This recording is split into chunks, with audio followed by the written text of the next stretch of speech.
bunch of different things. And then we finally get to the part where it has the lyrics from Young Boy Never Broke Again. Right? Let's watch.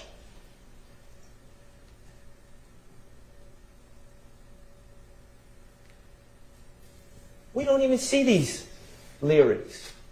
Why don't we see them on this post? Because they're on for a millisecond in the very beginning of the switch. And we hear about Instagram and how those aren't really words that Mr. Nichols would have typed. Those are words from a song that he picked. And sometimes you pick the lyrics if you want, and sometimes Instagram picks them for you. But what else do we see from watching the entire post? Those weren't even the featured lyrics. The lyrics were being transitioned to the lyrics that either Instagram or Mr. Nichols picked, but in a split millisecond, for whatever reason, these lyrics that Investigator Viverito so desperately wanted you guys to see were on the screen. And so what did Investigator Viverito do? She gets the post. She goes frame by frame until it gets to that exact point where it has what she feels looks like incriminating words by Mr. Nichols.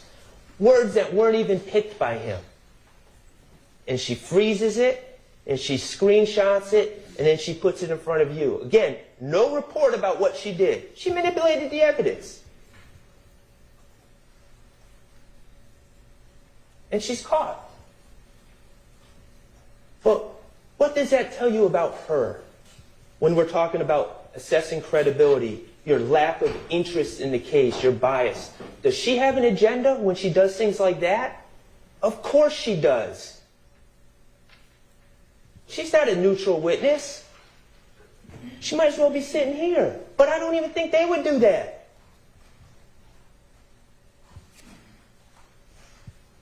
Personal credibility as you observe it. Mr. Kokomo, could you put that other exhibit that you put up, the affidavit?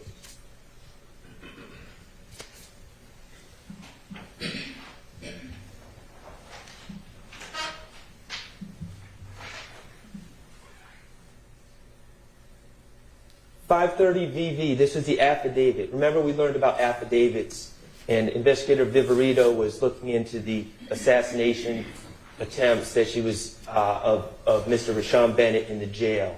And she wanted to search Jeffrey Williams' home, right? And so she had to fill out an affidavit to give it to a judge to get permission to convince the judge, basically, to give her permission to search Jeffrey Williams' home for evidence. So what does she do? She finds a conversation, a text thread, where Mr. Williams says, YSL rule the world, kid, 24M on an N head. And she bolds it and makes it bigger and circles it for the judge to draw attention to that, because of course she wants the judge to feel that Mr. Williams is just ordering hits on people. That's the implication. That's the message she's sending the judge. And here I am. I know about Jeffrey Williams 3 and Jeffrey Williams 4 that Mr. Steele brought in, about the day before this text thread about Lil Uzi Vert putting a $24 million diamond into his own forehead, and Jeffrey Williams thinking that's funny, and that conversation happening, and this having nothing to do with ordering hits on anyone. And here I am. I say, oh, let me confront Investigator Viverito with this. And what was my point, really? What should have happened? Oh, yeah, I misinterpreted that. You're right. And then I would have been Mr. Smart Lawyer and say, see, jurors, Investigator Viverito doesn't always know what she's talking about. She misinterpreted that one when she's telling you what my client means when he says things, what other people mean when they say things. Investigator Viverito doesn't know. She makes mistakes. That's what I thought was going to happen. But what happened? Something far darker. Investigator Viverito sat in that chair and said, she doubled down. And she said, you know what?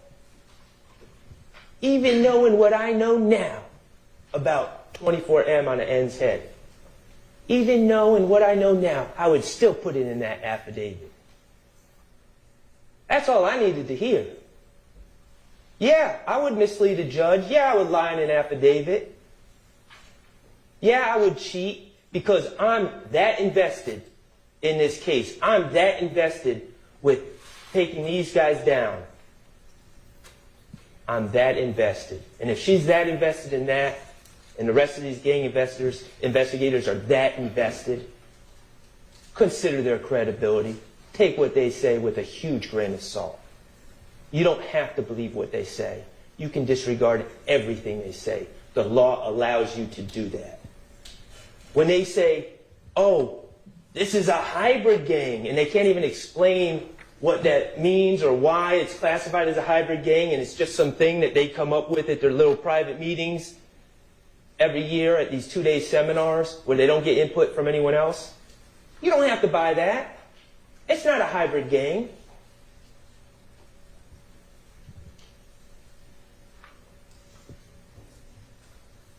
All right. Let's start talking about count one. Mr. Kokomo, if you could put page 14 up for me. And I did not envy Mr. Atkins because this is very complicated to even discuss. But essentially, the way I'm going to try to break this down is that the state needs to prove all elements of this case and all elements of this charge beyond a reasonable doubt, each and every element. And I'm going to focus on two different aspects as relates to the case against Shannon Stillwell, this RICO case, count one. The knowing and willfully conspired with one or more others to participate in the enterprise through a pattern of racketeering activity.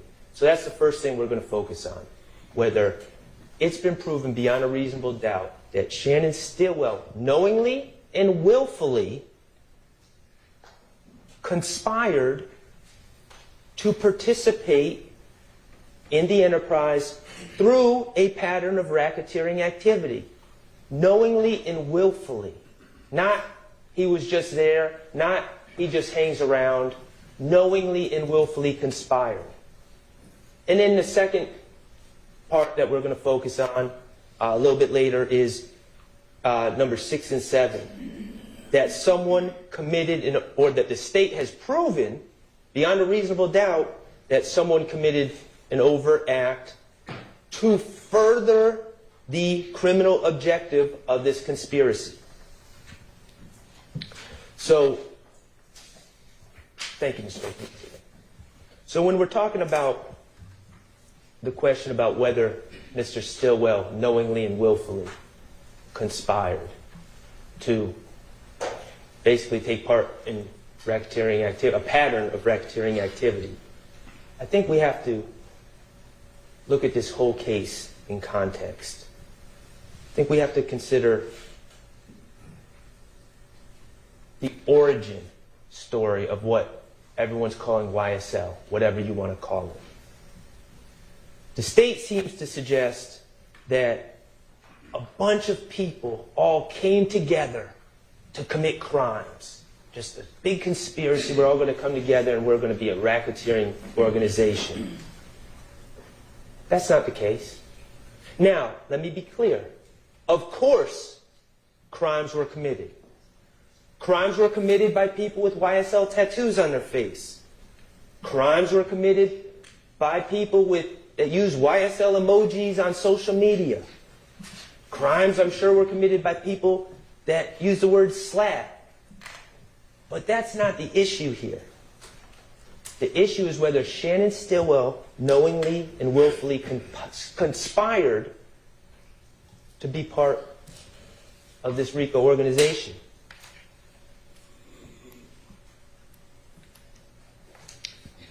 We've heard from different young men, and again, we heard from them in the year 2024. talking about things that happened in 2012, 2013. So please keep in mind when you see a 28-year-old testifying in 2024, we're talking about maybe a 16-year-old back in 2012. And we've heard testimony from people from Cleveland Avenue. We heard from Walter Murphy. We heard from Trontavia Stevens. We heard testimony from people from Capitol Homes. We heard from Quindarius Zachary. We heard from Antonio Sledge. We know that my client, Mr. Stillwell, is from Thomasville. We know that he was raised by his grandmother. His mother was never part of his life due to her drug addiction. We know about these communities, about poverty, about the lack of education. I'm not trying to paint with a broad brush. This does not apply to everyone in these communities. But as a whole, we know the struggles that these communities have had. Lack of education, underemployment, drug addiction, kids looking for food, sharing clothes with peers, hopelessness, a sad, tacit acceptance that it's either rap, prison, or death. That's the reality where a lot of these kids at the time were living. And the state, throughout their presentation of this case, has played several videos of people, of young people in parking lots, at parks. Some of them might have a gun, using foul language. Someone might be smoking marijuana.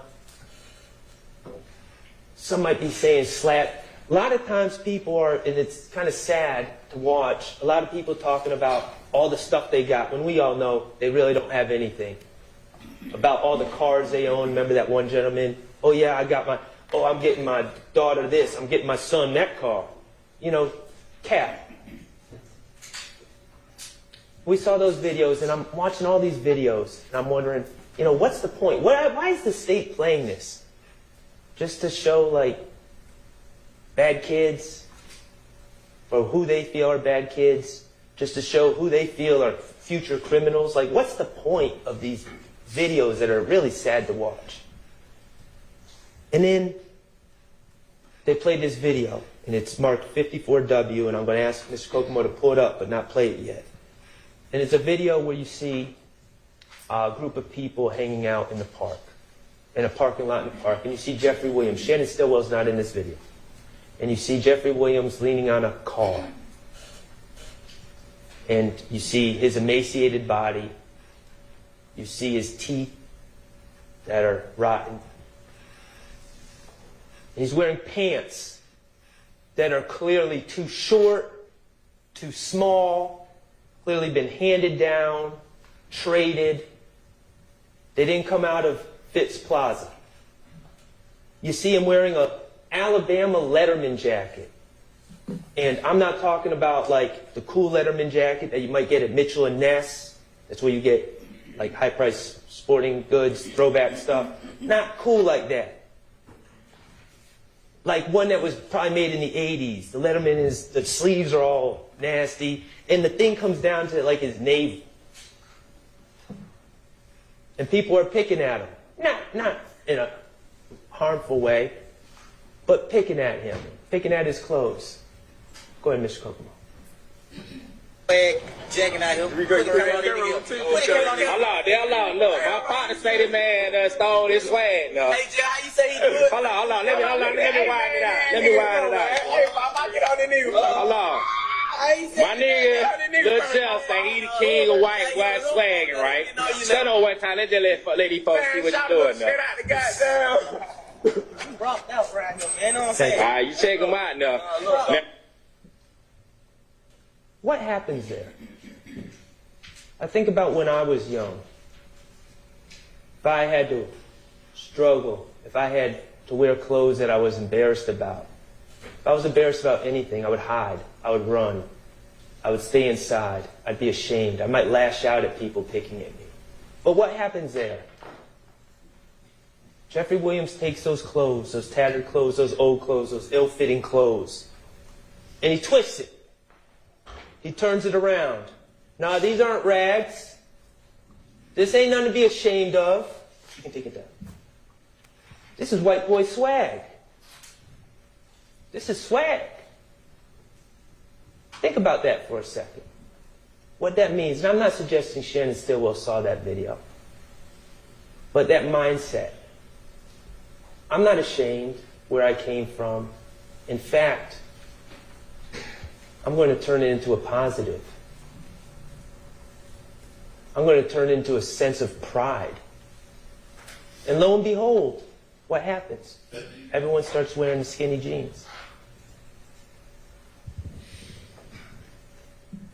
Now think about if you're Walter Murphy.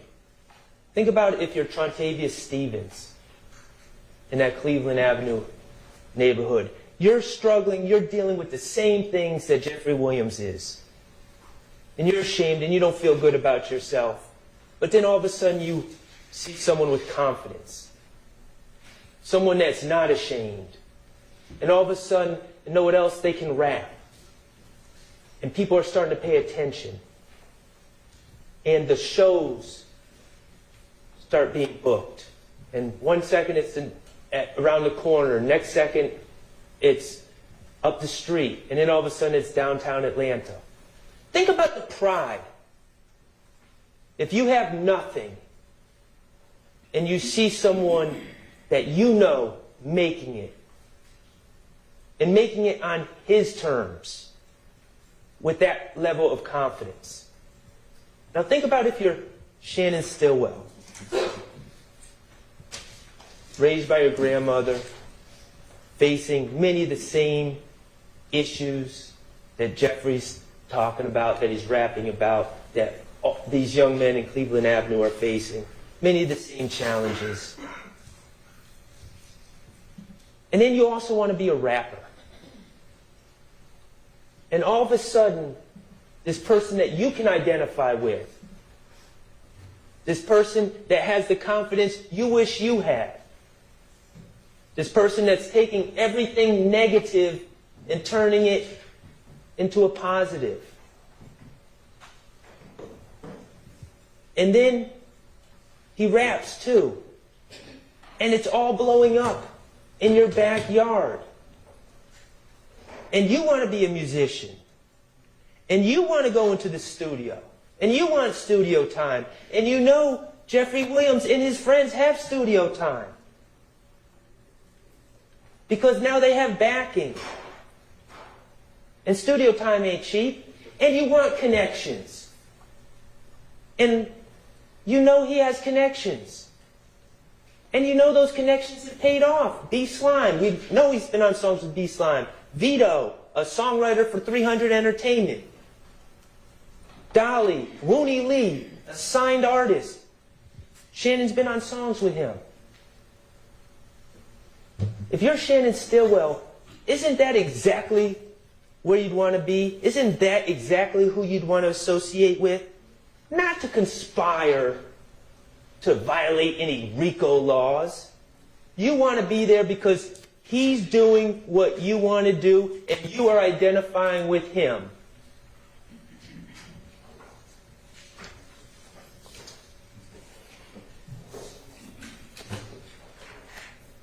What have we learned about this quote-unquote gang that they're saying exists?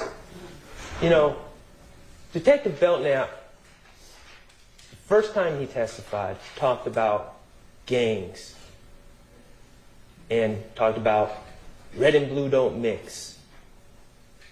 They have a solid hierarchy and structure, strict rules, chain of command. You're beaten in. You can't get out. If you try to get out, you're beaten out. If you're false flagging, if you're claiming to be part of the gang and you're not, severe repercussions occur. Well, what do we know about YSL? This group of young men, many of whom are musicians, many of whom have known Jeffrey Williams since they were little, who are thrilled for his success, who are living through him.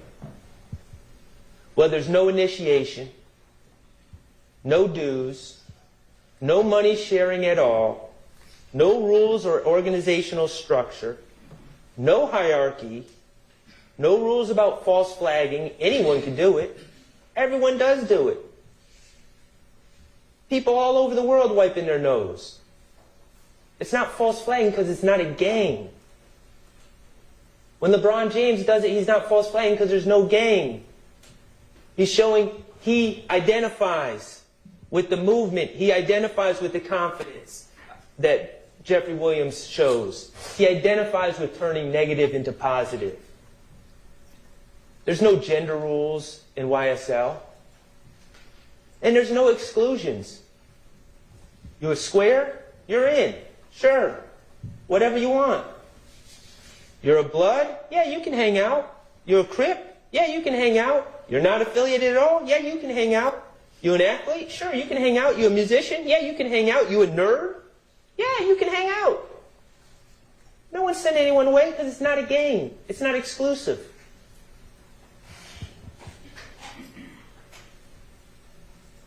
The only people that say this is a gang are those people that all talk to each other at GGIA, at the Georgia Gang Investigators Association, that don't want to hear from anyone else and just want to have their conclusions. Those people are also very biased in this case. So, has the state proven that Shannon Stillwell knowingly and willfully conspired to participate in an enterprise through a pattern of racketeering activity? Well, Mr. Atkins says, well, he killed Donovan Thomas, so that's proof right there. Well, that's pretty circular logic. He didn't kill Donovan Thomas. Well, he killed Shamal Drinks, that's proof right there. No, he didn't kill Shamal Drinks.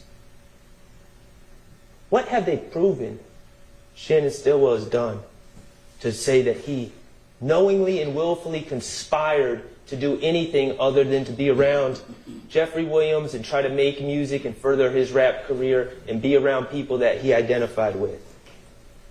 Okay?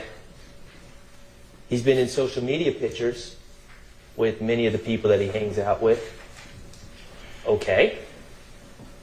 He uses the word slack. He uses a green snake emoji. Okay.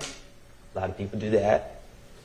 He posted, he spends time in a recording studio with other people that know Jeffrey Williams. Yeah, of course he does. He makes rap videos and posts them online. Yep. Are his friends in the videos? Yep. He uses hand signs such as wiping his nose. Yeah. Post video. The state played one video in their closing about Shannon Stillwell calling out game. Look at the bottom of that video. What's it say? Baller alert. Shannon wants to be a rapper.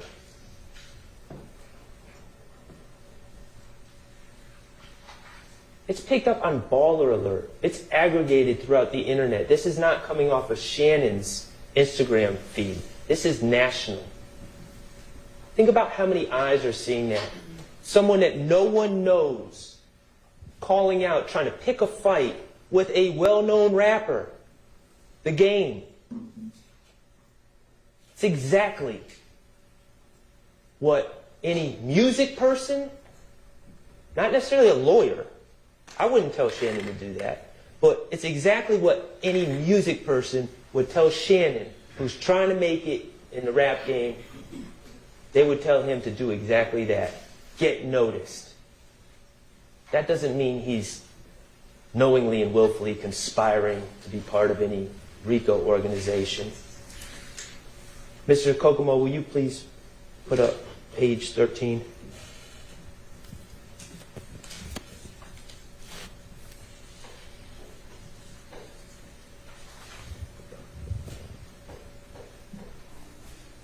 This photo was put in by Attorney Steele. Who's going to tell LeBron that he's acting like a RICO conspirator?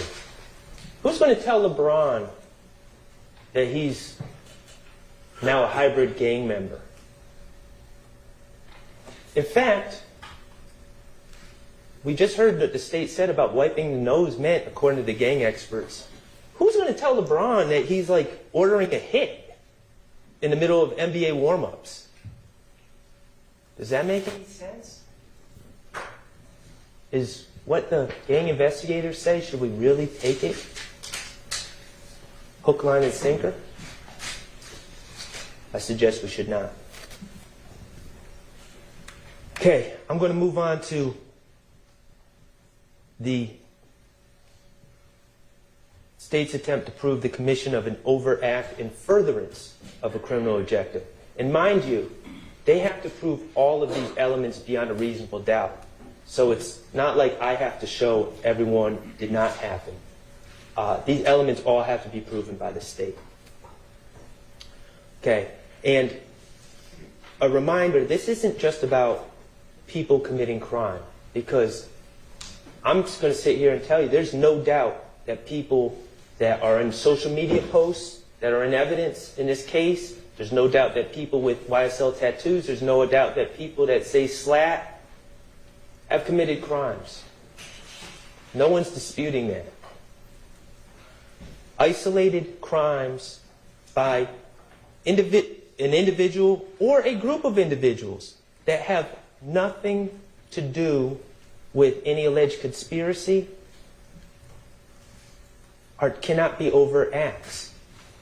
It's not just crimes that or other acts that are alleged against people associated with YSL. The acts must further the criminal objectives of the alleged conspiracy. So, what do they focus on? They focus on, first of all, the artistic expression. Jeffrey's lyrics. Like, we're just going to pretend there's not a thing called rap music. We're going to pretend there's not a thing called artistic license. We're going to pretend there's not a thing called YSL, the record label. And when Jeffrey says slat in his song or slime in his song, which is recognized worldwide and is popular and sells albums, we're going to pretend that there's no context to this, and we're just going to pretend that all these lyrics are somehow designed to further a RICO organization. That's absurd. We're going to pretend Shannon Stillwell's statements about bragging, about beating a murder rap, which is good for his music career, is somehow furthering some criminal objectives of some conspiracy. That's absurd. They list in their list of overt acts a bunch of social media posts. Social media posts of people with tattoos on their face. Nothing else. Just, oh, he took a picture with a tattoo on his face. Or wearing slime clothing or Make America Slime Again clothing. Clothing created, mind you, by Miles Farley. A person who was able to, again, turn negative into positive. And turn that movement that was going on in Cleveland Avenue in a way for him to make money through selling clothing, for him to provide to his family. Turns out Miles Farley didn't subscribe to, oh, your options are athlete, entertainer, dead, or jail. He decided to design clothes. And what's his reward? You're part of a conspiracy. What does the state say were these overt acts? Well, they list a lot of petty drug selling. We heard from Trontavious Stevens. I don't know if you remember, but it was a long time ago, I know. But he talked about being pulled over. And I made sure to ask him. And he wasn't denying that he had a bag of weed on him. I said, hey, man, who went in on you, with you, on that bag of weed? I bought it. Okay, yeah, but when you sold it and made a profit, who are you going to share the money with? And look at me like I was crazy. Man, this is a $100 bag of weed. I ain't sharing money with anyone. I'm a drug dealer. I buy drugs and I sell drugs and I make a profit and I keep the profit. What evidence have we seen at all that any of this petty drug dealing had anything to do with furthering some criminal enterprise? It's isolated acts. They list gun possession. 2019, they say Shannon Stillwell is possession of a gun in furtherance of the criminal objectives of the conspiracy. Man, we have heard ever since Shannon Stillwell was falsely accused of killing Donovan Thomas in 2015 about people shooting at his head, people shooting at the car he's in. People are trying to kill him. And you think he's possessing a gun as some furtherance of some conspiracy? Does that make any sense? He's trying to survive. The murder of Jamari Holmes. Tragic event. Horrible. Complete waste of 3 lives. Jamari Holmes, Rodelius Ryan, and Mr. Blaylock. 3 teenagers. Senselessly. All lose their lives to varying degrees. Jamari Holmes obviously loses his life in the most real sense. Absolute tragedy. No one's going to say otherwise. This list is an overt act in furtherance of the criminal objectives of the alleged conspiracy. It was like a 15-year-old doing something incredibly stupid. What objectives was that furthering? It wasn't. It's an isolated act committed by someone who screams out YSL and screams out SLAT. But that doesn't mean it's furthering any conspiracy. We hear about Jaden Myrick. First of all, who the heck is Jaden Myrick? I know they put him on this indictment like to try to say, oh yeah, he's a co-conspirator in this too. But they're the ones that put his name on this indictment. What have we heard about Jaden Myrick? We ever hear about Jaden Myrick ever meeting Shannon Stillwell? Do we have any indication that Jaden Myrick knows Shannon Stillwell? What about Jeffrey Williams? Any indication that Jaden Myrick knows Jeffrey Williams? Who the heck's Jaden Myrick? But some dope in the jail that's looking to make money by doing something incredibly stupid and attacking Rashawn Bennett. So he calls another dope, and they come up with their own little plan, but it has nothing to do with some broad conspiracy that Shannon Stillwell willfully and knowingly joined. We heard about jail calls. They're all listed as overt acts. Cordarius Dorsey calling Antonio Sumlin. Hey, I want you to attack some guy named, Victor Meadows, I think his name was. I can't even remember the guy's name. Had nothing to do with this case. And Antonio Sumlin's like, what? And he's like, okay, man. And he hangs up the phone and doesn't do anything about it ever again. Is that furthering a conspiracy? And this was the coup de grace. Christian Eppinger has an armed robbery arrest warrant out for it. And the police jump out on him, unmarked police, and say, get down, boy! And he has a gun. And he gets into it with the officer and shoots. And runs. And then another officer shoots at him and he shoots back. And he continues to run. Somehow the state is alleging that Christian Eppinger, no one else is there. No one's saying, hey, Christian Eppinger, do this for YSL. Christian Eppinger trying to avoid arrest. Trying to stay free. Completely isolated from anything else going on in this case. Somehow Christian Eppinger doing that making that idiotic decision to shoot an officer to avoid being arrested, somehow that is in furtherance of some conspiracy that Shannon Stillwell knowingly and willfully joined? Doesn't make any sense.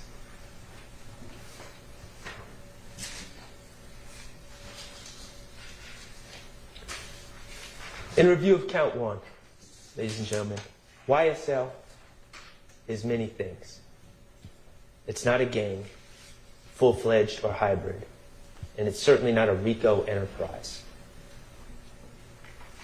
Shannon Stillwell, in associating himself with Jeffrey Williams and Trontavious Stevens and Quamarvius Nichols, his good friend, and Miles Farley and others, and Wooney Lee, he wasn't knowingly and willfully conspiring with anyone to participate in any enterprise aimed at a pattern of racketeering activity.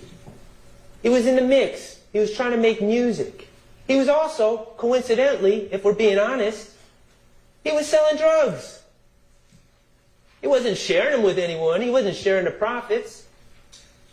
He was selling drugs and trying to make music. And he was around the right people to be trying to do that with, because those connections were going to, in his mind, further his music career, which is what he wanted. And no overt acts were ever committed in furtherance of any conspiracy that Shannon Stillwell knowingly and willfully joined. The state has to prove every element of that charge beyond a reasonable doubt. They have failed. There is reasonable doubt. It's not true. And your verdict on count 1 must be not guilty. Let's talk about count 2. Mr. Kokomo, if you would, pull up page 21.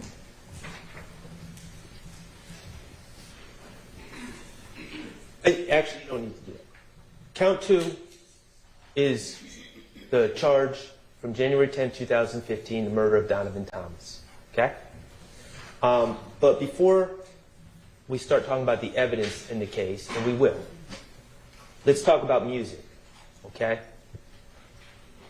We know that Shannon was working on music. I think we've made that clear.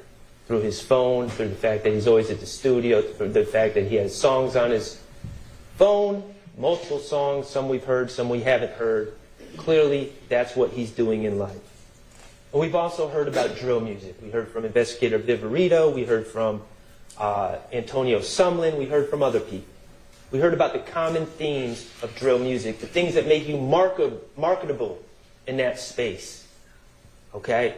Violence, confrontation, having bodies, homicide, guns, more guns, bigger guns, being the toughest, being the baddest, not being scared, being a danger. Okay? And I'm not asking any of you to like that. I'm not suggesting I like that. Detective Underwood, she clearly didn't like it, and I'm not saying she's wrong. But it is what it is. That type of music exists. That type of music is popular. And that's the type of music that Shannon Stillwell was doing. We heard about the common terms in this drill music. Ops, glizzy, blicky, red lights. And we heard 5 of Shannon's songs. We heard Slat Talk, Lizard Walk, Red Light, featuring B-Slime and Vito. Bull, S-H-I-T, with Dolly, Jeffrey's sister, and Ran This Money with Slime Life Shorty, a signed artist who had already made it, at least to a certain degree. And in those songs, I agree, we hear about all sorts of violence. We hear about red lights, we hear about glizzies, walk 'em down, homicides, FNs, we hear it all. And out of context, it doesn't paint Shannon Stillwell in the best light. And I don't think I've ever claimed that Shannon Stillwell is an angel either. But it is art. And when he references beating a homicide, when he references beating a murder rap, when he keeps bringing up Donovan Thomas, it's not a confession. That's how he's known. That's what he's known for. That's his selling point in this type of music that celebrates it, much to some of our chagrin. It just is what it is. We saw a post that Shannon Stillwell made on January 27, 2022. Page 24, Mr. Kokomo.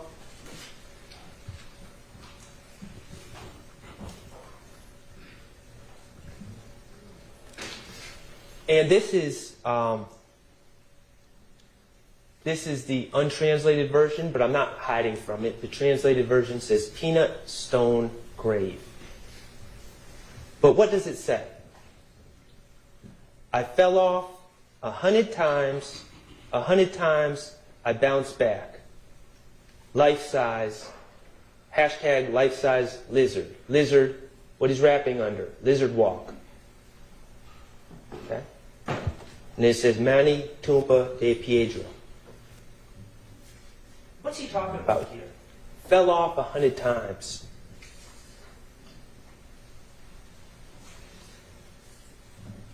Why does he keep referencing Donovan Thomas?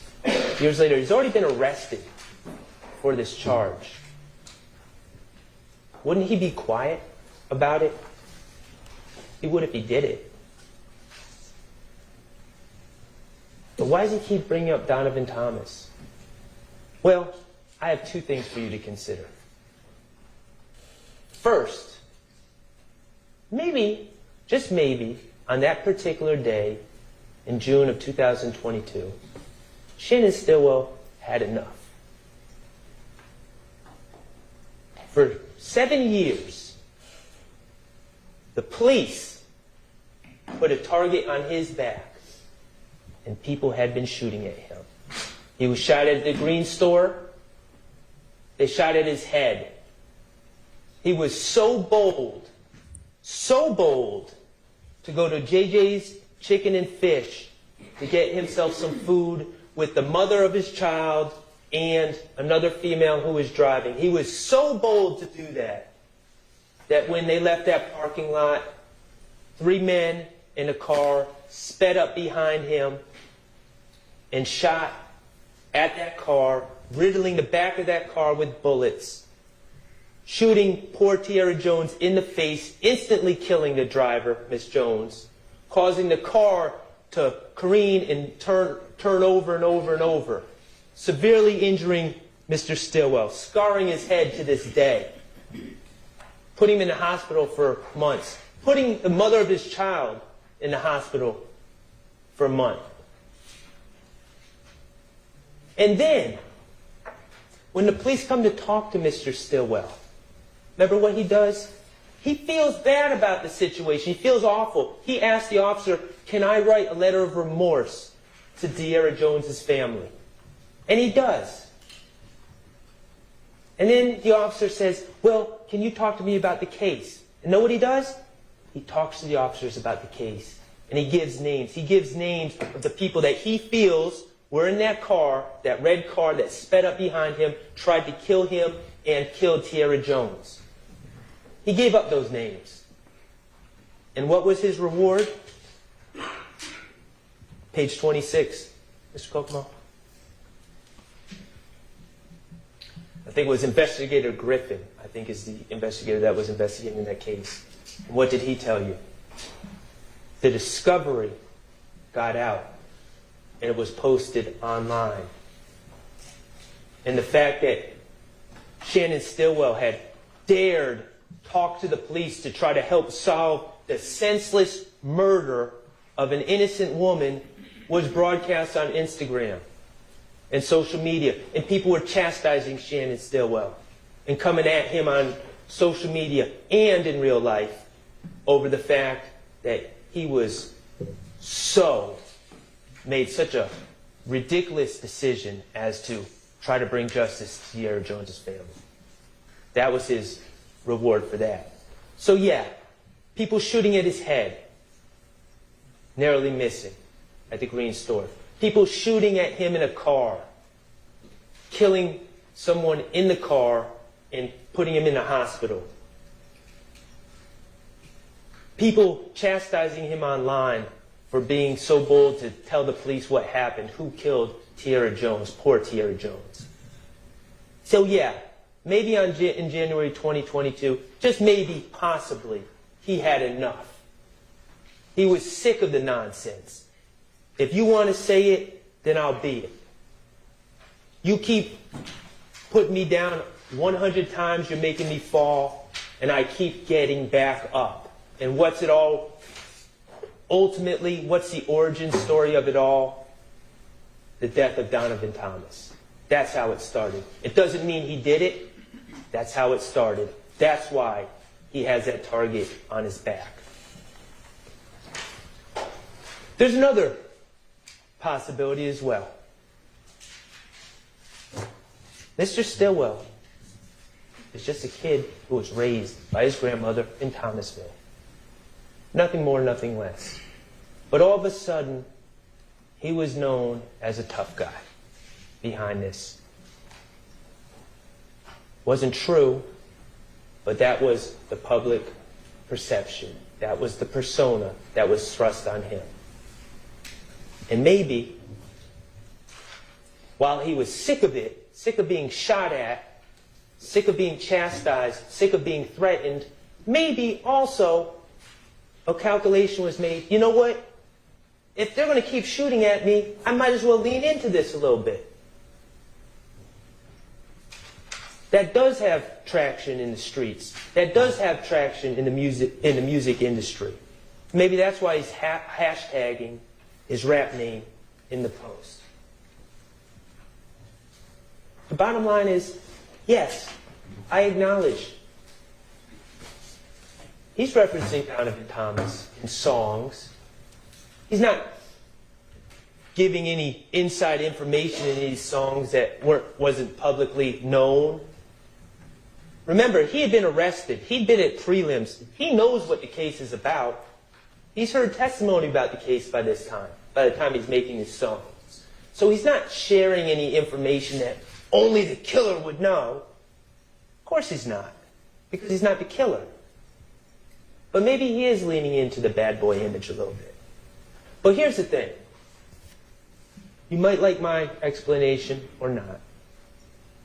But could you put on 27, please? But let's just think. If songs were confessions, what would that really mean? Could you put on 28? Remember that song, Homicide by Lil Woody, Kenneth Copeland? Who played the role of the assassin? Threat, Trevante Turner. You watched the video. I don't think we need to watch it again. Who gets killed? Someone who looks like Donovan Thomas. Who put money on his head? Kenneth Copeland. If songs are confessions, then Kenneth Copeland is confessed. He hasn't been charged. He's not sitting here on this indictment. So maybe songs are just songs. And posts are just posts. So let's talk about Donovan Thomas and some of the evidence in this case. Eyewitnesses. Who did we hear from? We heard from Reginald Hendricks. He was a gentleman that was shot. He was standing near Donovan Thomas. He didn't identify anyone. We heard from two witnesses, two people that were in the barbershop, working in the barbershop. They heard shots. They ducked. They described what happened afterwards. No one identified anyone out of those two witnesses. We heard from a man named Sammy Davis, an older gentleman who lived across the street, who knew Donovan Thomas. They called him Car Wash. He washed Donovan Thomas's car. He didn't see anyone in the car. That was his testimony. And then we didn't hear from, but we heard about someone named Spencer Wright.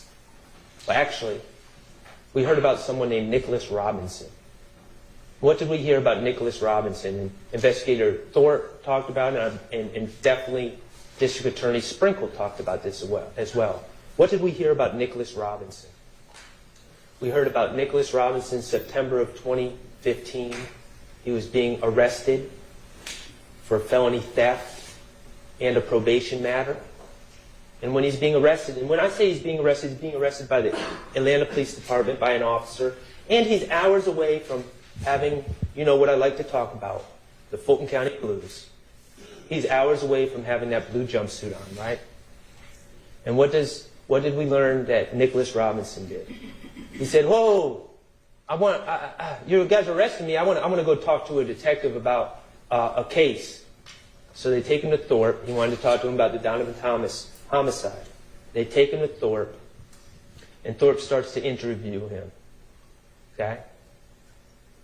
And Nicholas Robinson claims he's at the scene and starts talking to Investigator Thorpe about what he saw.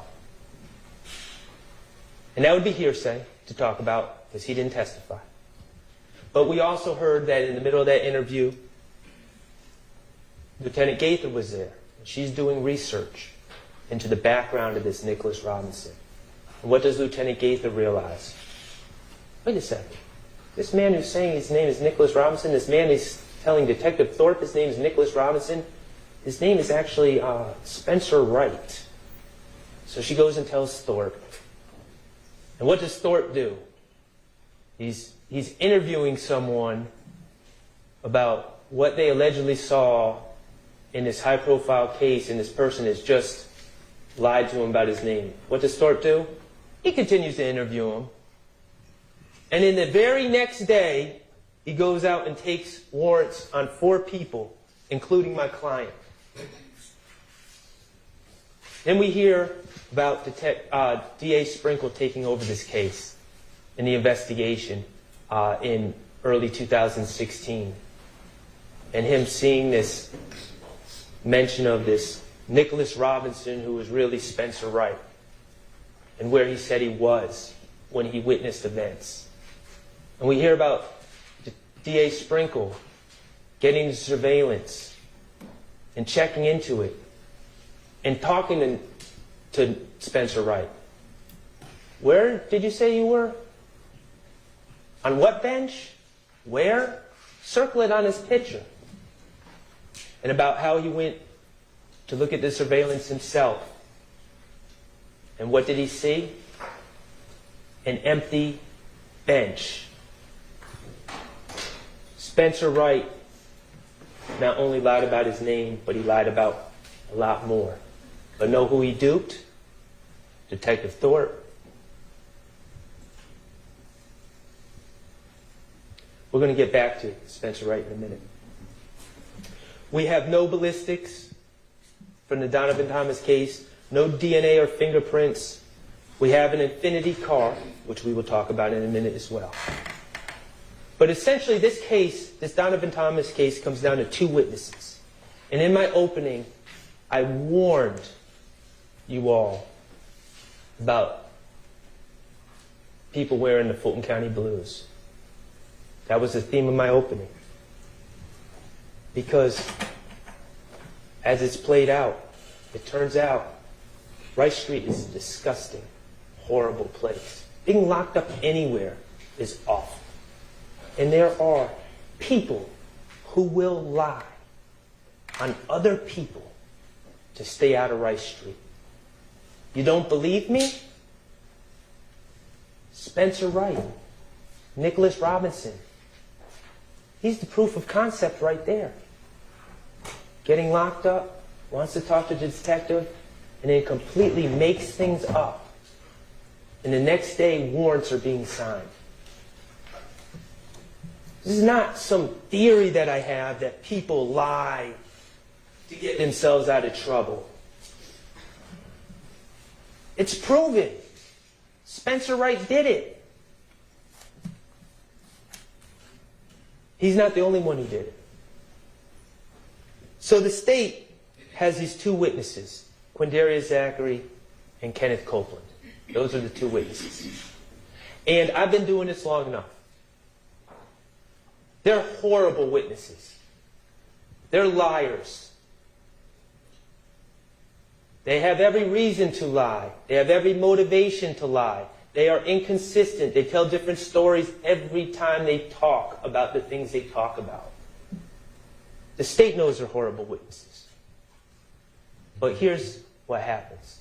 In closing, the state says, they're not our witnesses. We didn't choose those witnesses. They're Shannon Stillwell's friends. He chose those witnesses. That's their line. They might not use it now because I already said it. But that's their line. But let's think about that for a second. That's not their witnesses. First of all, they're the ones that called them to the stand. But that's not their witnesses. Look at this indictment. 28 names. Quindarius Zachary? Is he on this indictment? No. Kenneth Copeland? Is he on this indictment? No. Are any of us going to really sit here and pretend that if the state was really being honest about who to charge about the events in 2015, 2014, 2015, that Kenneth Copeland wouldn't be on that indictment? Kenneth Copeland was a one-man crime wave in 2014, 2015. Yet, he's not on this indictment. Quindarius Zachary was a straw purchaser for guns. Quindarius Zachary was right in the middle, the impetus for one of the overt acts, the April 28th, 2015 shooting of houses. He's right in the middle of this. And they're not on the indictment? And we're supposed to pretend that the state aren't the ones that chose Kenneth Copeland and Quindarius Zachary as their witnesses? Of course they did. Of course they did. And why did they choose them? What are the qualifications that Kenneth Copeland and Quindarius Zachary both had when it really comes down to it? They're two people that are willing to lie on others to get themselves out of trouble. That was one qualification that they had. And two, they are two people that happened to put themselves in situations, serious situations, that would require them to lie on others to get themselves out of trouble. Those were their two qualifications. And the state said, sounds good. We'll sign you up. You're our witnesses. You're no longer on this indictment.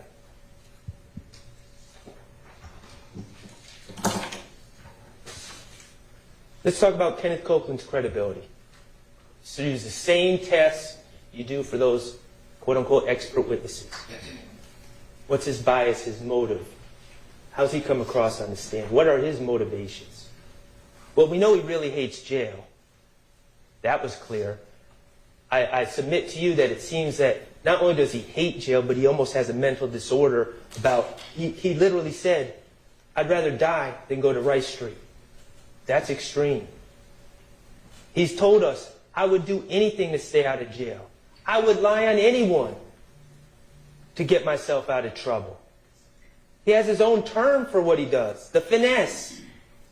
He really hates jail. What else do we know about Kenneth Copeland? Well, we know about, I'm going to ask y'all to think back and remember this when he was on the stand, a case, 21 CP 197618, State of Georgia versus Kenneth Copeland. Remember that? When he was actually in jail, and he picked up another charge because he claimed that a jail worker attacked him and sprayed him with OC spray for no good cause. And he brought charges, or tried to bring charges, against this poor jail worker. And what do we know? The surveillance from the jail was pulled. The investigators looked at it, as they should. Even Kenneth Copeland, a known liar, when he makes allegations against the police, yes, it should be looked into. And it was. And what did they find? No OC spray was emitted. In fact, the officer that was accused didn't even have OC spray on them at the time. So what happened to Kenneth Copeland in that case? Well, he was charged with false statement and false report of a crime. 2 felonies, excuse me.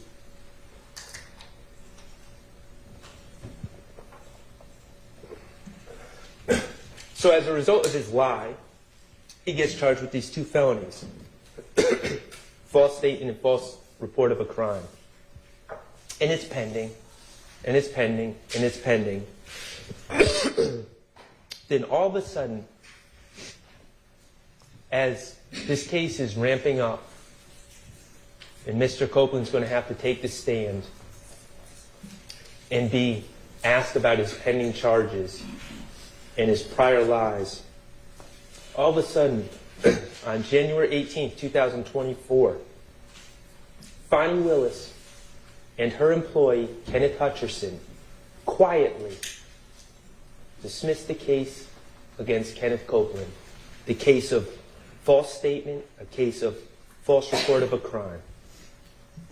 Why did they do it, according to that sheet? Was it, oh, we actually looked at the video again and it actually supported Kenneth Copeland? No. Was it the victim didn't want to prosecute? No. Prosecutorial discretion. But they decided it was in their best interest to dismiss that case against Kenneth Copeland before he testified. Remember I told Kenneth Copeland about it? Thought he was going to get up and hug me. He said, my case is dismissed? Yep, sure was. State took care of you. You're not on this indictment either. Kenneth Copeland's a liar. He's a proven liar. And let's talk about his prior statements he made, because we know on June 10, 2015 is when he said Demekion Garlington gave him certain information and that Shannon Stillwell was one of the people responsible for killing Donovan Thomas. Demekion told him at the McDonald's. That's what Kenneth Copeland said on June 10, 2015. Well, we learned that Kenneth Copeland actually met with the police in 2015 4 times prior to that June 10, 2015 interview. We learned that he met with Investigator Thorpe on January 11th.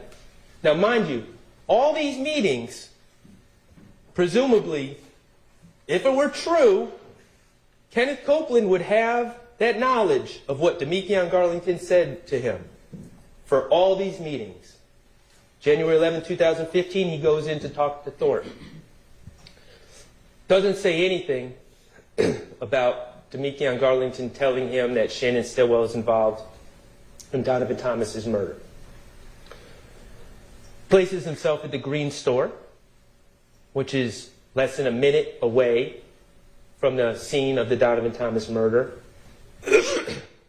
And he's asked about, specifically by Detective Thorpe, if he's ever rented or driven an Infiniti. And what does Kenneth Copeland say? No, never. Denies it completely. That's on January 11th. That's the night going into the morning after of the Donovan Thomas homicide. And of course, we know that's a lie because Kenneth Copeland was in the Infiniti on the night of January 9th with Quindarius Zachary. So he lies right off the bat to Detective Thorpe. January 28th, he meets with Thorpe, Dennis, and Gaither. Again, never mentions this supposed statement by Demekion Garlington about Shannon Stillwell being involved. In fact, he's asked specifically who he thought killed Donovan Thomas. He mentions his friend Doc and goes back and forth about whether Doc could have done it or not. He shares a theory about Donovan Thomas running off with someone's drugs. He shares a theory about Kelvin Watts robbing people and Donovan Thomas being caught in that situation. And he's also asked on January 28th about a rumor that he stole Donovan Thomas's chain. And what's he say? Oh no, I didn't do that. Someone else apparently stole Donovan Thomas' chain and they brought it to me and I realized it was Donovan Thomas' stuff and I returned it. I don't have any problems with Donovan Thomas. Me and Donovan Thomas are cool. He also said that on the 11th. So then we go to February 20th, the third statement he gave. Again, never mentions anything about what Demekion Garlington supposedly told him. And Investigator Curry, asked him about the Donovan Thomas case. Doesn't know anything. And then on February 21st, with Gaither and Thorpe, he's again asked about the Donovan Thomas case. Never mentions, oh, Demekion Garlington at the McDonald's told me that Shannon Stillwell did it. Again, he's asked about Donovan Thomas's chain, and it's another lie. Oh, well, someone brought it to me. He sticks with that lie. Lie after lie after lie. Denying beef with Donovan Thomas, denying stealing Donovan Thomas's chain, denying ever being in an Infiniti. Those are the statements that Kenneth Copeland gave leading up to June 10, 2015. Could you put on page 33, Mr. Kokomo?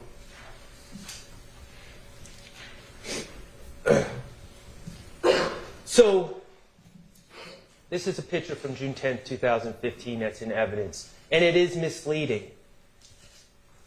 It shows Mr. Copeland wearing street clothes, civilian clothes, not a blue jumpsuit. But let's not get confused, let's not get it twisted. On June 10, 2015, Kenneth Copeland, for the first time, was headed to jail for serious charges. That's what's different about this interview. He was headed to Rice Street. He had a gun charge from the Dunbar Rec Center. Remember when he brought the stick into the rec center and left it on the bleachers? He had just been arrested on that warrant from when he did that. And when they arrested him on the warrant, they came into his girlfriend Deshawn Quarterman's apartment. And what did they find? They find another gun, a stolen Smith & Wesson, in Deshawn's kitchen. And they find a stolen MacBook in Deshawn's apartment. And they find stolen IDs and stolen property in Deshawn's car. And so now we got 2 guns, stolen property. Oh, and then the police are saying, oh, this stolen property, it's linked to auto breakings that have happened in your neighborhood. So he's got guns, and then he's got a federal agent in there as well, Agent Cunningham, who's talking about these cases going federal. He's got a lot going on. And promises are made. Well, let's talk about the threats first. And all these officers say, oh, I wouldn't threaten him. I wouldn't threaten him. I threatened no bodily harm on him. I'm going to tell you. Max Shard said this here today. Y'all threaten to punch me in the face anytime. But don't threaten to put me in prison for 25 years, no parole. That's a real threat that gets my attention. You can punch me. But the state and the police act like statements that Agent Cunningham made, like, you're an armed career criminal. We got you dead to rights. You're facing 15 plus 10. That's 25. No parole. You're not going to get out till you're 48. And that's not even including the conspiracies. You won't see your children till you're 48.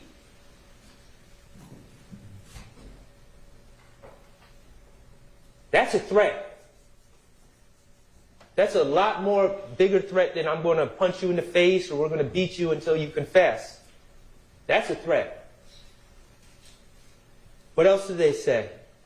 It's totally up to you if these charges go federal or not. You have to help yourself. I'm going to call the U.S. attorney and they're going to ask me, what did he do to help himself? You see what goes on here? This isn't an accident. This is the playbook. Get the liar, get him jammed up, threaten him, tell him he's not going to see his kids again until he's 48, and then, oh, but maybe we can do something for you. You just got to give us what we want. And yes, that was enough to make self-admitted liar, self-admitted finesser, a person who fully admits that he would lie on anyone to get out of jail, to stay out of jail, to get out of trouble, that was enough to coax him to make up a story about Shannon Stillwell and others. And that was actually enough to put his plan in motion because he knew someone was going to have to back up his story. And that was enough to have him reach out to Demekion Garlington and try to get Demekion Garlington to go out and go on with the story. Which, of course, Mr. Copeland told us he's no longer friends with Mr. Garlington because Mr. Garlington would not go along with that story. Or he's upset with Mr. Garlington because Mr. Garlington would not go along with that story.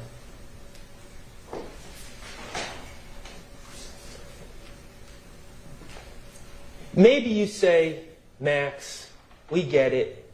He's a liar. He was jammed up. But maybe this threat of prosecution was what was needed to bring out the truth. Maybe he was being truthful on June 10, 2015. Well, let's think about what else he said on June 10, 2015. Remember when they were talking about those auto breakings that they suspected him of? And said, you're going to have to answer these auto breakings. Why do you have all this property and these cars? We know you're involved. Remember what he said? Nah. That was Lil Mike and Quez that did them. Remember the detectives? They looked at each other, Lil Mike and Quez, Lil Mike and Quez. But what did we learn in the cross-examination of Kenneth Copeland? Little Mike and Quez, not only did they not do the auto breakings that Kenneth Copeland claimed they did on June 10, 2015, Little Mike and Quez, they don't exist. He made them up on the spot on June 10th of 2015. So my answer to you, if you think, oh, this pressure was needed to get Kenneth Copeland to finally be truthful, nope. He was lying. He made up people that didn't exist in this very statement that the state wants you to take as truthful from one of the biggest liars we've ever seen in our lives. Mr. Kokomo, if you could play what's on page 35. And what did Kenneth Copeland say on a call from the Fayette County Jail on December 21st, 2022, on a recorded call that Attorney Steele brought out? First thing I did, ain't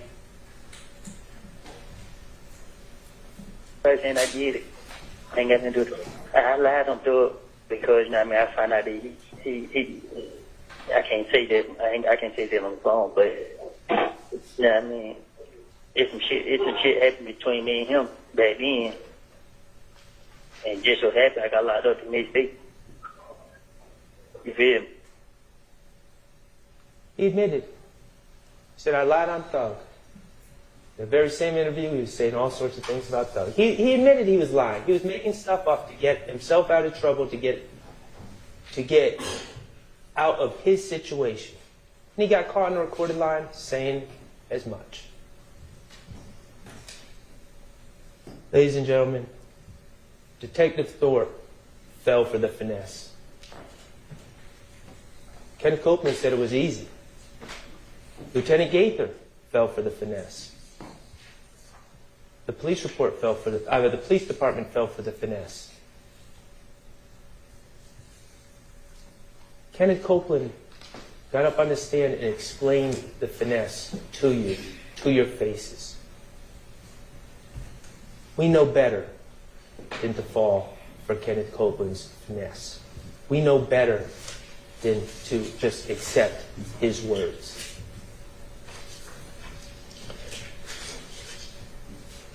Mr. Kokomo, if you could put on page 36.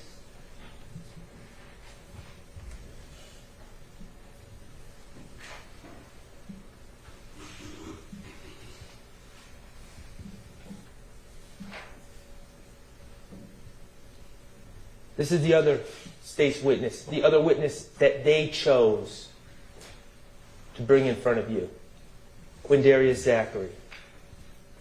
And yes, he's wearing the jail blues, and he had every reason to lie to get himself out of trouble. First of all, what did Quindarius Zachary say at trial? He admitted that he lied on Shannon in two prior statements. One August 5th, 2015 to Lieutenant Gaither, and then one in a proffer session on March 3rd of 2017. And he also admitted on cross-examination that even those two statements, those two lies he told about Shannon Stilwell, were not even consistent with each other. But none of the police seemed to mind. None of the prosecutors seemed to mind. Why? Remember his lie? His lie was, oh, the night of the Donovan Thomas killing, Shannon Stillwell confessed to me at Jeffrey Williams' condo. And then he also went on to lie about Shannon Stillwell on this August 5th, 2015 statement, lied about Shannon Stillwell's involvement in really a bunch of other cases. Cases that Shannon Stillwell has never been charged with. He just lied on Shannon. And he admitted his motivation for lying on Shannon. He admitted that he knew, or he was under the belief, that when he talked to the police, when he talked to Lieutenant Gaither, first of all, he needed to get bond. He had been locked up for about 7 days. His family had been calling Gaither, we heard about that, begging her to go up and talk to him. What was the urgency? Well, we didn't get into details, but we learned that Mr. Zachary has a serious illness. A serious illness that he wasn't going to fare well at Rice Street under those conditions. So he needed to get out.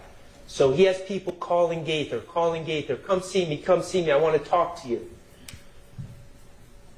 And then he also has the motivation of the April 28, 2015 case, which he was facing at this time.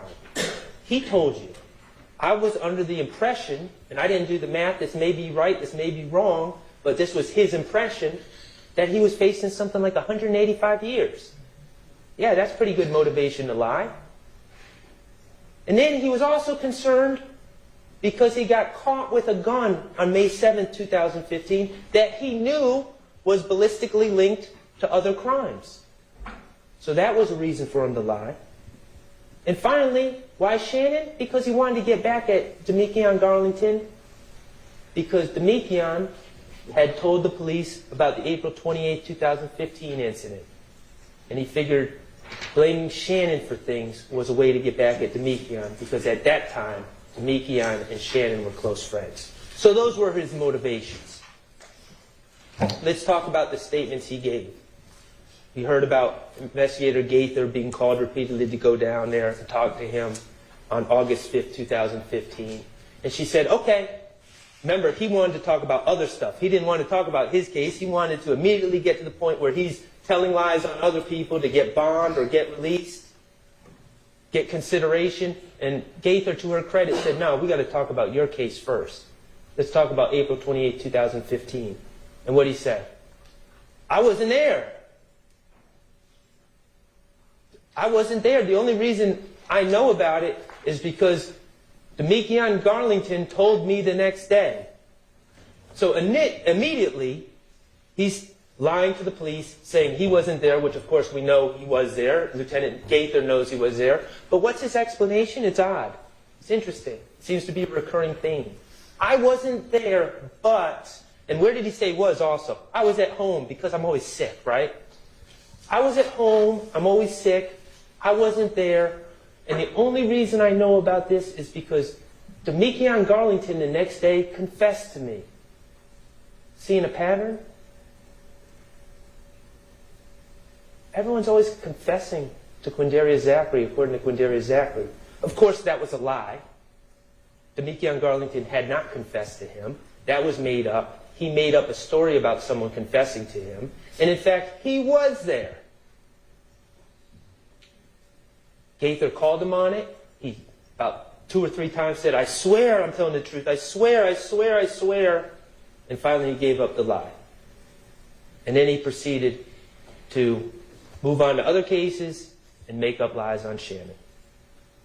March 3rd, 2017 was the second statement set up by his lawyers. You got to understand what a proper session is, as it was a session for him to give as much information as he could about as many instances as he could, and the DAs were in the room. They can consider the information given, and then they can give any consideration that they deem appropriate to Quindarius Zachary for his assistance in providing information. Those were the 2 statements. But here's the thing. You know, it's not complicated to keep a story straight if it's the truth. But if you're making up lies, the context, the details tend to change. It's a little bit more difficult to keep everything straight. And I think about all of us. You know, I think about when I was a kid. I saw a space shuttle explode on TV when I was sitting in the classroom watching it take off. And I remember exactly where I was. I remember who was sitting next to me. I remember whose class it was. I remember what grade I was in. It's etched into my memory. I remember when my favorite football team first won their Super Bowl in my lifetime. I remember everything about that. I remember who the announcers were. I remember who won the MVP. I remember what room I was watching the game in. I remember who I was watching the game with. I remember when this country elected their first black president, our first black president. I remember who I was watching TV with that night, the emotions, what room I was in, what channel I was watching. I remember even silly things. I remember watching the Oscars and seeing a man run up on another man and slap him in the face. While I was watching with my wife on her bed in our old house, while she talked on the phone with her sister. I remember those details, those things that are etched into my mind. And I submit to you, ladies and gentlemen, if a friend of mine came up to me in real life like this, if it really happened, if a friend of mine came up to me and said, Max, I have something to tell you. Earlier tonight, I murdered one of the most powerful gang members in all of Atlanta. I submit to you, ladies and gentlemen, that I would remember exactly where I was when he said it. I would know exactly what was going on, where we were, who else was there, and what exactly was said. Because that's the type of thing you wouldn't forget. That's the type of thing you wouldn't forget details of. But what do we know about Quindarius Zachary's renditions of this alleged confession by Shannon Stillwell? It changed. It changed from August 5th, 2015 to March 3rd of 2017. On August 5th, 2015, he claimed that Shannon Stillwell confessed, but just said, we caught Nut down bad. On August 5th, 2015, he said, we caught Nut down bad. And then, according to Mr. Zachary, on August 5th, 2015, Shannon Stillwell also named 3 other individuals in the car. That was his statement on August 5th, 2015. But then on March 3rd, 2017, he's asked about the same alleged confession. And it's, oh, Shannon just told me he caught Nut down bad, and he didn't give me any other details at all. Didn't say anyone else who was in the car. What about the timing of the confession? On August 5th, 2015, Quindarius Zachary claims the confession occurred just as he and Muntunk pulled up to Jeffrey's condo. And Shannon was about to go to a girl's house, and we crossed paths, and he confessed to me. On March 3rd, 2017, what was the story? No, Shannon wasn't there when I arrived at the Sky House. Shannon didn't show up till later that night, till about 4 or 5 a.m. He was dropped off by some girls. I know because I let him into the condo. How do those details change about something that would stick in your mind if it were true? And the answer is because it's not true. Because it was a story that was made up by Quindarius Zachary, who was facing 185 years, who needed to get out of jail because he had a serious illness, who knew that the gun he had been arrested with was going to be linked to other crimes. And just like Kenneth Copeland, he was someone that was willing to lie to get himself out of trouble.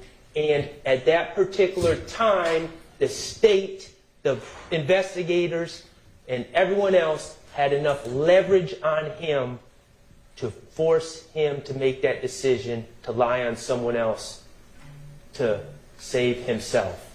It's a sick game. It is a sick, sick game. So we got these two liars who were strategically interviewed at the very time they're most likely to lie. Wouldn't it be cool if we had some corroboration of what these two known liars claim? Phone records. The state has repeatedly claimed that there's some corroboration in these phone records, and I give Agent Burney some credit. That was the FBI cast agent that charts, that talks about the phone records and plots them. He was very careful. He was very clear. This does not give exact locations. First of all, it's just devices, not people. But it doesn't give exact locations. It doesn't tell you where people were. It gives a general area. It says, it tells you what cell phone may have been closest to the device when it was being used. And these cell phone towers have all different radiuses and all different signal strengths. So you just get a general idea. You've got to be very careful about what you read into these cell phone records. That's what he said, the expert. And yes, he talked about different people calling different people that know each other calling different people on January 10, 2015. Shouldn't be that surprising. And yeah, he put Kenneth Copeland, as did ADA Sprinkle, Kenneth Copeland at the Green Store, in the general area of the Green Store around the time of the homicide. The Green Store that is what? A minute away from the barber shop?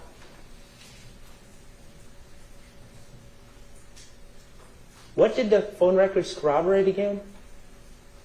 That Kenneth Copeland was right there at the time of the murder? That people were generally going north and south on the highway? What did they say about Shannon Stillwell? Where did they say he was? Go look at those phone records. Did they provide any cell phone records for Shannon Stillwell?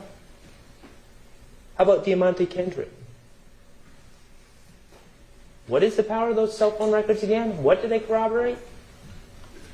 Did they have Kenneth Copeland wear a wire? Remember, when he was so desperate to get out of jail, I'll wear a wire, I'll wear a wire. That would have been an idea. Prove what you're saying, Kenneth. Don't just, you're a liar. You're a known liar. Don't just tell us stuff. Prove it. Nope, they didn't put a wire on Kenneth. What about wiretapping phones? We know they know how to do that. Did they wiretap anyone's phone to corroborate anything Kenneth Copeland and Quindarius Zachary said? Nope. So then we get to surveillance video. And this is where this gets kind of ugly. Kenneth Copeland claims he was at the Green Store, not outside the barber shop at the time of the killing. And his phone records put him in that general area. How many times have myself or Attorney Steele asked about the Green Store? Detective Thorpe claims that he went to the Green Store to try to get surveillance, but he didn't think they had any. Really? Because I heard about my client being shot at, his head being shot at that very same Green Store, and I heard the officer responded and looked at the surveillance to determine who was shooting at my client. I've seen pictures of the Green Store. I see the cameras. They don't have surveillance. Okay, Detective Thorpe, So you try to get surveillance. Do you have that in any of your reports? Any documentation of you going to the green store to try to get surveillance to corroborate the claims of Kenneth Copeland? Oh no, that's not in my report. Ask Gaither, Lieutenant Gaither, about the green store. Why would I go to the green store? That's not even relevant. Really? I beg to differ. She had no interest in corroborating Kenneth Copeland. So then we talk about the McDonald's surveillance. The McDonald's at Old Hateville and Cleveland Avenue. The very spot where Kenneth Copeland claims in his story that everyone met and that Demekion Garlington told him who killed Donovan Thomas. Well, we know the McDonald's has surveillance. That's been testified to by several officers. And we know we don't have the McDonald's surveillance for January 10th, 2015. So I ask, Attorney Steele asks, I ask, other attorneys ask. First we ask Gaither, did you ever try to get surveillance to McDonald's? And what did she say? Oh, we went like 2 or 3 months later, we went and we talked to a general manager and they weren't able to get into the cameras right then, but we took the card and we gave the card to Thorpe. That was her explanation of the efforts to get camera footage from the McDonald's. I said, okay, do you have that in a report? That you drove down to the McDonald's and talked to, who was the person you talked to? What was their title? What was their name? Where's the card? Oh no, I don't have that in a report. Nope. Okay, so then we asked Thorpe, what did you do to get surveillance from the McDonald's to corroborate anything Kenneth Copeland said? And this is where it gets ugly. He said, I went a couple days later and I talked to the people and they said the footage had been erased. The 15-day or however many days the cycle is ended and all the footage was erased and it started all over again. That piqued our interest because everyone knows that's not the way surveillance cameras work. Everyone knows it's first in, first out on a rolling basis, meaning if it's a 15-day cycle, at the end of 15 days, everything isn't just erased, but it starts taping over the beginning parts again, so you always have 15 days memory. Everyone knows that you wouldn't go to the McDonald's 2 days after an incident and find out that the whole system had been erased, because that's not how surveillance systems work. And we asked every officer, it seemed, that came up here.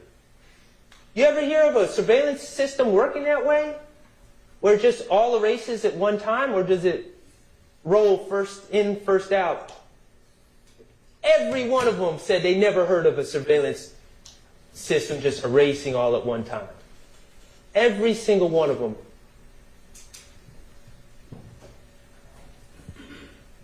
So, does that McDonald's on that corner of Old Hateville and Cleveland Avenue have a one-of-a-kind, a one-of-one surveillance system that they're operating? I don't think so. But what does that mean? It means Detective Thorpe lied to us. He lied to y'all. He didn't go to try to get that surveillance from the McDonald's. He didn't go 2 days later. What did we hear from D.A. Sprinkle? Remember that? And that's a straight shooter, D.A. Sprinkle. What did D.A. Sprinkle said when we asked him about it? Hey, did Detective Thorpe ever mention trying to go get the footage from the McDonald's? Did that ever come up? Because, we've been asking a lot about this McDonald's footage. What did D.A. Sprinkle say? Detective Thorpe never brought that up to me. And that seems like something he would have brought up. Detective Thorpe lied. Either that, or he did go get the footage, and it doesn't back up Kenneth Copeland's claims, and it's in his missing file somewhere, which he can't find to bring to court. I guess that's a possibility. But he lied.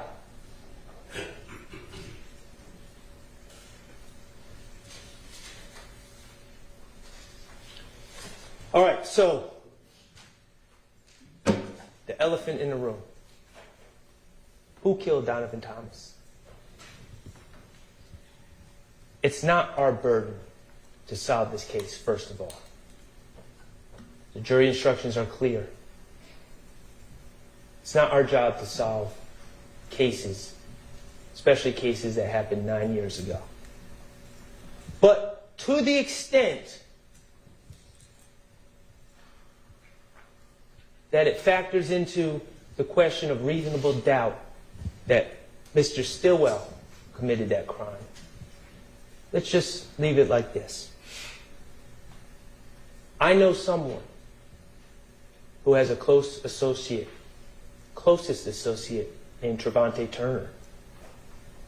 I know of someone who is arch enemies with a man named Kelvin Watts, who's the brother of Donovan Thomas. I know of someone who, with Trevante Turner, went and shot up Rich Homie Kwan's father's barber shop in 2014. I know of someone who stole Donovan Thomas's nut chain and wallet and cell phone out of his truck in late 2014, and when asked about it by the police, repeatedly lied about that situation, repeatedly pretended that him and Donovan Thomas were cool. I know someone who was jumped by Kelvin Watts in Club Crucial on January 6, 2015. I know someone who basically admitted on the stand, I'm listening, to shooting up the TIG studios at 675 Metropolitan Avenue on January 8, 2015, 2 days before Donovan Thomas's death. A shooting which shot a hole in Rich Homie Kwan's windshield. And if you recall from the officer who responded to the scene, a shooting that very well may have occurred while Donovan Thomas was present. Remember, I asked that officer, were the people there in the studio at the time? Yes, there were. Who were they? I don't know. They wouldn't open the door. They wouldn't come and answer. And I know someone who was put on the proverbial plate by Donovan Thomas on January 8th, 2015. Mr. Kokomo, could you please play DS24F?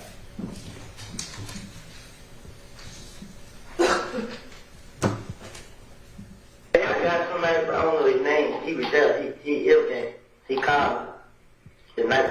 Well, I forgot what day night I killed, but it was a Friday night.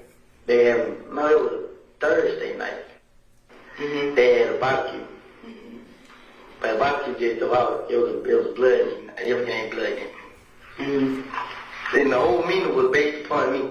They was all in there talking about this and this, talking about this and this. So the nigga Mo was on the phone. So Mo told everybody, I mean, every last one of y'all, whoever 90s scraps here, whoever that other nigga name, supposed to kill me. They gave all them guns. The same night, they gave every last one gun. Said, treat me to a gas station and kill me. I forgot what else. But he called and he told me everything, and he said, is this person a friend of yours? That's good. The whole meeting was based on me. Gave all of them guns. They were instructed to trick me to the gas station.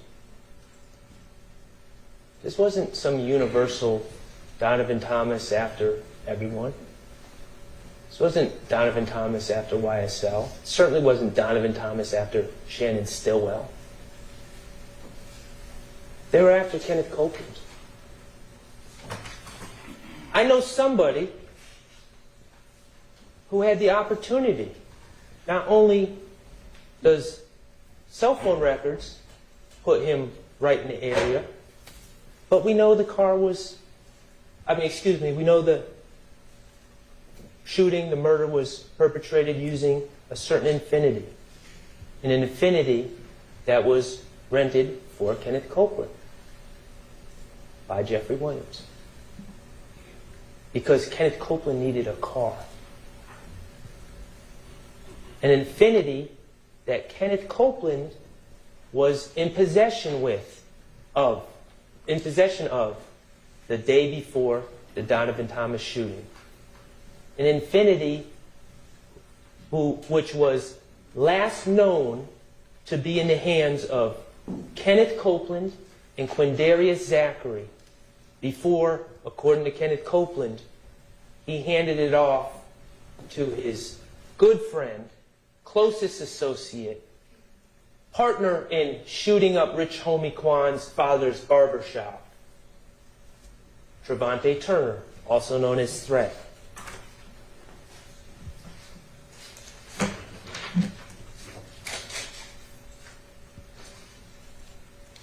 In conclusion, regarding count 2, ladies and gentlemen, there is an absolute lack of reliable evidence against Shannon Stillwell.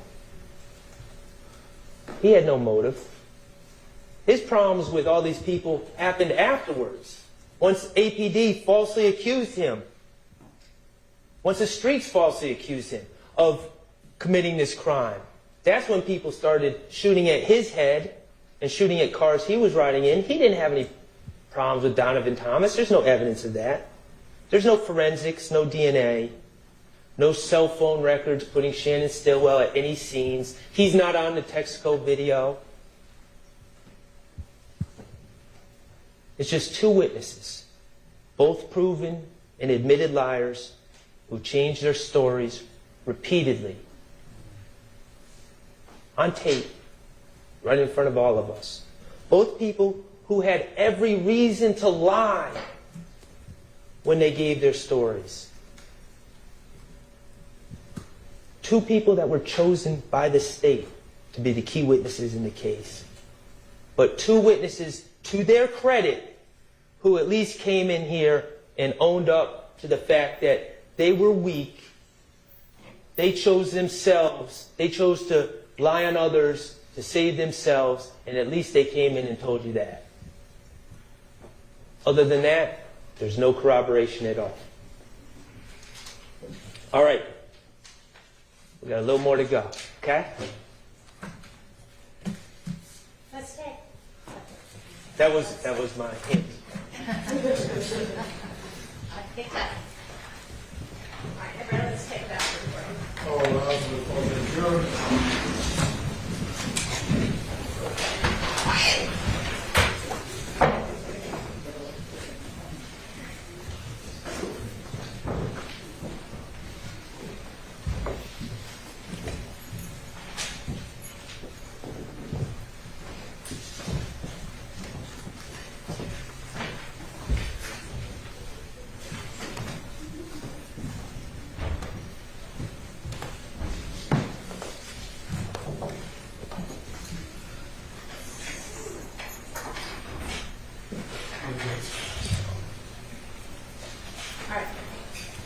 Everybody try to be back as soon as you can, and as soon as we can get all the jurors taken care of, we'll all get back, because it's going to be a long day.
Please.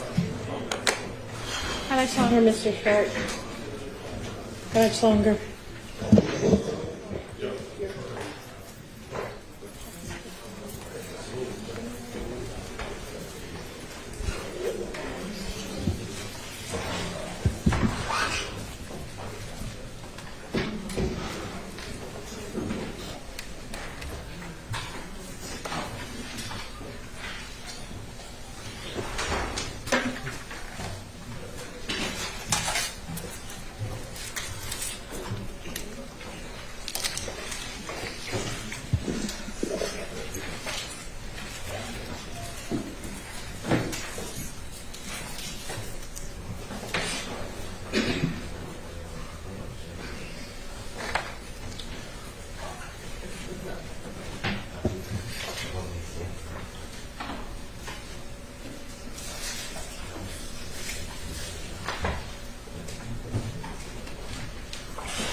Oh, page 44, count. All right, sir.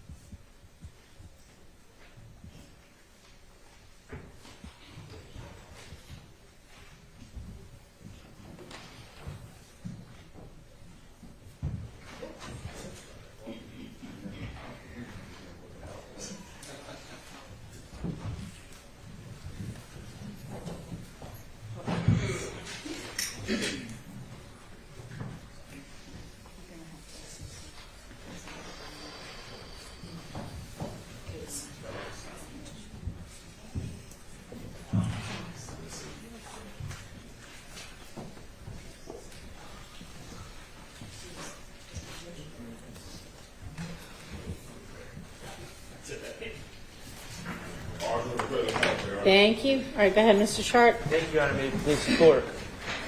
I see the coffee. I can take a hint. We're almost there, okay?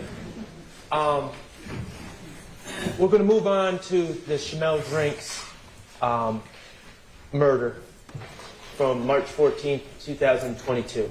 And there are several counts regarding this case. Count 49 charges my client, Mr. Stillwell, with murder. Mr. Kokomo, if you could show 50. 50 charges participation in criminal street gang activity based on the murder. 51 charges criminal street gang activity based on the murder. And 52 charges possession of firearm by a convicted felon for March 14th, 2022, based on the belief that if a murder was committed by Mr. Stillwell, he must have had a gun. And count 54 is charged possession of firearm during commission of a felony, being the murder. My point is all of these counts are predicated on the murder charge. And so I'm not going to focus on any of the other counts. I'm just going to focus on count 49, which is the murder charge. Okay, so turning the page to the March 14th, 2022 Shamel Drinks murder case. Let's start out by just reviewing kind of the basic evidence, standard evidence, and then we're going to get into some of the more complicated matters that came up during trial. There's no eyewitnesses. There's no DNA. There's a fingerprint that was briefly alluded to that was found on Shamel Drinks' car that does not belong to Mr. Stillwell or anyone else in this case. There's no ballistic matches. We know that the projectiles or the bullets that hit Mr. Drinks twice, once in the neck, once in the arm, we know that they were .40 caliber bullets. Okay? That's what we know. What else have we heard through trial? We heard about a phone that Mr. Stillwell had. We heard a lot of his songs off that phone, and we also heard about some other things. We heard about a article that Mr. Stillwell, or someone with Mr. Stillwell's phone, we'll say Mr. Stillwell, clicked on March 17th, 2022. Okay, it was a Fox News article about a shooting on Windsor Street. Okay, that's 3 days after the homicide. That is after Mr.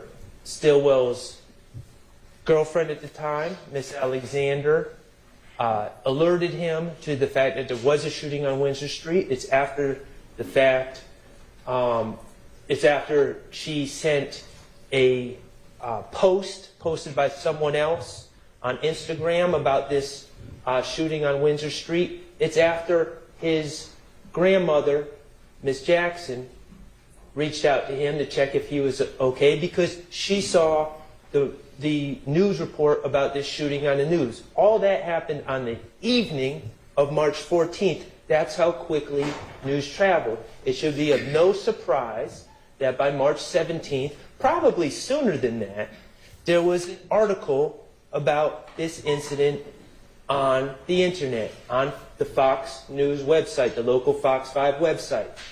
Mr. Stillwell clicked on an article 3 days afterwards. Additionally, we heard about Mr. Stillwell being in we know that he's in the rap, or he's trying to make his way in the rap game, and we know that on the evening of March 14th, going into March 15th, Mr. Stillwell was in the studio. And we know there was a note in his phone that talked about a very standard, very common, not a particularly unique line at all, not unique at all, to be quite honest, from drill music, about ops. That was put in his notes while he was in the studio making drill music. So we have that. Neither of those two things in his phone are particularly noteworthy. They're not strong evidence of anything. But they were brought to your attention by Investigator Viverito, who searched his phone far and wide for any information she could find. And that was what she found. We heard about social media posts. And we heard that those social media posts were collected by Investigator Viverito. And we went back and forth with Investigator Viverito, we being me, about her work collecting those posts. There's no reports on who she was following, what she was looking for, who she was checking out on Instagram, who she wasn't checking out on Instagram. We also know from the post by Mr. Nichols that was presented to you initially in a far different form than it was actually on the internet, that Investigator Viverito was not only collecting posts, but she was manipulating posts to present to you in the way that she deemed fit, because she is biased. We learned that there were several people that made posts about the goings-ons in March of 2022. We know, and I'm not going to hide from it, that Mr. Stillwell made posts about Maine Christian McMiller's death on March 11th, about Darius Ford's death, about how his heart is broken, about how he ain't going to be the only one crying. We know that there were posts on both sides, from everyone in the community, about what was going on in March 2022. But the takeaway from the post is this, and it actually came from Investigator Viverito. I don't think she really wanted to admit it, but she did.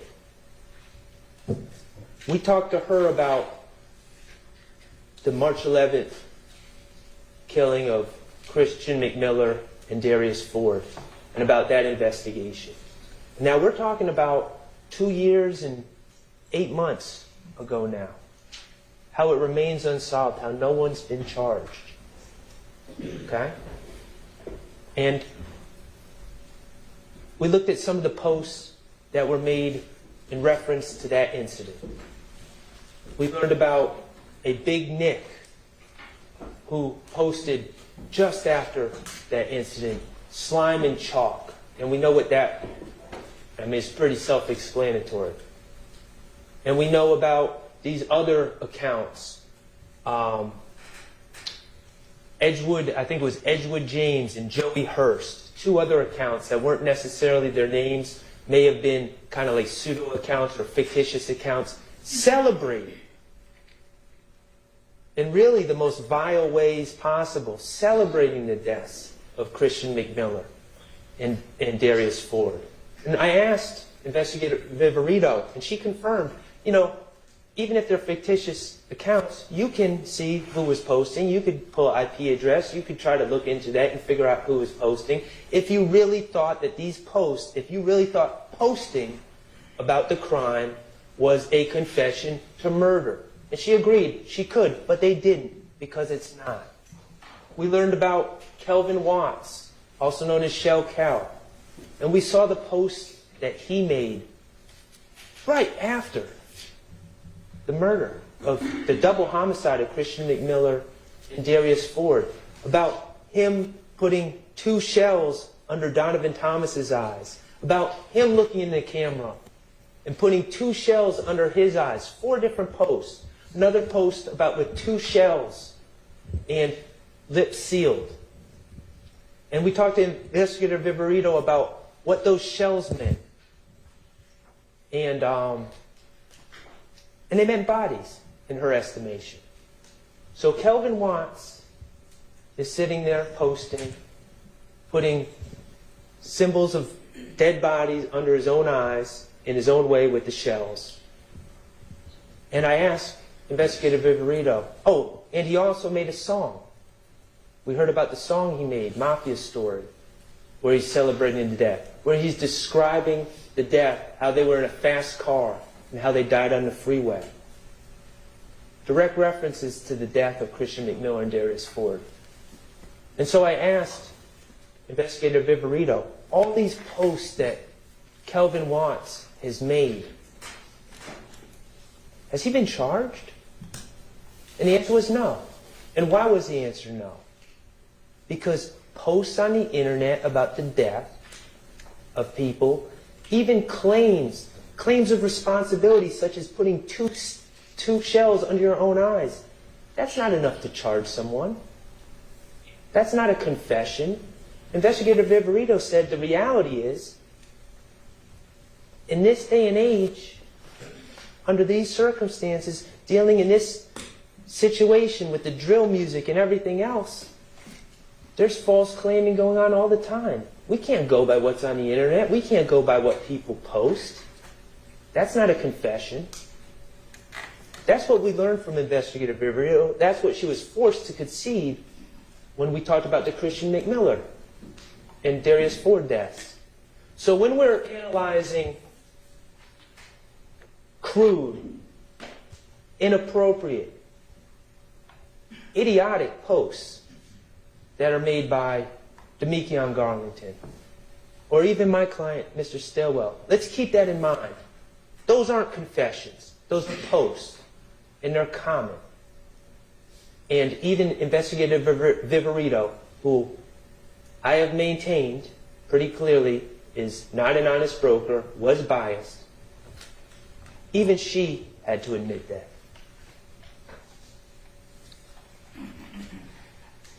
Ballistics is interesting Because we know about the FN that Mr. Stillwell is allegedly being linked with. 57 FN. And that was always a hole in the state's case, right? Mr. Drinks was shot with a .40 caliber bullets. Mr. Stillwell has never been linked to any weapon that shoots .40 caliber bullets, at least not in 2022. So Investigator Viperito shows up in court, looking to put her stamp on the case, looking to sway the jurors. And she looks at a video, and she says, yeah, on that table, I think that's a Glock 27 based on the bottom of the grip. I'm not an expert. I'm not saying it is, but I'm just going to kind of hypothesize in front of the jury that it's a Glock 27, and they shoot .40 caliber bullets. Okay, you're not an expert, but you're throwing that in front of the jury. Never said it before until you're on the stand. And what's your experience with Glock 27s? Well, one time I went to the gun store and I was trying to decide what kind of gun to buy, and I held a Glock 27. That's it. Think about Investigator Viperito and her bias and her trying to sway you and identify or claim to identify a firearm and a make and model from that picture and what her basis is, what her real basis is. Any evidence that Mr. Stillwell ever possessed that gun? And what did she say? She just can't answer no, because of course there's no evidence that Mr. Stillwell has ever possessed that gun. She says, well, do you have any evidence? Or I don't have any evidence that he didn't.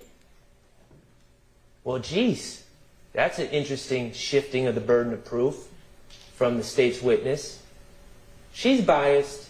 She came in there to try to solve a key problem of the state's case, which is that Mr. Stillwell is not linked to any weapon that could possibly shoot the fatal bullets in the Shamel Drinks case. And she tried to solve that problem for the state with her little trick and her little identification based on one-time handling a gun in some pawn shop or some gun store somewhere. Don't fall for it. It just shows her bias. So, we heard the wiretaps.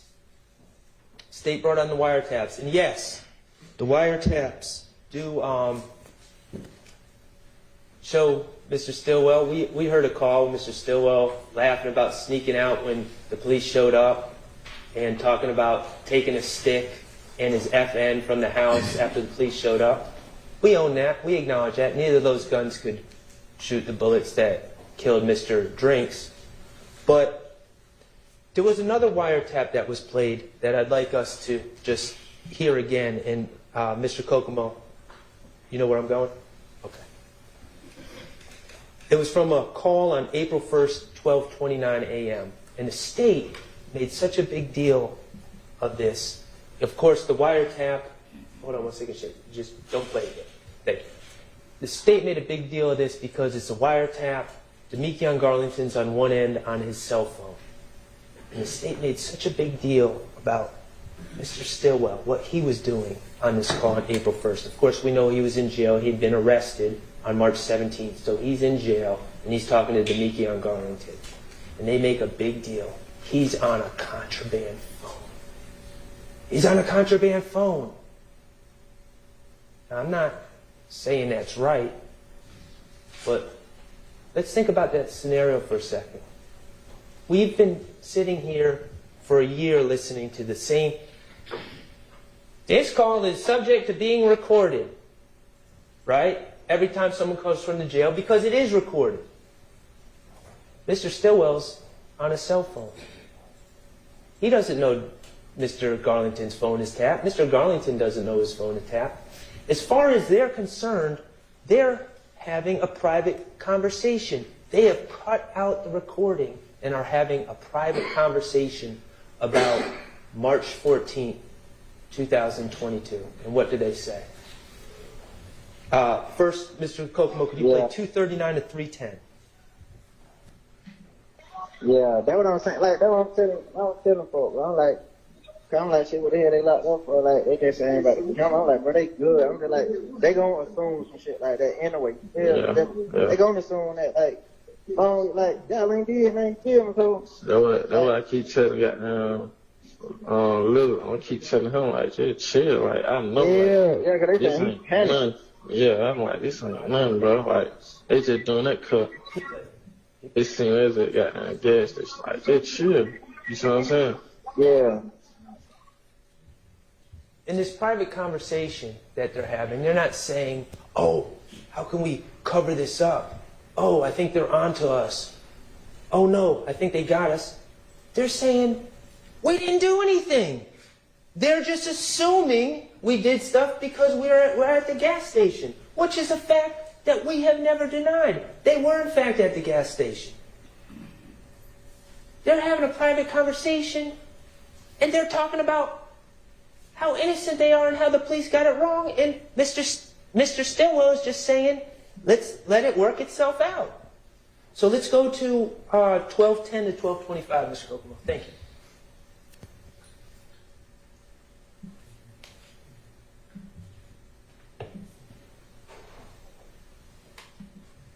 Yeah, I already know, like, when they got down, go to wiping down, doing them got down, them, you know, they gunpowder forensics, all this shit there. Yeah. You gonna come back clean, you see what I'm saying? So I ain't tripping on that. Uh-huh. Yeah. Okay, let's consider that comment. First of all, no one said the car has been cleaned. It's going to come back clean, is what was said. And now, listen to what Mr. Stillwell says.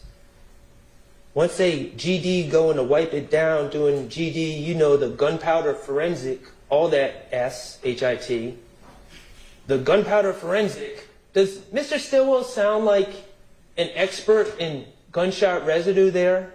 Does he really sound like someone that's going to say, oh, I have so much inside knowledge on this forensic work that the police do on the inside of cars that we must clean the headliner of all things? No. He sounds like someone who knows that they were in a car on March 14th, 2022, knows that they were at the BP, knows that they left and they drove down Windsor Street, and knows, despite the fact that he's been arrested falsely for killing another gentleman, he knows in his heart that no gun was fired by him inside that car or outside that car. That's how he knows it's going to come back clean. It's not some devious mastermind that's got some inside information on the forensic work. He barely knows what he's talking about. You know that gunpowder forensic? All that S-H-I-T. That's the comment of someone that knows where they were on March 14th and where they were driving and what they did not do. And what they did not do was fire a gun.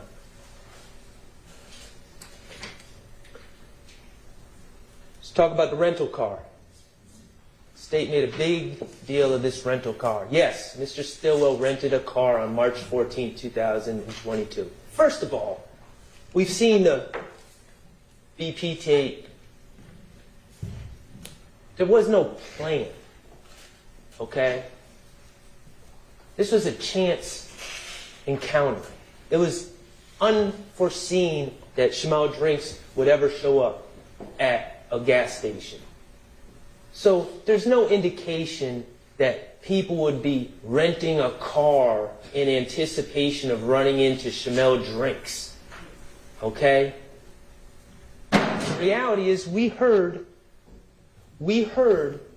about what was going on in Mr. Stillwell's life. We know from his phone. We heard from Miss Alexander who testified. Remember what she said? March 9th, I was robbed. I said she's in the cash business. She said, no, I dance. Okay, that's fine. I didn't want to put it out there, but she did. She dances. She carries large amounts of money. And people ran up on her with their guns out and tried to rob her. And remember what she said? I said, you shot at them in self-defense. She said, no, I shot them. She didn't have any remorse about that because people ran up on her to try to take her stuff at gunpoint. But she was concerned about the blowback. She was concerned about people coming back to get her. Couple that with the fact that Mr. Stillwell has had a target on his back since 2015. Couple that with the fact that Mr. Ford and Mr. McMiller were just ruthlessly murdered on the freeway while driving in a car that obviously someone knew who they were and had an idea of what kind of car they were in.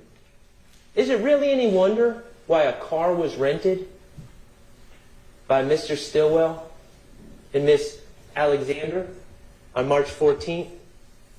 If it's such a secret, if there was such a plan behind this car, isn't it odd that Mr. Stillwell, first of all, they ordered it online ahead of time. Mr. Stillwell walks in there on surveillance, gives his ID, gives his name. It wasn't no secret. They were renting a car because things had gotten dangerous. They were trying to survive. And then we make a big deal of these tints. Yeah, they did put a tint on the car. That was kind of the point. It was exactly the point. No one's hiding from that. Mr. Stillwell was scared for his safety. He was scared for Miss Alexander's safety. And the first thing he did that night is went and got window tints on the car. And yes, he broke the rental agreement in doing so. We acknowledge that as well. If this was a car that was involved in a homicide on March 14th, let's consider Mr. Stillwell's actions after the fact. I don't know. It seems logical to me that if I'm in a rental car and I use it as part of a homicide, the first thing I'm going to do is get rid of said rental car. Distance myself from the rental car. It's on video at the BP. It's on video on Windsor Street. There's surveillance cameras all over the place in Atlanta. The first thing anyone would do if they committed a crime as heinous as this in a rental car is to get rid of it. Well, what do we know that Mr. Stillwell does? Well, first of all, he runs into Investigator Viverito at 2830 Waters Road a day after the homicide, wearing the same clothes he was wearing in the BP, by the way, not really concealing his identity there. And he tells Investigator Viverito, yeah, that's the car I'm in. That's the car I'm riding in. And then what does he do later in the day on the 16th? Does he go into Griffin, Georgia and burn it in some back road somewhere? Does he go drop it off in Alabama? No. He calls Alamo and extends the rental until the 20th. Ask yourselves, really? Are those the actions of someone with a guilty conscience? Are those the actions of someone who committed a crime in a rental car? Absolutely not. Why is he doing these things? Because just like how he knows the car is going to come back clean, he knows he didn't do anything in that car. He knows he's innocent. He has no reason to get rid of the car.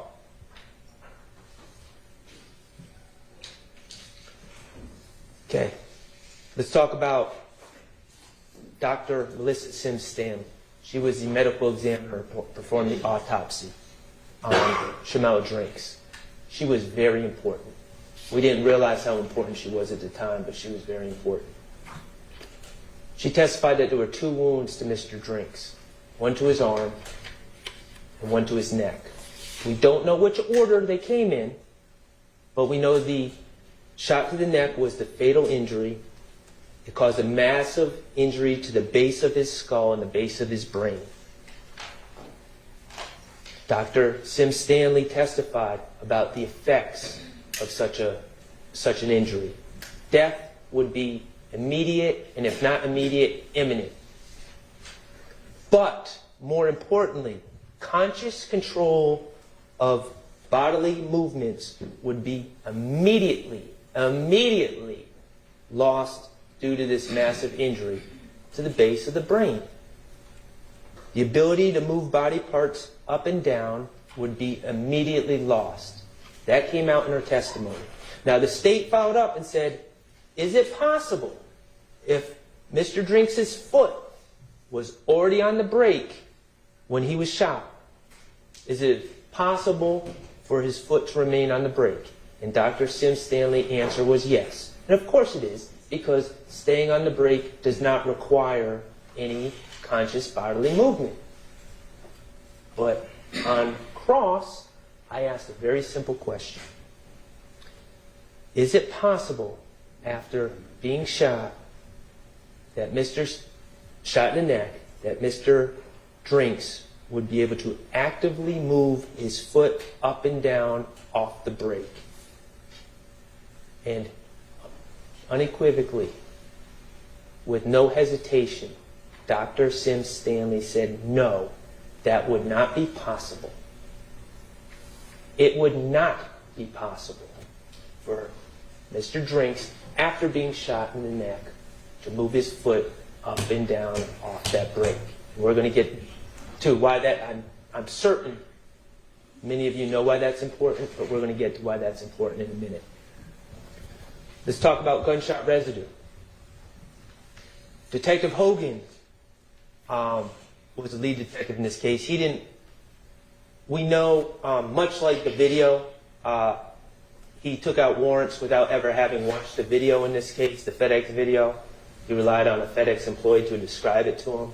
We also know that he didn't wait for any gunshot residue results to come back before taking out warrants either, before assuming the guilt of my client, Mr. Stillwell. He, in fact, when he testified, he seemed unaware that there was even any gunshot residue tests performed or anything had been collected. But then we talked to Antoinette Green, who was the crime scene tech, who processed the the white Audi. And she processed the red Versa, but she processed the white Audi. And she informed us that it was, in fact, Detective Hogan who requested that she collect the headliner for the purpose of testing for gunshot residue. And I asked crime scene tech Green, did that seem like an appropriate request to you, collecting the headliner to test for gunshot residue within that car? And she said, yes. The location seemed appropriate, the location of the headliner seemed appropriate, and the fabric that the headliner was made of made it a very appropriate piece of the car to collect, to be later tested for gunshot residue. And so she collected it. In fact, she didn't just collect the part over the sunroof, she cut out around that part as well and collected it all and sealed it up just like she does in every other case. She did her job, she collected it, she sealed it, and she sent it to GBI for testing. I asked scientist, Mr. Colvin, who tested for gunshot residue. I said, well, how about you? What is your thoughts? You ever test headliners before? Yeah, all the time. Okay, does that seem an appropriate part of the car to collect, to test for gunshot residue? Absolutely. The fabric is the type of fabric that would tend to hold on to the gunshot residue, to maintain the gunshot residue as opposed to someone's hands or something like that.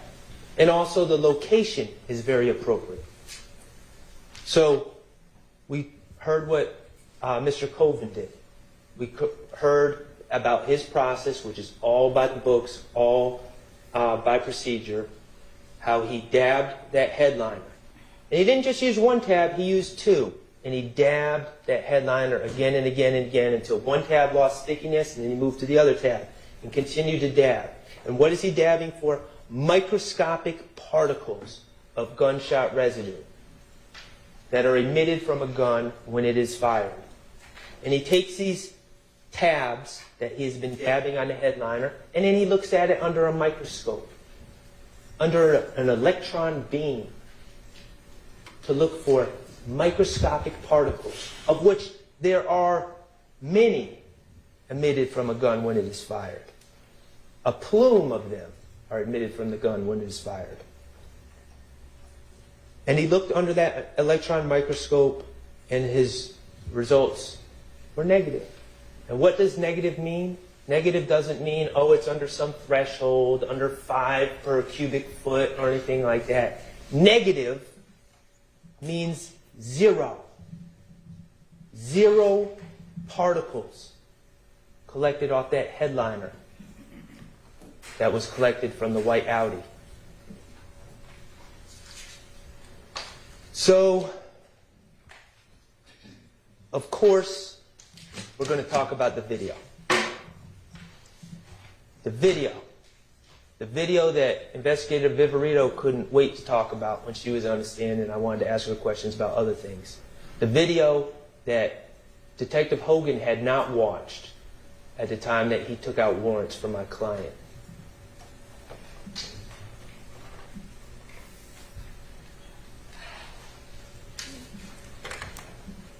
Mr. Kokomo, could you pull up the video? Okay. And I just want to give a little timeline of what I submit we're going to see from this video. We're going to see 3 cars in a line. We're going to see a 4th car, a white car, pull up behind Mr. Stillwell in a driving fast. We're going to see Mr. Stillwell pull off. 16 seconds later, we're going to see Mr. Drink's brake lights go on and off. 16 seconds after Mr. Stillwell has been long gone. 18 seconds after Mr. Stillwell leaves, we're going to see a 5th car make an unexplained U-turn. 30 seconds after Mr. Stillwell has pulled off, we're going to see Mr. Drink's brake lights flicker on and off again. And finally, for a 3rd time, 33 seconds after Mr. Stillwell has pulled off, we're going to see Mr. Drink's brake lights go on and off once again. Investigator Viverito wasn't correct. It doesn't happen one time. The brakes go on and off 3 different times in this video. And we're going to watch it.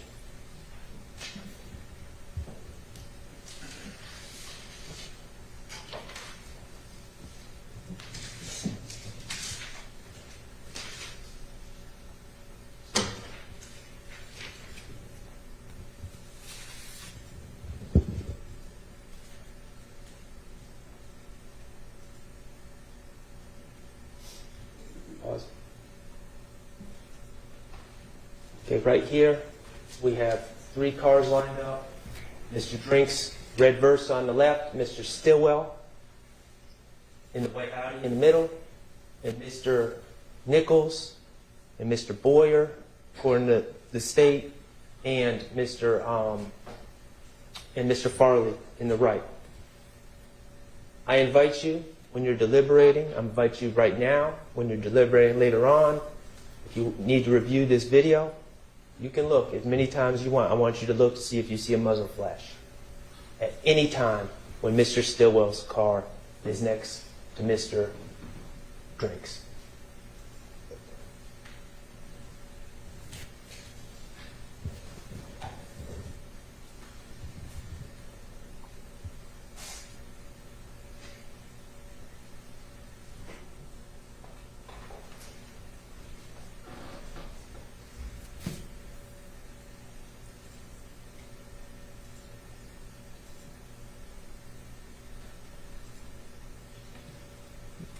We see a 4th car speed up behind Mr. Stillwell. Pause. And Mr. Stillwell leaves. What's going through Mr. Stillwell's mind right now?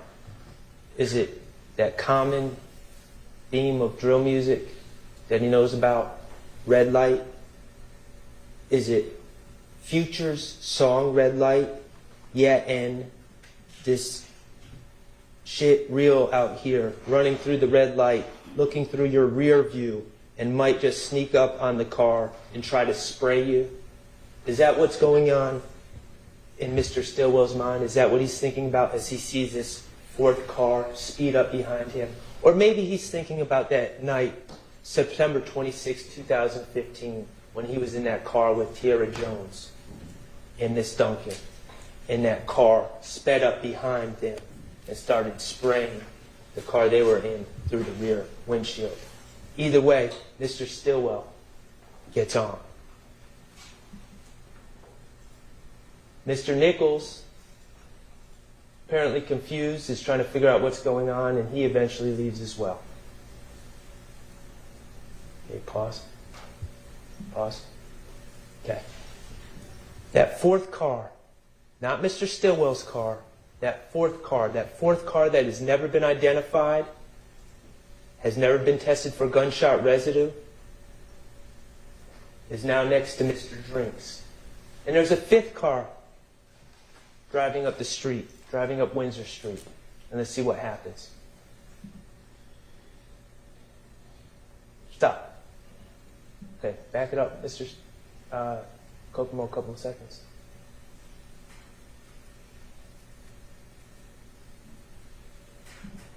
Okay, pause.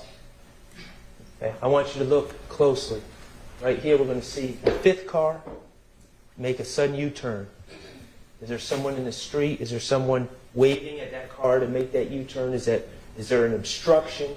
Is there anything going on that would explain why that car makes that U-turn at that exact time? No, there's not. There's one explanation. Hold on, Mr. Kokomo.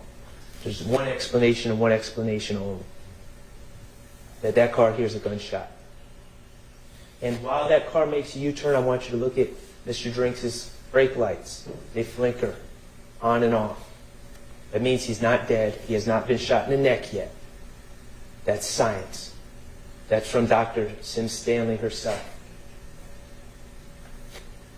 What could be happening, I submit to you, because we don't know the order of the wounds, what could be happening, what makes the most sense, is that at this exact moment, that car that's next to Mr. Drinks fires a shot into the car. And remember, there's 2 wounds to Mr.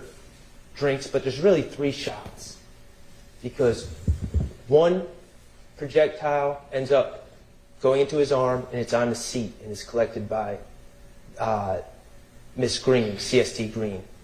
Another projectile ends up, sadly, in his body, and is collected by the ME. A third projectile goes through Mr. Drinks' car because we see the exit wound, the exit where the bullet exited Mr. Drinks' driver's side front door. So there's at least 3 shots that are fired into Mr. Drinks' car.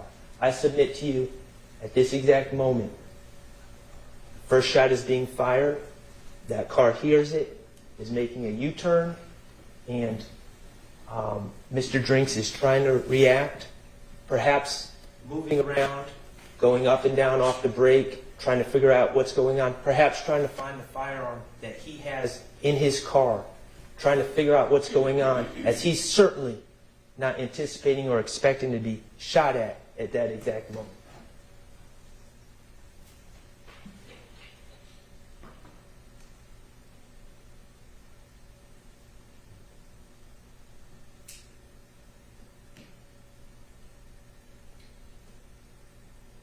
That car, that white car, remains next to Mr. Drinks. Up. Back it up, Mr. Kokomo.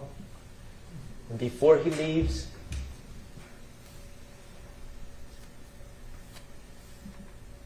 we see a slight flicker of the brake light right there. And then if we play it again, and no more flickers. At that moment, tragically, the fatal shot was fired from that 4th car into Mr. Drinks' red Versa going into his neck, causing him to immediately lose all bodily control and eventually leading to his imminent death. And that white car, that fourth car, leaves the scene.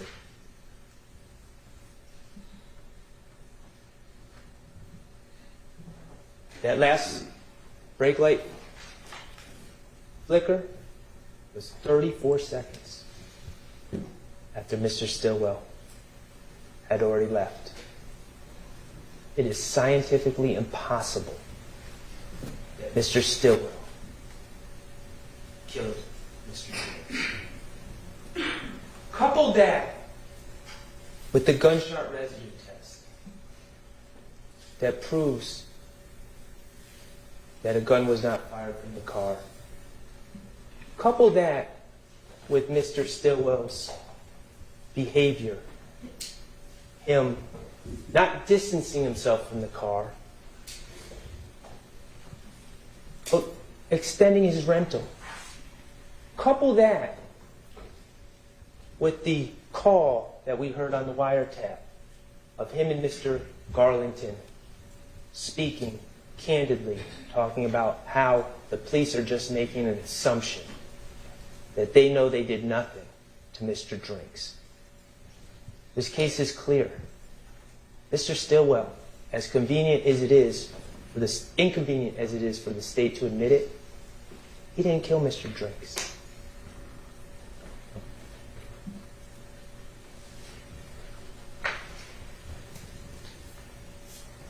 Ladies and gentlemen, I'm about to conclude.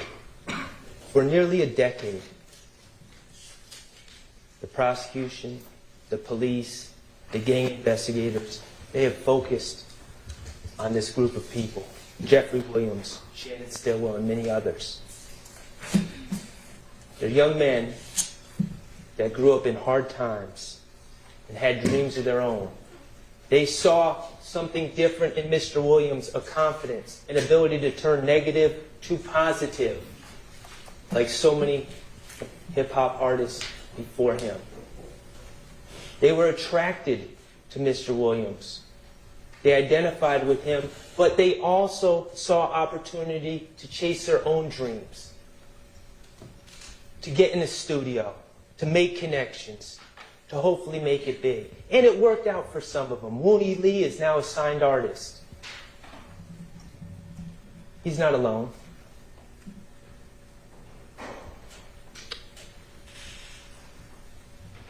But for nearly a decade, these gentlemen have been followed on social media. Prosecutors and police officers have listened to their music, have scrutinized their artistic expression, leaving no room for artistic license, leaving no room for hyperbole. They've searched residences. They've taken jewelry. They've seized cars. They've subpoenaed phone records. They've taken people's cell phones. They've extracted the contents of those cell phones. They've tapped phones. And most egregiously, they have systematically sought out people. People that are so weak, so scared of jail, so scared of the consequences of their own action, that they are willing to lie on others to save their own skin. And they have systematically sought out those people.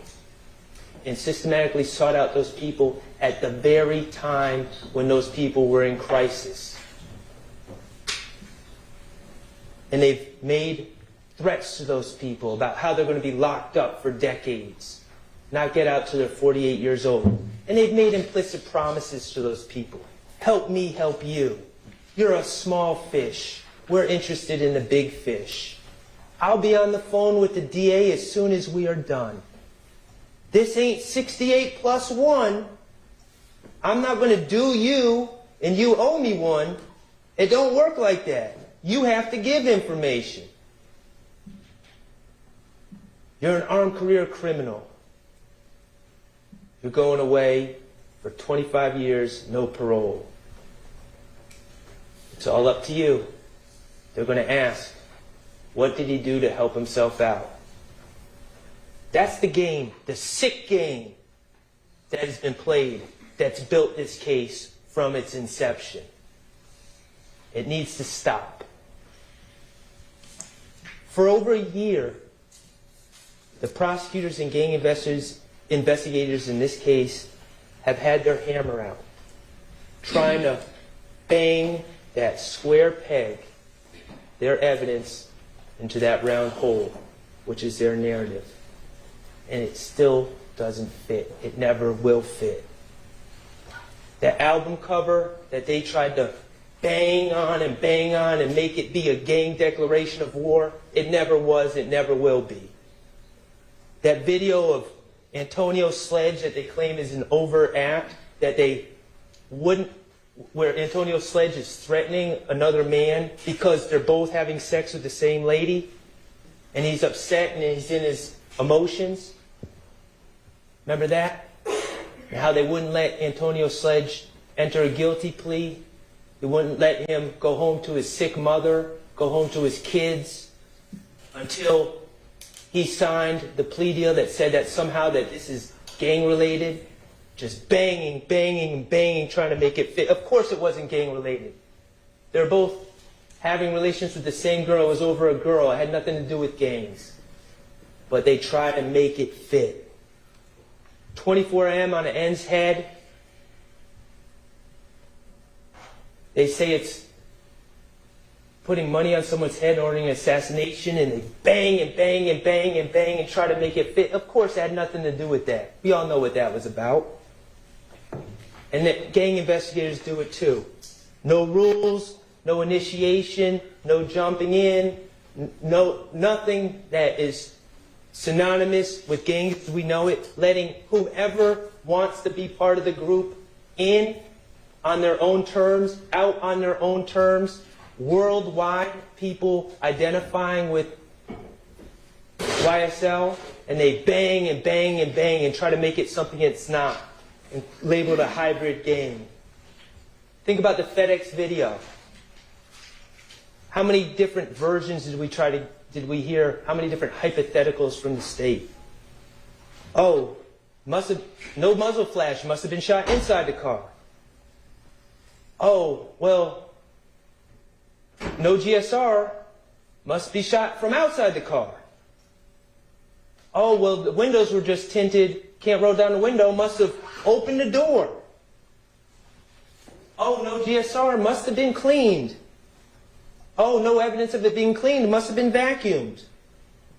Oh, or maybe scientist Colvin with the GBI, maybe he tested it incorrectly. Maybe he only dabbed on certain parts that didn't have GSR, as if GSR all accumulates in one little spot, as if it's not a plume, as if it's not all over an object where it's shot. These are all their theories that they try to use. Oh, the GSR must have fallen off in the bag, the sealed bag, this bag that was sealed and protected from the elements, just like every other piece of evidence they use in prosecutions of other cases. Just throwing stuff out there. Just continuing to try to bang. Just make it fit. Make it look good. It's never going to fit because it's not the truth. They don't have an explanation of why that car did a U-turn. There's only one logical explanation. They don't have an explanation for that negative GSR test. They don't have an explanation of why their own witness, a doctor, the ME, said that upon that shot, all bodily control would be lost, and we see the brake light go on and off 3 times after Shannon Stillwell's gone. They don't have explanations, but they just want to bang, and try so hard to make it fit. I've had enough of the hammering. I've had enough of the square peg. I've had enough of their narrative and their theory. It's been a year. It's time to put the hammer down. Let's follow the evidence and not the state's narrative. If we follow the real evidence in this case, not what they're trying to sell you, you will come to the conclusion that the state has not proven count 1, conspiracy to violate the RICO Act beyond a reasonable doubt, and you will return the only just verdict in that case and find Mr. Stillwell not guilty. If we follow the evidence and not the narrative about count 2, Donovan Thomas, you will find that the testimony, the uncorroborated testimony of admitted liar Kenneth Copeland and admitted liar Quindarius Zachary is woefully insufficient. That there's reasonable doubt all over the place, and you will find Mr. Stillwell not guilty of count 2. And if we follow the evidence, you will find that not only has the state not proven that that Shannon Stillwell shot Shamel Drinks, not only have they not proven that beyond a reasonable doubt, but it's crystal clear that Mr. Stillwell did not commit that crime. And the only just verdict for counts 49 through 54 will be not guilty. Ladies and gentlemen, I appreciate your time and attention.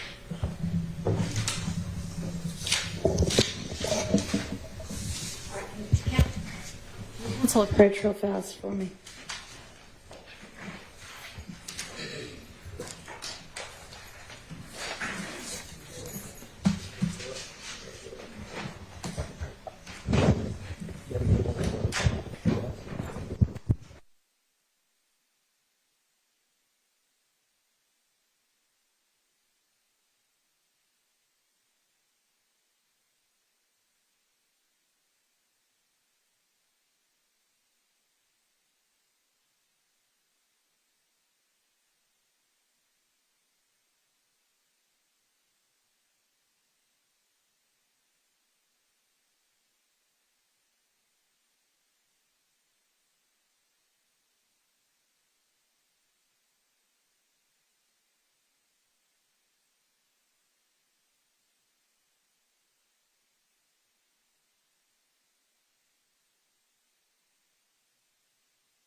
All right, I'm trying to figure out timing. I know y'all were told that this might be a late day, and it's going to be a late day.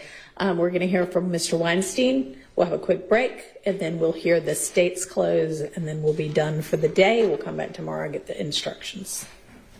All right, go ahead, Mr. Weinstein.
Good afternoon. I'm Doug Weinstein, as y'all know, and I have the pleasure of representing Diamante Kendrick, along with my co-counsel, Katie Hagerty, who's sitting back there right now. Mr. J. Apt also represents Mr. Kendrick, but he can't be here right now. And good afternoon, Your Honor, and good afternoon, counsel. I am thrilled to finally be able to speak directly to you all. We've seen each other in the hallways, we've seen each other in the break room, and here in court, but I haven't been able to address you directly. The first thing I have to say is thank you. Thank you for your time over the last year. Thank you for your attention. It is sincerely appreciated. And I am going to do something that you have not seen much of. I am going to try to move at a brisk and deliberate pace and not take up any more of your time than I need to, because I think we have already taxed that enough at this point. I know that your time is valuable. I know you want to be able to spend the holidays with your family. I would also like Mr. Kendrick to be able to spend the holidays with his family without the weight of this trial hanging over him. So let's get a move on. You have heard a bit about Diamante Kendrick over the course of this trial, so I want to just talk about him for a few minutes. As you heard, Diamante, first of all, he originates from Miami. He came from Miami, he moved here, but he was a football star at Grady, and he had a scholarship to UGA to play football. That's a path out that a lot of people take. That is a path up. For a lot of folks in Diamante's situation, the path out is football, either as a career or as a scholarship opportunity to get a college education, to make a better life for yourself. And then another alternative is often music. And while he had that chance to go to UGA, it got derailed. And it got derailed through something that was at no point Mr. Kendrick's responsibility, but it got derailed. So he had to look for something else. And what did he look for? He looked for music. He turned to music because he didn't want to live in that life anymore. He wanted to move beyond it. But yeah, he made some mistakes back then. He made some mistakes back in 2015. And he has paid his price for that. He has paid his dues that he owed society for that. And since that time, he has done nothing but turn to his art, turn to his music, writing lyric after lyric after lyric, laying down tracks. But instead of allowing him to move on with his life, he has become sucked up in this targeting of Jeffrey Williams and has become collateral damage. And these attacks and use of his lyrics against him, the use of the lyrics against Jeffrey Williams, is frankly shameful. It's an attack on the First Amendment. And there's been so many rights, so many notions that I think we hold dear as a nation that the state has simply swept away. So why has the state taken a year of your life away from the work that you enjoy, the family that you love, your travel, your vacations, your children, grandchildren, parents? Why have they done that? What has been the point? The state told you in their opening that there was a point. And the point was that Jeffrey Williams was the head of a wolf pack. That is what they told you. But I don't think anyone sitting in here has seen that. You'll make that decision, not me. But I don't think anyone has seen that. What have they proven about Jeffrey Williams? They have proven that he was a man that through incredible hard work, dedication, and talent came up out of Cleveland Avenue. And instead of forgetting everyone back there, instead of leaving them behind, he tried to reach out to those people that were friends of his that he came up with and say, you don't have to live this life. You can come with me. You can get into music. You can hone your craft. I can take you on the road with me.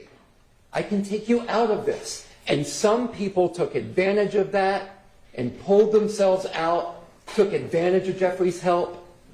Some people tried to do that and failed, and Jeffrey Williams sent them back home. They didn't succeed. And Mr. Kendrick took a hold of that. And Mr. Kendrick took advantage of that opportunity that Jeffrey helped him. But instead, law enforcement put a target on Jeffrey Williams' back. Because God forbid anybody pull themselves out of that. Because what does society want to do? Drag them back again. Never let them leave their past behind.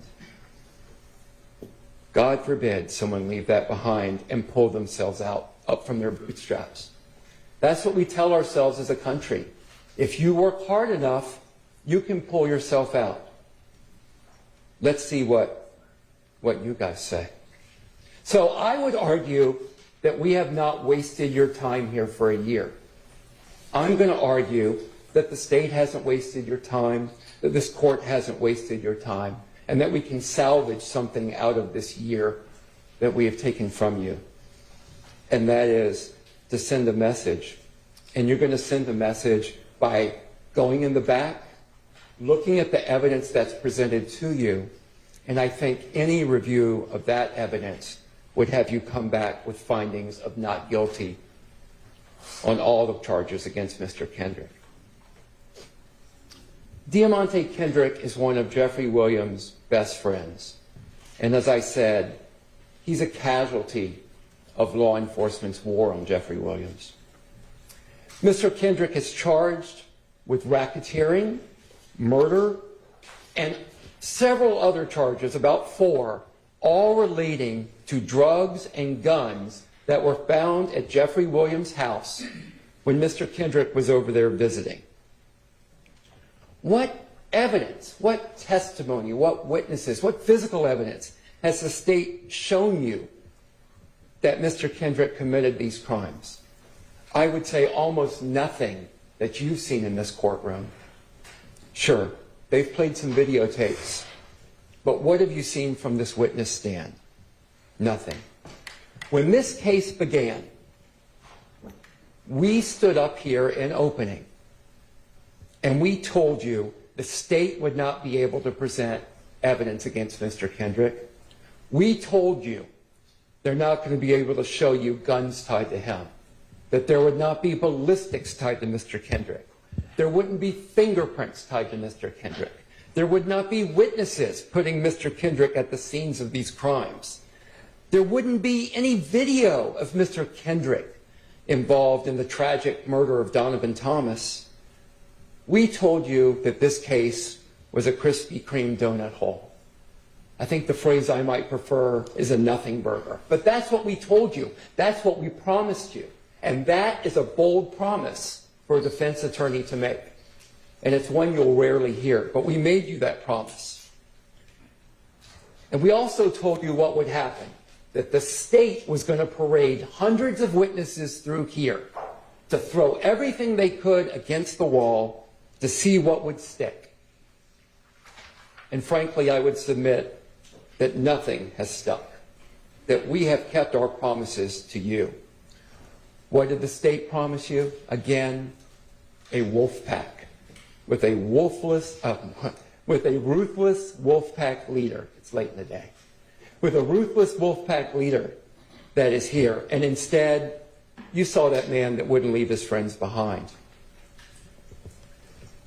As the state has told you, as Mr. Sharp told you, the state has to prove these charges beyond a reasonable doubt.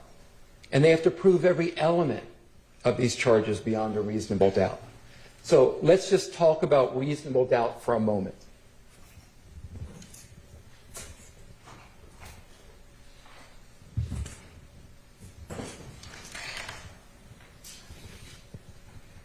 So, when the state began today, they told you that you don't have to seek out doubt. They don't want you to think about doubt. But the standard is they have to prove their case to you by guilt beyond a reasonable doubt. They have to prove their state to you by guilt beyond a reasonable doubt for each of the charges, for each of the elements. It can't be down here as highly unlikely. It is a very high standard. Possibly guilty, probably guilty, doesn't do it. It has to be guilt beyond a reasonable doubt. The court is going to charge you. They're going to tell you, for example, that grave suspicion is not sufficient. And let me read you the charge you're going to hear. Facts and circumstances that merely place upon the defendant a grave suspicion of the crime charged, or that merely raises a speculation or conjecture of the defendant's guilt, are not sufficient to authorize a conviction of the defendant.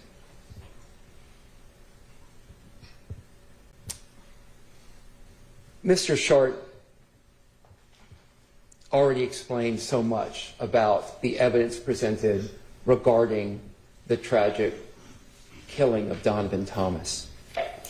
And I need to start by saying I have deep, deep sympathy for the Thomas family. I cannot imagine what it must be like to lose a loved one to gun violence or any type of violence like that. I myself have 5 children, and just the thought of losing a child tears me up. So I don't know what they must be going through. But I think the evidence that has been shown to you does not demonstrate in any way that Mr. Kendrick is guilty beyond a reasonable doubt of the killing of Donovan Thomas. And as Mr. Short so ably demonstrated to you, I think that there are others whose perhaps guilt or responsibility for Donovan Thomas's death has been demonstrated far more than my client's alleged responsibility. Briefly, to not belabor the point that Mr. Short brought up, let's talk about Kenneth Copeland, Little Woody. He was a character, right? I mean, he sat in that witness box, and he's a charismatic fellow, a very interesting guy. And he has certainly made the most of his star turn in this courtroom. But he never testified on this stand that Diamante had anything to do with the killing of Donovan Thomas. He never testified on the stand that Demikian Garlington told him all this stuff, that Kendrick was involved in killing Donovan Thomas. He didn't tell you anything about, at the McDonald's, he learned anything about the killing of Donovan Thomas that Diamante Kendrick was involved in. You didn't hear it at Sky House. You don't hear that from the stand from him. To the degree you heard any of that, it is in that June interrogation tape that was played to you. He was not under oath during that interrogation. And you heard the circumstances from Mr. Sharp, all the pressure that he was under. That was his 5th interrogation following the murder of Donovan Thomas, and the first time he comes up with this story clearly concocted by Demikian Garlington. How'd you like the testimony of Demikian Garlington? Oh, you didn't hear any testimony from Demikian Garlington. Everything Garlington allegedly said, you heard through other people. And again, why did he lie to police? To use Mr. Sharp's phrase, because I always steal from the best. He didn't want to wear the blue jumpsuit. He didn't want to go to Rice Street. He didn't want to be in the Fulton County Jail. He didn't want to face years of prison. He finessed the police. He finessed the police. He is a master liar. He is an admitted master liar. And he has methodologies he uses to lie and try to make it convincing. And he explained all of that to you. Again, why doesn't he want to go to Rice Street? Well, he told you what jail was like. On my cross, he explained what jail was like. When he most recently spent time in jail, he had a broken toilet full of feces. There were flies everywhere. He had no food to eat. He had to put his shirt over his face to act as a mask, to try to keep the smell down. What rational person wouldn't do everything they can to avoid that? And of course, now is the next question. How do you know when to ever believe Kenneth Copeland? And I don't have a great answer for you on that. I can tell you what he said on the stand during my cross. You know, he said, hand to God, I am telling the truth now. I have God in my heart. I have God in my head. Now, the state would have you believe about Mr. Copeland and Mr. Zachary, who I'll address next, that they got on the stand and they lied here. And they lied here, I'm sure they're going to say, because they're afraid of the defendants. And that is why they lie. But I'm going to argue to you that actually they got on the stand here and they told the truth. And they did it really almost in an act of bravery. Because when they get on the stand, the people they're afraid of is the state. They're afraid of the state. The state is the one that has the power to prosecute them. The state is the one that has the power to put them in prison. The state is the one that has the power to put Mr. Copeland in that jail cell with the non-working toilets and the feces and everything else that he is trying to avoid. But despite being afraid of the state, Mr. Copeland gets up here and tells you the truth. Quindarius Zachary, again, he lies to police. He lies to police repeatedly. And when I confronted him with those lies, why did you lie? You know, he said, Yak never told me nothing. Yak never showed me nothing but love. Never showed me nothing but love. But he lied on him anyway. And why did he lie? Because Garlington came to him with a play. And what's the play? The play is to blame other people for the death of Donovan Thomas. Who did Mr. Zachary see in that infinity? He never saw nobody in that infinity but Woody.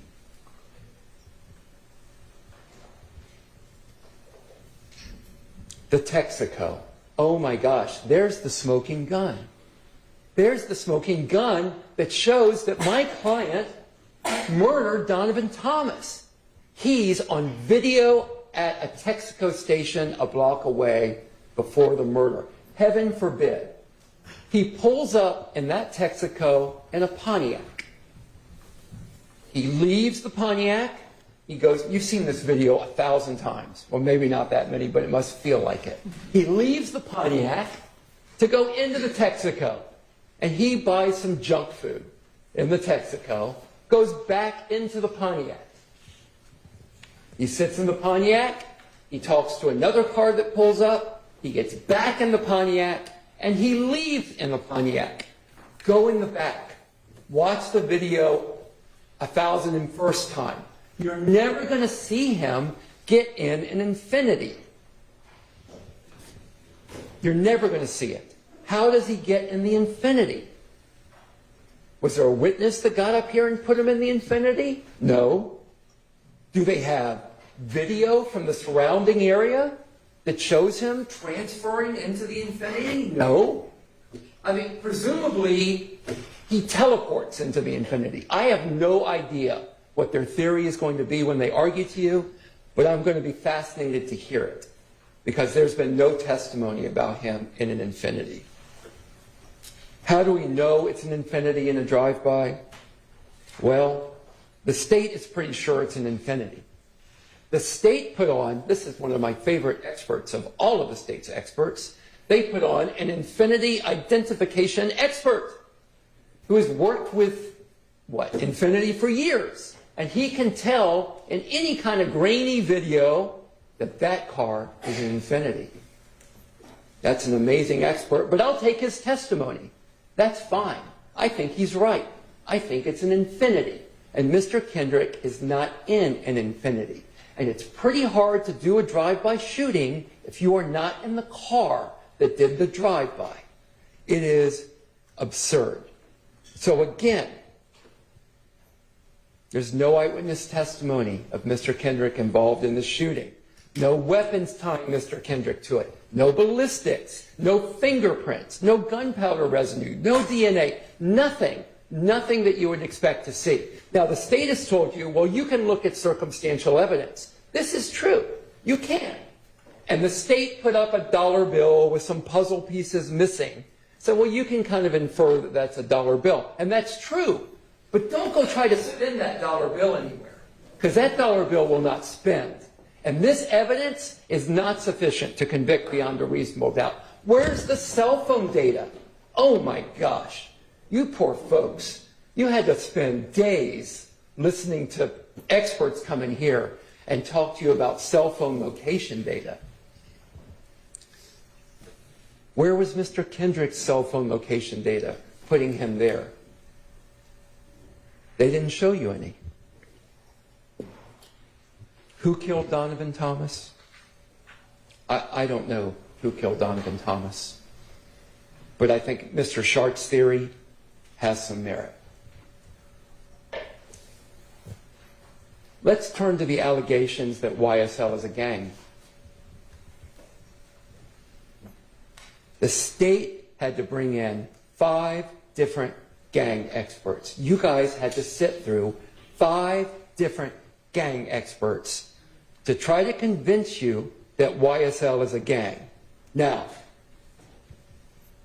they gave you the definition of a traditional gang, and these gang experts, who, as Mr. Sharp pointed out, all sit there and train each other in this insular little unit, but they told you, yeah, they're not a traditional gang.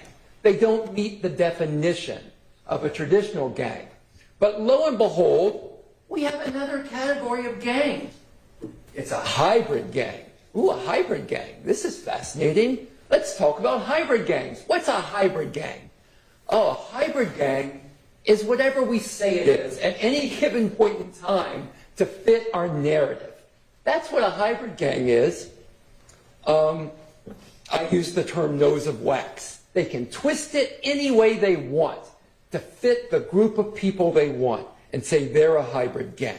It's a catch-all. It's a catch-all used to throw all kinds of people together and say, well, you don't meet the definition of a gang, but because we are gang experts that train each other, we have decided you are a hybrid gang.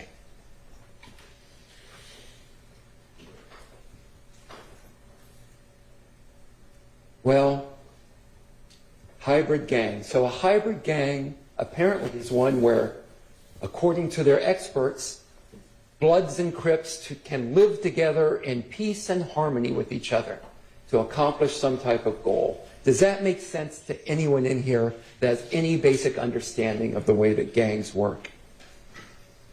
You've had the state's own witnesses come here on the stand and talk about how ridiculous it is that you can say, that anyone can say, that YSL is a gang when you can have Bloods and Crips and Independents and all of these people be members of this alleged gang. As Mr. Shart talked about, there's none of the traditional gang elements. There's no beating in. Anybody can call themselves a member of YSL. You know, someone, I guess, alleged there might be a $25 dues fee or something ridiculous to that effect. But there's nothing that shows them together as a gang. Oh, well, wait. They are a gang because look at these pictures of YSL wearing green clothing. That must mean they're a gang.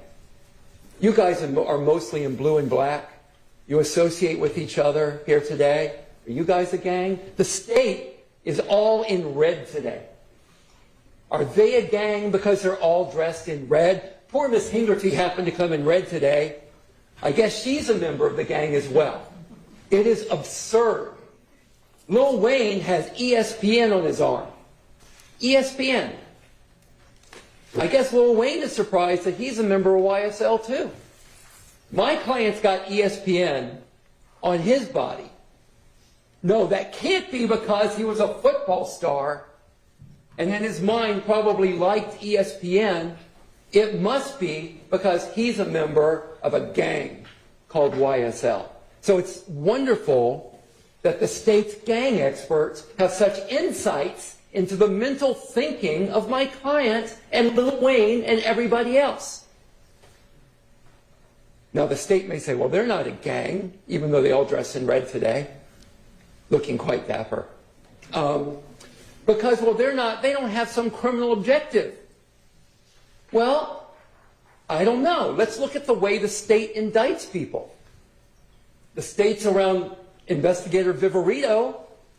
Investigator Viverito is the last person I can find anywhere on video or that you've seen on video holding that missing $500,000 watch.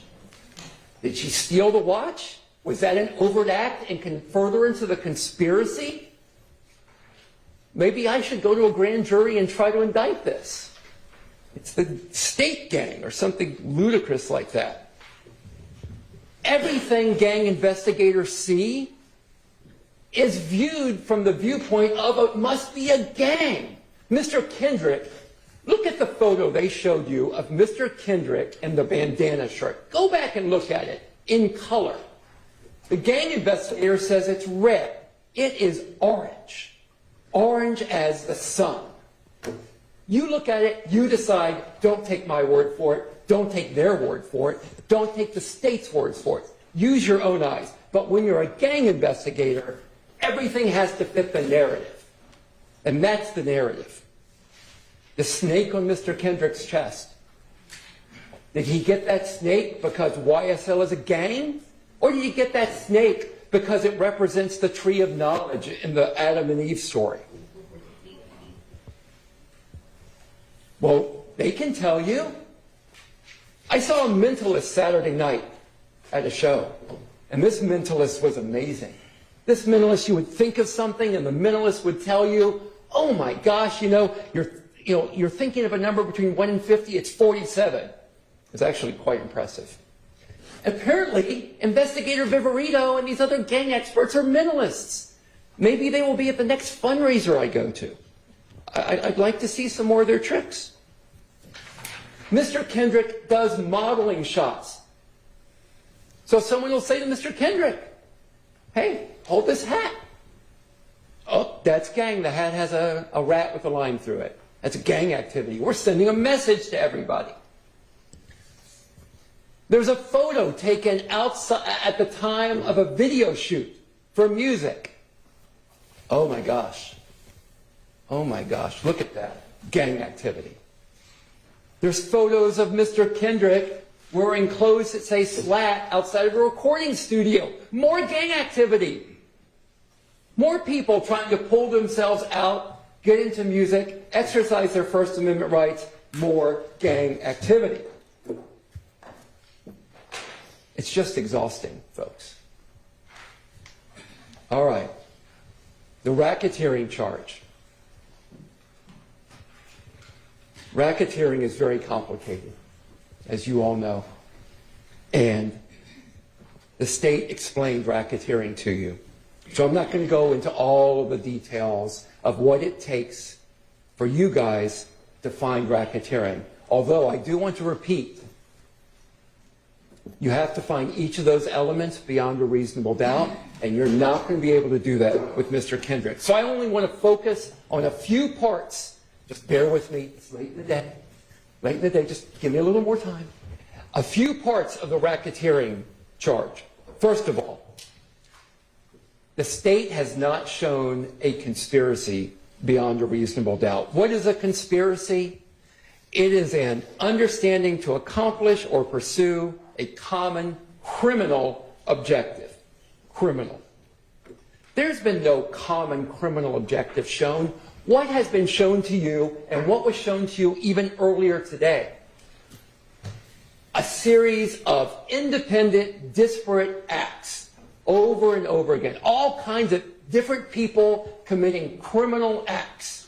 I'm not going to argue to you that criminal acts were not committed, but they have not shown any relationship between these acts. They have not shown you anything that's shown it was done for a common criminal objective. that was not demonstrated. Again, as Mr. Shark said, when Mr. Stevens was here, Tick, and Mr. Stevens was talking about selling pot, he did that for his own benefit. He's not paying up the ladder. And by the way, there is no ladder. Investigator Viverito told you because this is a hybrid gang, there's no structure to it. So I don't know how Mr. Tick is supposed to, Mr. Stevens is supposed to spread the money around. But it doesn't matter. They're going to say there's a common criminal objective. Nothing has been shown. Tick. I have to go on a side note on Tick, Mr. Stevens.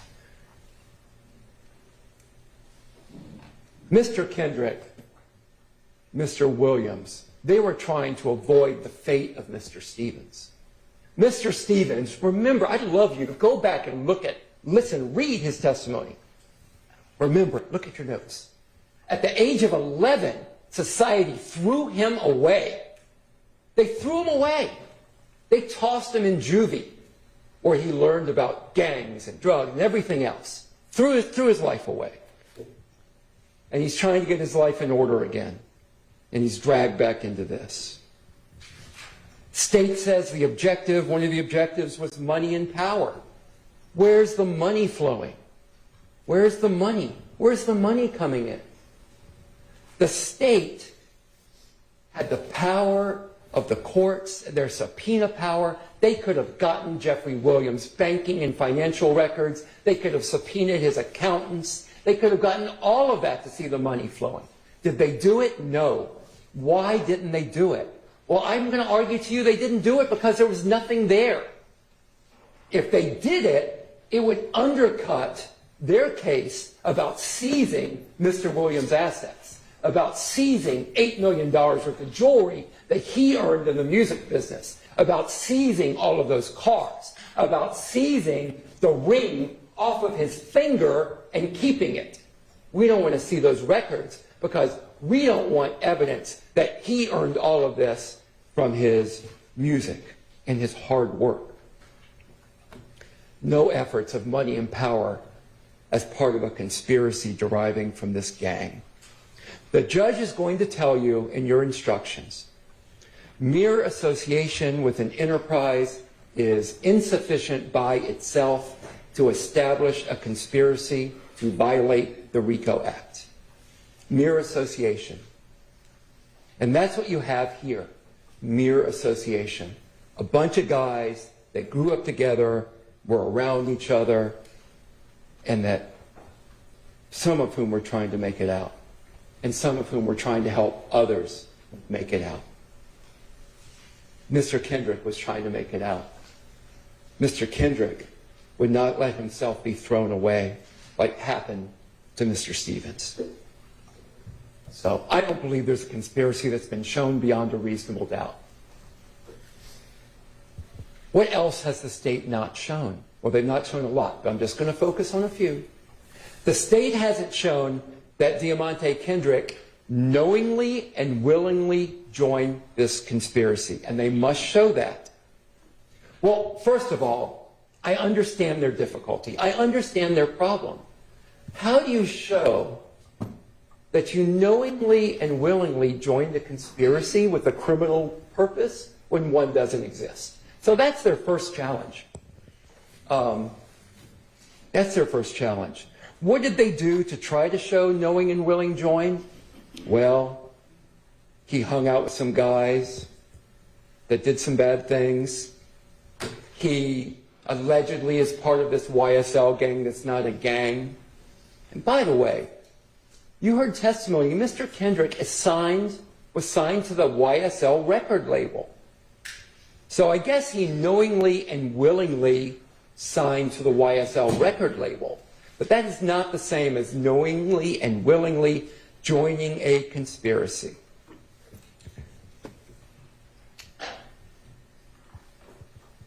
Depending on the outcome of this case, at least to this point, being signed to a record label, even a rap record label, is not a crime in the U.S. What else hasn't the state shown? They haven't shown a pattern of racketeering activity. And the key here is pattern. And part of the key to pattern is there has to be interrelatedness. And I'm sorry about the legalese. I promise I am. But I have to talk about it. These acts have to be interrelated. And instead, what you've seen for a year of your time is isolated incident after isolated incident. We're going to throw everything against the wall and hope something sticks. But even if a few things stick, if they're not interrelated, it is not a pattern. So I believe that when you look at all of the evidence, you're going to need to go back to the jury room. And I believe once you deliberate, you're going to find that Mr. Kendrick is not guilty beyond a reasonable doubt of conspiracy to violate RICO. The last charges are easier to discuss and will go faster. Every count, counts 57, 58, 61, and 63. These are the last 4 counts against Mr. Kendrick. All of those relate or based upon drugs and guns found at Jeffrey Williams' house. Not a single witness, photograph, fingerprint, lab test, DNA, everything you can imagine. Nothing shows that Mr. Kendrick possessed any of those guns and drugs. Nothing. When they arrested Mr. Kendrick that day, did they test his clothing for any type of samples that there might be drugs or... No, nothing. Nothing. You didn't see any of that. Why was he arrested? Why is he arrested for drugs and guns? It's merely his presence at Jeffrey Williams' house that day. The judge is also going to tell you this, and bear with me while I read this, because it's too long to memorize. You are not authorized to find a person who was merely present at the scene of the commission of a crime at the time was committed guilty of consent in and concurrence in the commission of the crime unless the evidence shows beyond a reasonable doubt that such person committed the alleged crime, helped in the actual perpetration of the crime, or participated in the criminal endeavor. They're trying to show Mr. Kendrick guilty of those crimes just by being at Jeffrey Williams' house. I don't know about y'all, but when someone invites me over to their home, I do not ask before I go there, do you have drugs stashed away throughout your house? I do not ask before I go there, have you got a machine gun hidden under the couch in the basement? Have you got guns stashed in your cabinets? I don't ask that. And when I get to their house, I don't go looking for those things.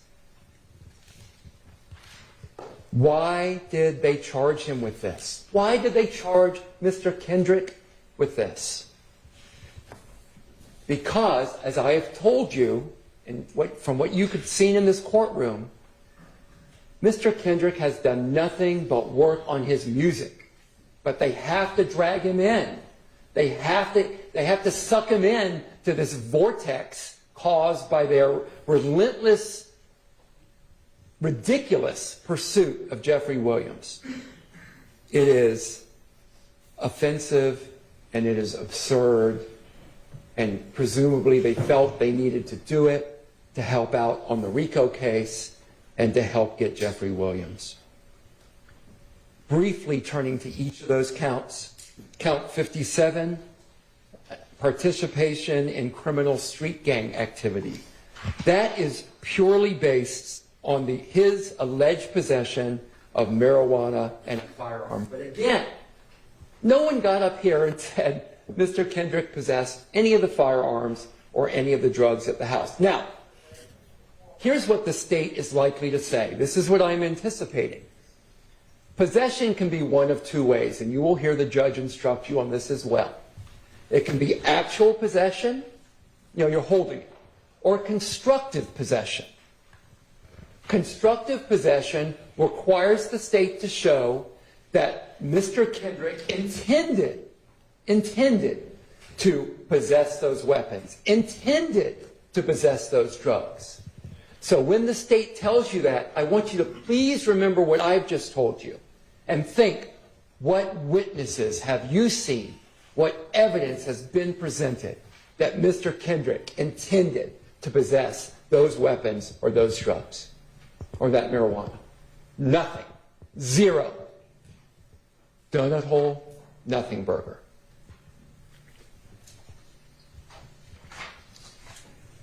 The other 3 counts, 58, 61, 63, those are all marijuana or firearms. And again, I don't need to repeat myself.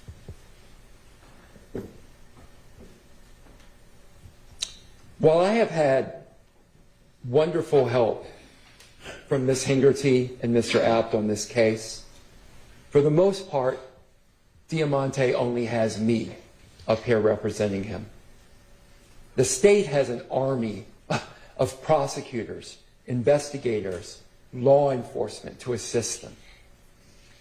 So, I mean, Diamante only has David. And I just pray that I have done my best to slay this giant Goliath that is pursuing him. The state has not met their high burden of showing guilt beyond a reasonable doubt. I would even argue the state hasn't met these lower standards either. It's just not been done. I think when you go back there and deliberate, you'll come up with the same idea, the same conclusion.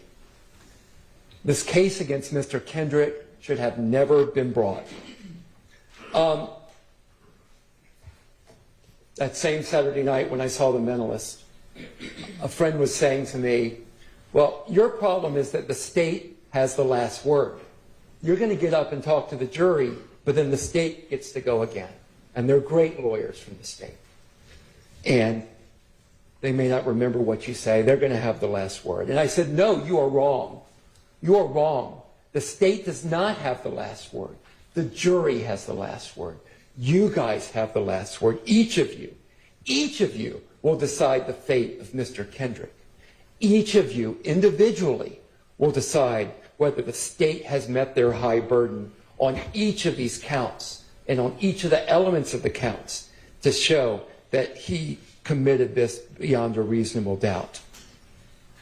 When you go back and deliberate, I believe that you can go back and send the message that targeting people, fixating on individuals who have managed to climb out of their circumstance, attacking people for their music and their lyrics and their art is wrong. Is wrong. Targeting only people of color for their music and lyrics is wrong. Winnie Lee, when he was on the stand, told you, he told all of us, even though I am a black man, not everything I write about is true or autobiographical. He has an imagination. Mr. Kendrick has an imagination. He has things to say about what he sees in the world around him, as does Winnie Lee, as does Jeffrey Williams.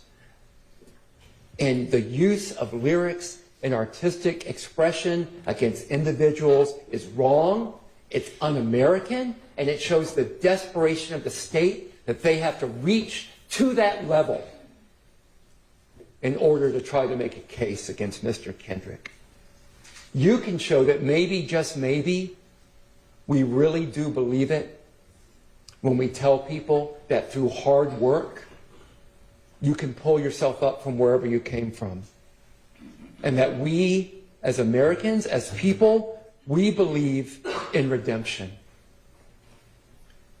So I ask you to please remember that during and after the state's closing, to remember that when you're deliberating, to remember that each of you individually gets to make that decision of guilt beyond a reasonable doubt.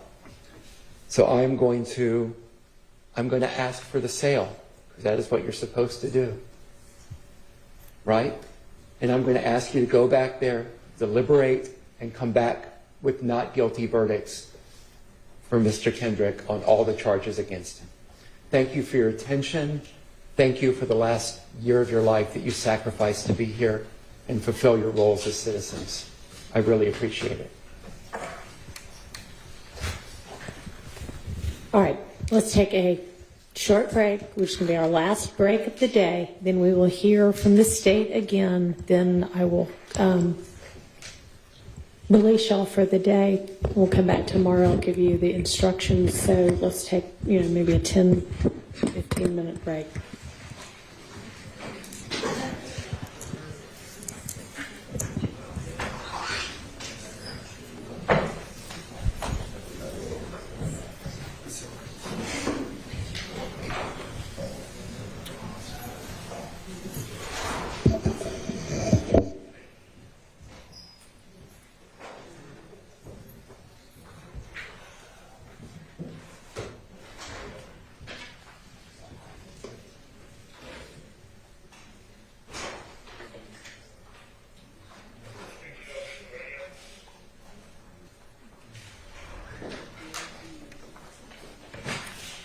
All right, it's going to be our last break for the day as well.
doing the, where'd she go?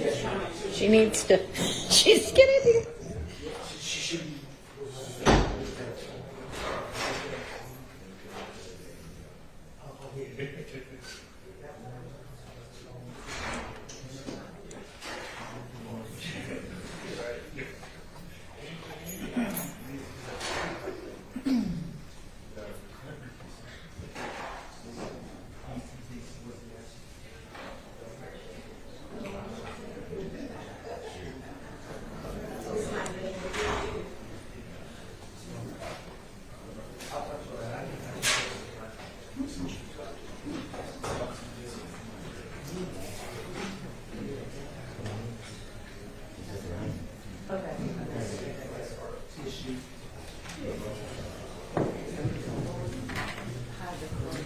Ms. Hilton, I know that you're, batting cleanup, I guess, but keep in mind they're going to be watching the clock. Okay.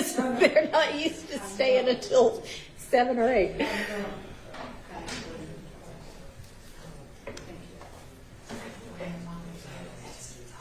Let's hope she doesn't do that one, but yeah.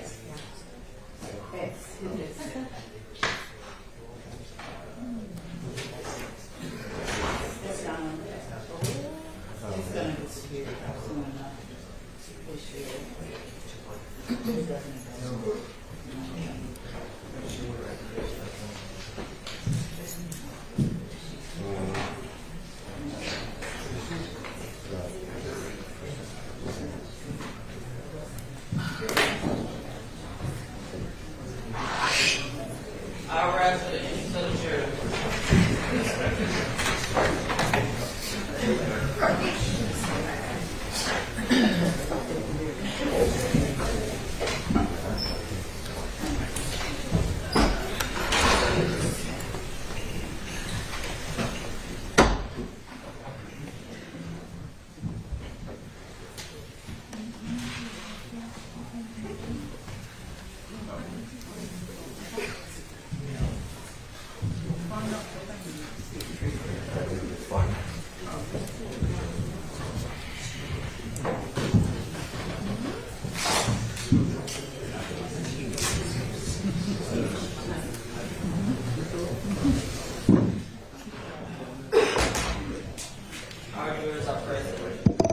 Thank you very much. All right, Ms. Hilton.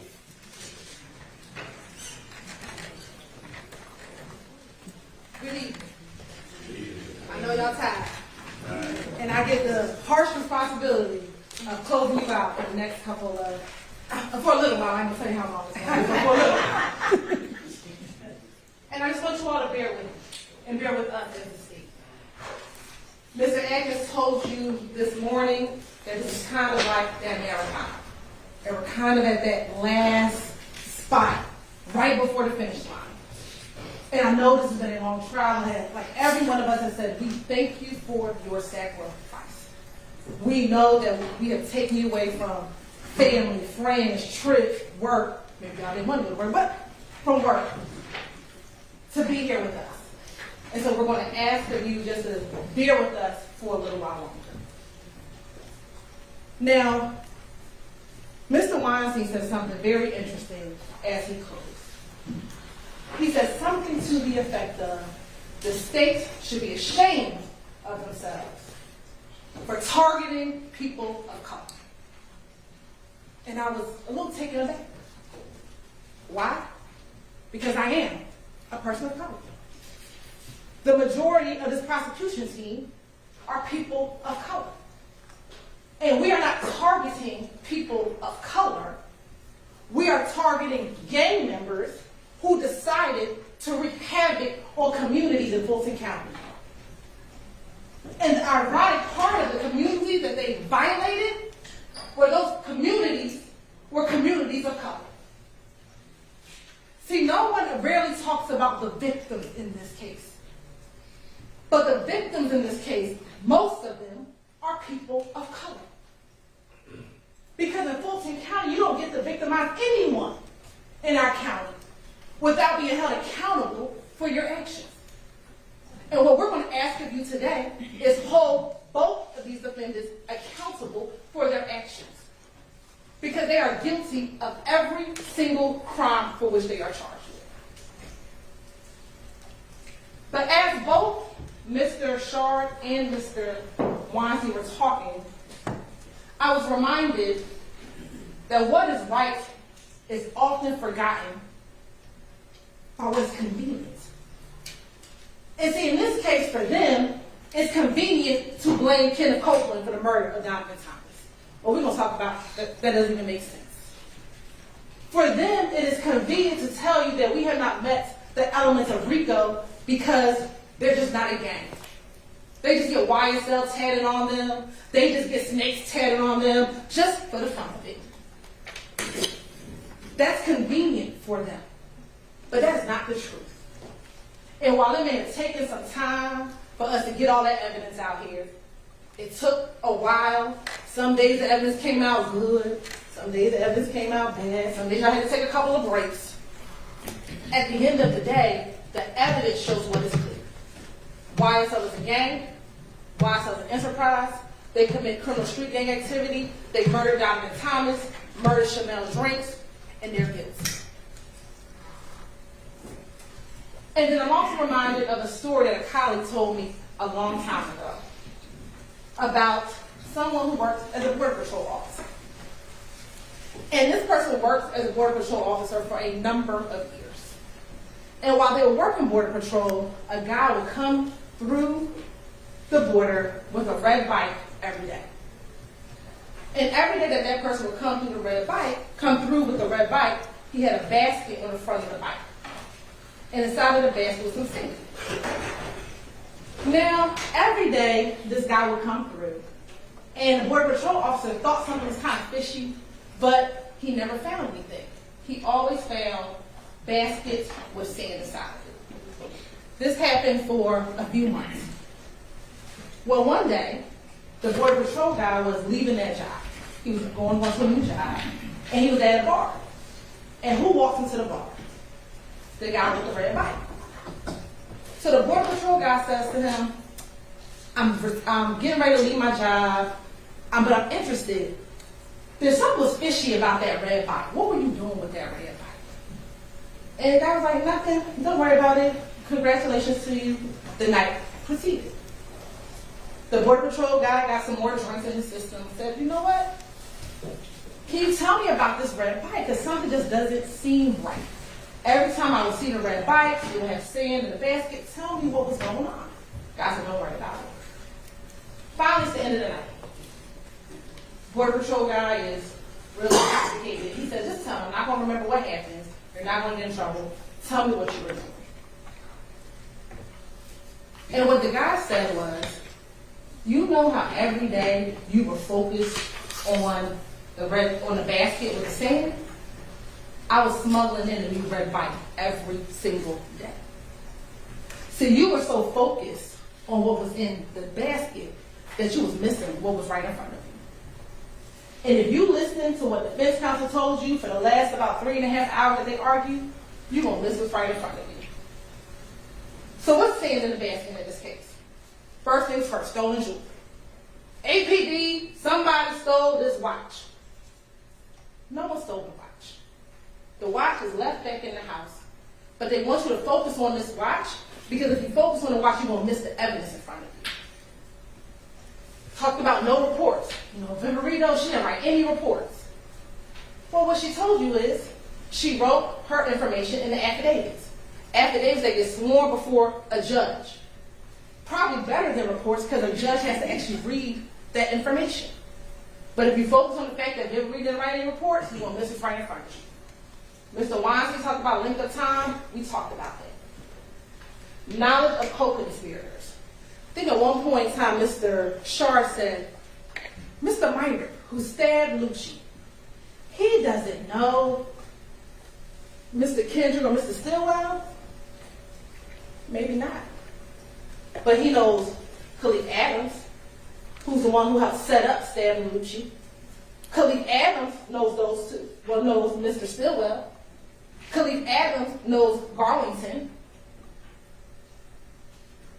And so some way, somehow, though, Mr. Stillwell knew on February 9th that Lucci got stabbed. Well, how does he know that? How is that in a text message? That wasn't broadcast to the world. So this idea that just because Mr. Myrick doesn't know him specifically does not mean that they're not guilty of the crime in which they committed. They talk about witness credibility, specifically about experts and what our experts say. But if you go back to any of our experts' testimony, Belknap, Dennis, Gaither, Underwood, the things that they talked about, there were examples of it. They talked about YSL as a hybrid gang. It was Bloods and Crips, and they kind of got together. Well, we know that's true because Martinez Arnold's a Crip. Some of them, Mr. Williams was a Blood. You saw when he talked about sex, money, murder. You see them hanging out together. You see them committing crimes together. Mr. Kendrick and Mr. Arnold in a car with guns on their way to Trestle Tree. We can infer, go shoot it up. That's what they talked about when they said it's a hybrid gang. They talked about the music, and we're going to get to the music in a minute. They talked about the fact that gang members use their music in order to brag, promote what they've done in the gang. And we'll see examples of that in a moment. We talked about your duty earlier today, but again, just to be reminded, you're supposed to be a fair and impartial juror, honestly seeking the truth. You are not to seek doubt. So when you go in the back, you're supposed to say to yourself, what happened on January 10th? What is the truth about that? And is there evidence towards the truth? That is what you're here for. Seek the truth, you follow the law, and you deliberate. Now, I want to tell you this. If you go to the back to deliberate, and one of your numbers says, I'm not deliberating, I'm going into the bathroom, I'm not doing any of this, you need to bring that to the deputy's attention so they can bring it to the court's attention. Because you have a duty to deliberate. A duty to sit down, evaluate the facts, evaluate the evidence, and apply it to the law. So let's talk about the evidence of defendant's guilt. So earlier this morning, Mr. Adkins talked to you about count 57, participation in criminal street gang activity. He talked to you about count 1, conspiracy to violate the RICO Act, and counts 50 and 51. I'm not going to harp on that again, but I thought it interesting when Mr. Weinstein said, well, we haven't proved counts 50 and 51 and 57. You know, the state, they're all dressed in red. We are. Red's probably my favorite color. But you know the one thing that's different? We don't do criminal gang activity. And the court's going to define what that is. See, we're not here because people wear the same colors. They can wear all the greens they want. They can wear all the snakes they want. If they all want to tattoo YSL on them, that's fine. We told you it's not a crime to be a part of a gang. The crime is when you start doing criminal street gang activity, like murdering Donovan Thomas, murdering Chanel Drinks, murdering Jamari Holmes. That is what the violation is, not being a member of a gang.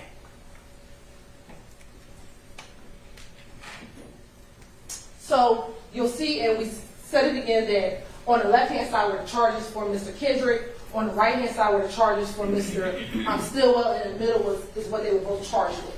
So Mr. Kendrick is charged with possession of marijuana with intent to distribute. That's from May 9, 2022, when he was found running from Mr. Williams' house. Remember, the officer came and said that they both must have been out of breath and he ran from the house. And the drugs and the guns that were found inside of the house. The marijuana and the guns that were found in the house. So in order to prove this, we have to show that the defendant possessed with the intent to distribute any amount of marijuana. Marijuana includes all parts of the plant. What it does not include is the hemp products and all those other technical terms that I'm not going to try to pronounce for you tonight. We have to show that he possessed it, and it has possessed the marijuana or the firearm. We're going to talk about the firearm in a moment. Possession must be actual, constructive, sold, or joint. So we're going to tell you that it's not actual possession. No one caught him with the marijuana in the hand. We're going to talk about constructive possession. At the time of the alleged offense, he did not have direct physical control over the marijuana or firearm, but did not only have both the ability and the intention to exercise control over the marijuana. We know he doesn't have sole possession, so we'll focus on joint possession. Defendants share possession of marijuana or firearms with at least one other person. What evidence do we have of it? And I know Mr. Wine said we didn't have any evidence. We do. Pictures are evidence. That's direct evidence like we talked about earlier. This is inside of the home of Mr. Williams.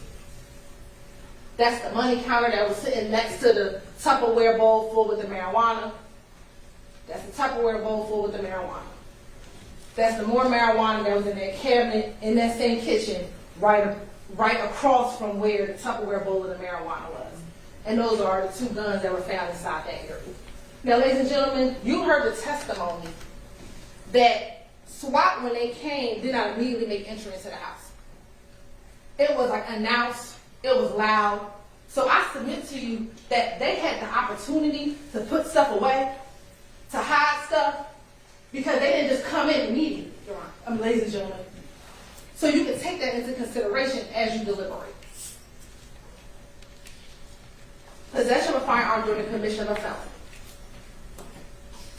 So the state must prove that the defendant had a firearm on his person or within arm's reach while committing a crime against or involving another person. For Mr. Stillwell, it's murder. For Mr. Kendrick, it's the possession of marijuana with intent to distribute. So how do we show this? On the left is Shannon Stillwell.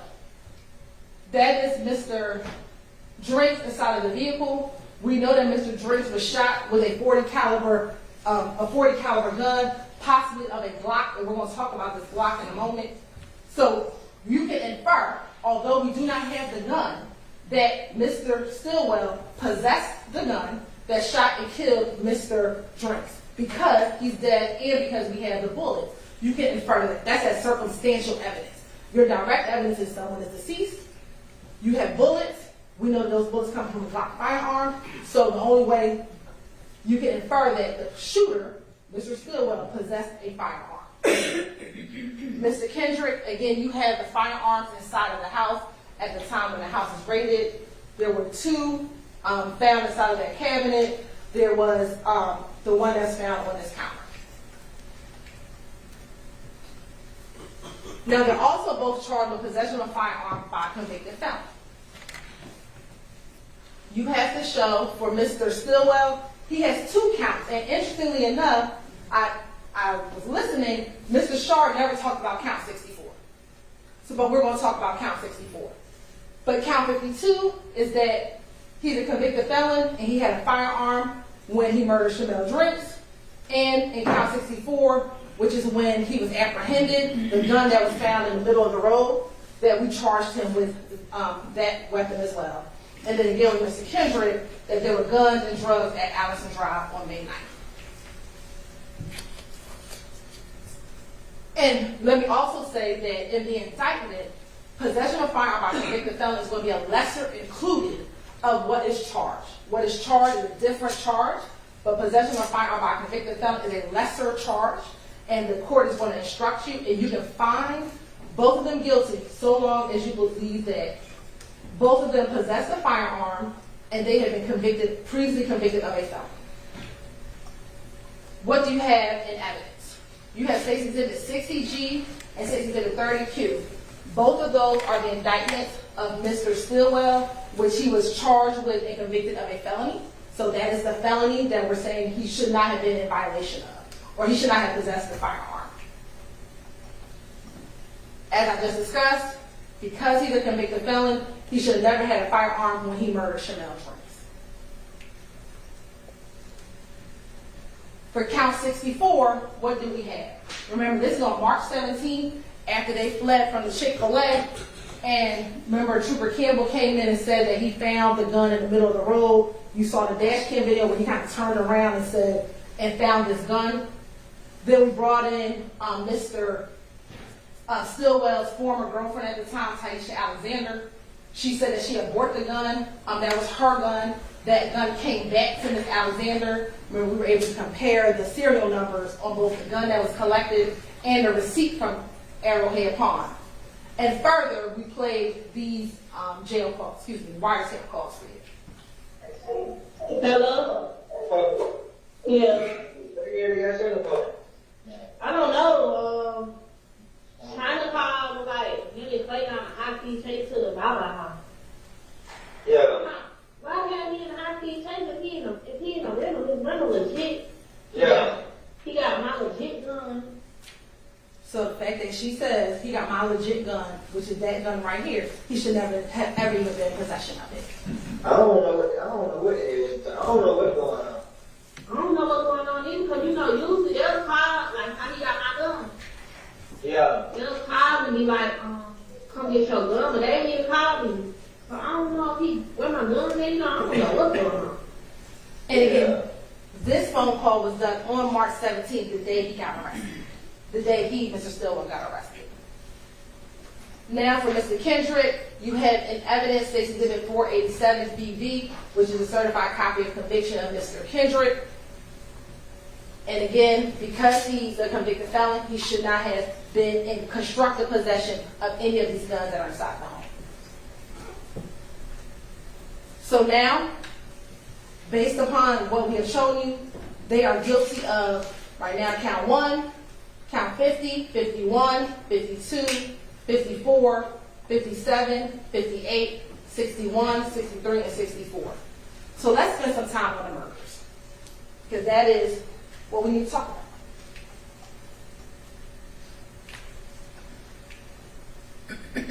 So for the murders, Mr. Stillwell is charged with count 2 and count 49, which is Donovan Thomas Jr. and Shamel Drinks. And Mr. Kendrick's charged solely with count 2, which is the death of Donovan Thomas Jr. You're going to hear the court read you an instruction about intent. Intent is every essential element of any crime must be proved by the state beyond a reasonable doubt.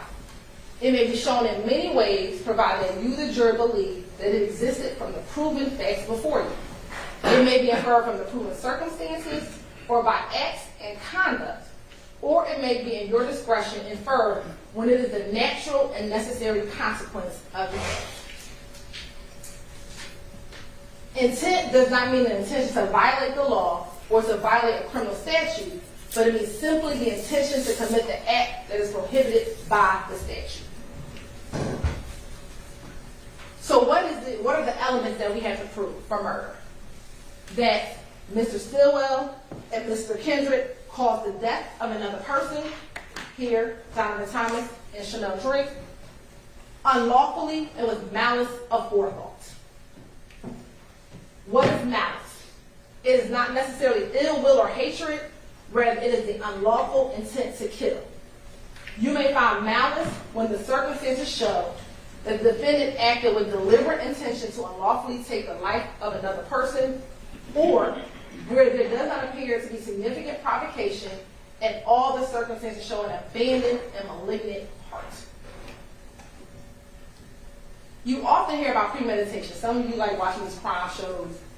The state does not have to prove premeditation to prove murder.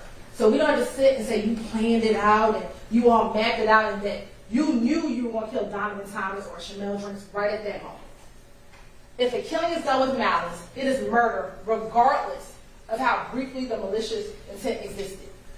So when Diamante Kendrick rode by the barbershop and they saw Donovan Thomas sitting outside with his friends, and I'm going to submit to you, they started calling saying, yo, Donovan's out here. Let's go do this. That's enough. Or with Chanel Drinks, when Shannon and Garlington are sitting in the car and they're backed in and they see Mr. Drinks pull in and they realize, oh snap, that's the dude from the Shell Cal post. And they see him walking up and they decide at that moment they're going to get him because they're going to get revenge, they're going to get back. That's enough right there.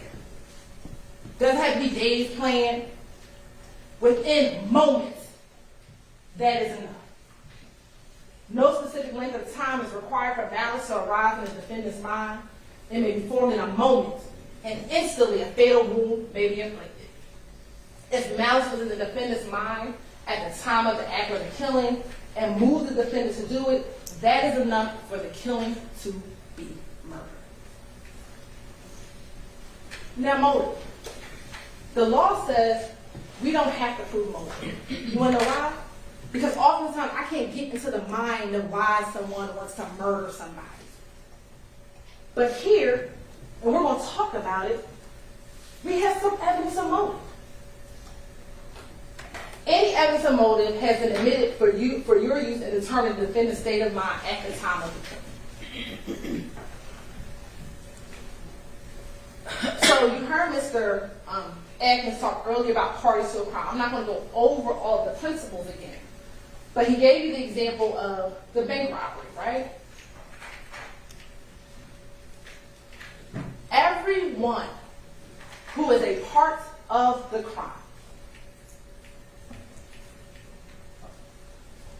is responsible. So in this case, for Donovan Thomas, Mr. Kendrick, the driver. Mr. Kendrick, the state's belief, the state's theory, is that he alerted them about where Donovan Thomas was. Because he was the one that was at the Texaco. He's the one that waited 40-something minutes for the Infinity to pull up.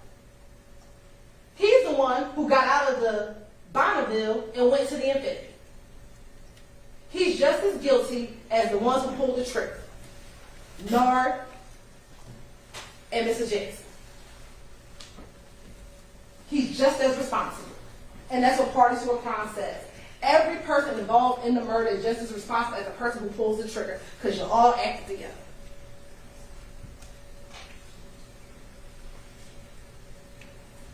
Now, we have in Chanel Drinks an individual that you kept hearing about, DeMarco Boyer. And someone brought up that DeMarco Boyer isn't on the indictment. Well, this is the law that's going to be instructed to you. Any party to a crime who did not directly commit the crime may be prosecuted for commission of the crime upon proof that the crime was committed and that that person was a party to it, even though the person alleged to have directly committed the crime has not been prosecuted or convicted, has been convicted of a different crime or degree of crime, is not amenable to justice, or has been acquitted. Mr. Boyer's day is for another day. We're not going to talk about Mr. Boyer today. Today, we're going to talk about Mr. Stillwell and Mr. Kendrick. You can look at presence, companionship, and conduct before and after the commission of the alleged offense. And those things may be considered by you in determining whether or not such circumstances, if any, give rise to an inference or the existence of a conspiracy. So what does that mean? You can look at what they did before, what they did during, and what they did after. And for both of those murders, we're going to talk about conduct before, conduct during, and conduct after. So let's talk about Mr. Donovan Thomas Jr. You heard from his mother, you heard from his father. He's from Atlanta, he had kids, he was in a gang, but he had started to kind of try to get into the music business. And he had started doing that by, one, he had a relationship with Rich Homie Quan. Two, he had just put Lucci on, YSL Lucci. So he was trying to kind of turn that mark and do something different. When did you also hear about Donovan Thomas? That on the night that he was gunned down, that he was at the barbershop, getting his hair cut, his brother was there, and what were they getting ready to do? Meet with their daddy and go watch the football game. I think it was the Ravens and the Patriots. Don't quote if I'm wrong, but I think it was the Ravens and the Patriots.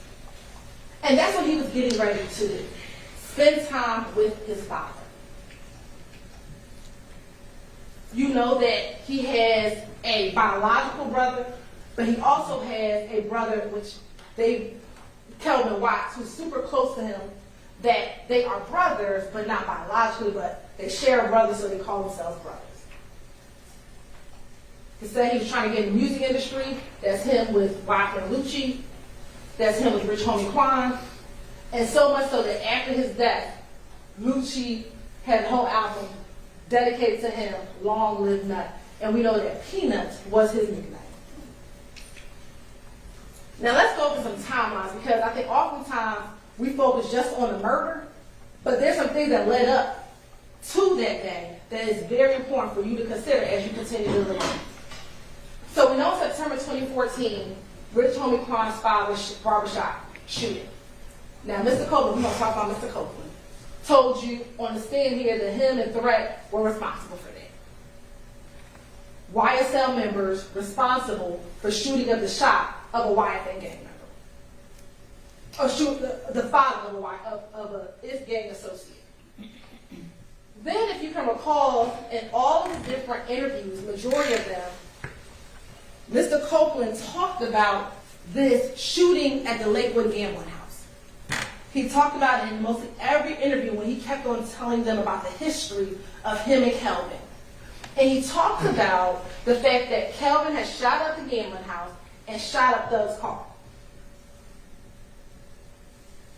Then he talks about, in multiple interviews, a meeting at Cascade Skating Rink, in which him and Kel were there. Kel wanted Copeland to call Thug so they can maybe squash whatever issue that they had. And that when Thug, Mr. Williams, got on the phone, he asked Kelvin, "Are you going to pay for my car window?" Kelvin said no. They got into it, and it kept on going.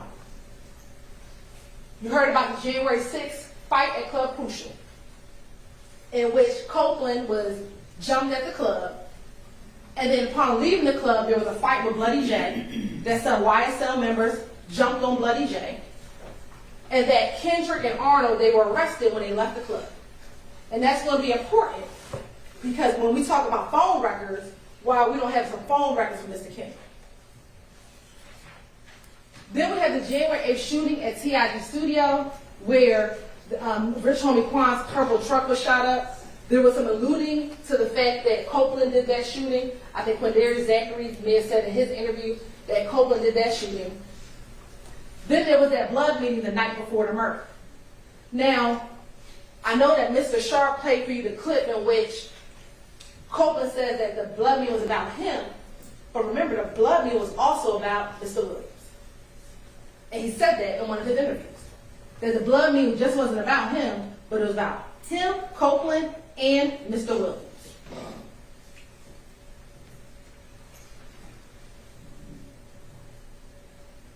Then, on January 10th, you have the death or the murder of Mr. Donovan Thomas at 330 McDaniel Street. Then, you have the retaliatory shootings begin immediately. See, the streets knew what it took the state and the government a long time to figure out. They went directly to who they thought killed Donovan Thomas. They immediately started shooting at Jeffrey Williams' family's house and Kenneth Copeland's family's house because they thought that both of them were in on it. Also, in the late morning hours, early on January 11th, Kenneth Copeland meets with the Atlanta Police Department, and many of the YSL members, they flee to Miami. You have more retaliatory shootings.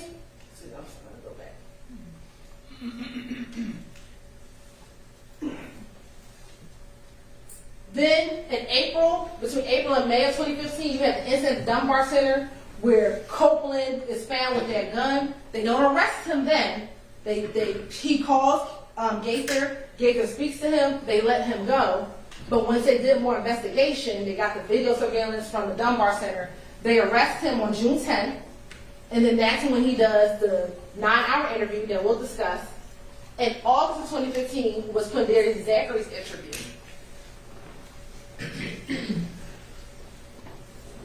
In September of 2015, Shannon becomes the target of 2 shootings, one at the Green Store, the other one with Ms. Tierra Jones. In October 2015, arrest warrants are taken out for Garlington, Copeland, Sledge, and Stillwell. In November 2015, there was a preliminary hearing. The case was dismissed against Sledge. In 2016, the case was dismissed against Garlington and Copeland, and Stillwell received a bond. Between 2016 and 2018, there was some additional investigation and follow-up, and the indictment came in 2022. We're going to talk more about these dates, but I want to give everyone a general timeline overview. As Mr. Atkins talked to you about earlier, you determine the credibility of the witnesses. And I can't remember if it was Mr. Shard or Mr. Weinstein who said it, but they are absolutely right. We don't choose our witnesses. The witnesses and our victims are chosen by the crimes that are committed. So when you do your gang murder and you brag to your gang member friends that you murdered someone, then the person I have to bring in here to tell you what happened is the gang member friend. And the gang member friend isn't going to want to tell you in front of them what they told the police. So that's why I had to fight. Ms. Love got to fight. We got to argue with them back and forth because now they had to come in here and confront the people that they snitched on in front of them. So, and they know that. They know that none of these witnesses want to come in here and say what they told police. And they're begging on you to say, I don't know, I mean, he did swore an oath in court and said that he told the God's honest truth. Let's come and tell him God's honest truth in this courtroom. Maybe some of the stuff he told was truthful. Here and there, like he said, he's doing a little bit of truth sometimes. That's what he said, right? That he did that a little bit, and we'll talk about that in a moment. What's going to be important are prior statements. It is important because you as a juror get to determine the witness credibility, right?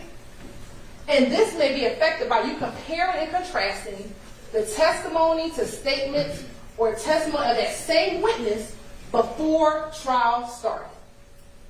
You, the jury, can decide whether there's a reasonable explanation for any inconsistency in a witness's pre-trial statements or testimony when compared to that same trial testimony. And we're going to actually apply common sense and reason to decide what testimony you believe or do not believe. So let's go through the evolution of Kenneth Rudy Copeland. Let's take some time, all right? January 11th. This is hours after the murder. His girlfriend's house just got shot up, and they call him. Thorpe calls the girlfriend to kind of check in on and see what's happening with their shooting, and they put Copeland on the phone. See, on January 11th, when he walks inside, he real strong YSL, right? He's not trying to give up his friends. He want to let the police know, I didn't murder. Now, let me tell you something. I didn't murder Donovan Thomas. I'm going to tell you I was at my girlfriend's house. I'm going to tell you I went to the green stove. I went to McDonald's. He's not going to give you too much information because here, he's trying to still protect his friends. That's just common sense. The police don't really know what's going on yet. So when he first goes in, he's trying to protect his friends. But then we get January 28th. See, if y'all remember, y'all, this is after he gets out the shootout on the highway. See, this is after he came from the little pool party, and he on his way home, and they shoot at him at the highway. And remember, in this interview, he talks about, I believe, Shannon being upset with him because he didn't want to shoot back. So here, he's trying to tell them everything that YFN people are doing to him, but he's still not trying to give up his friends. That's his friends. But he's a little frustrated because everyone's blaming him for murdering Donovan Thomas, and everyone's shooting back at him, and he didn't do anything. Then we get February 20th. Now this was the worst one because that's when he's trying to come out the house to take his baby to the hospital, and they come down the street shooting at him. So now he's like, they are shooting at me, they're shooting at my baby and my girl. Look, this is too much. And he tells them about what happened. Again, this is the interview where he really didn't want to give up who shot at him.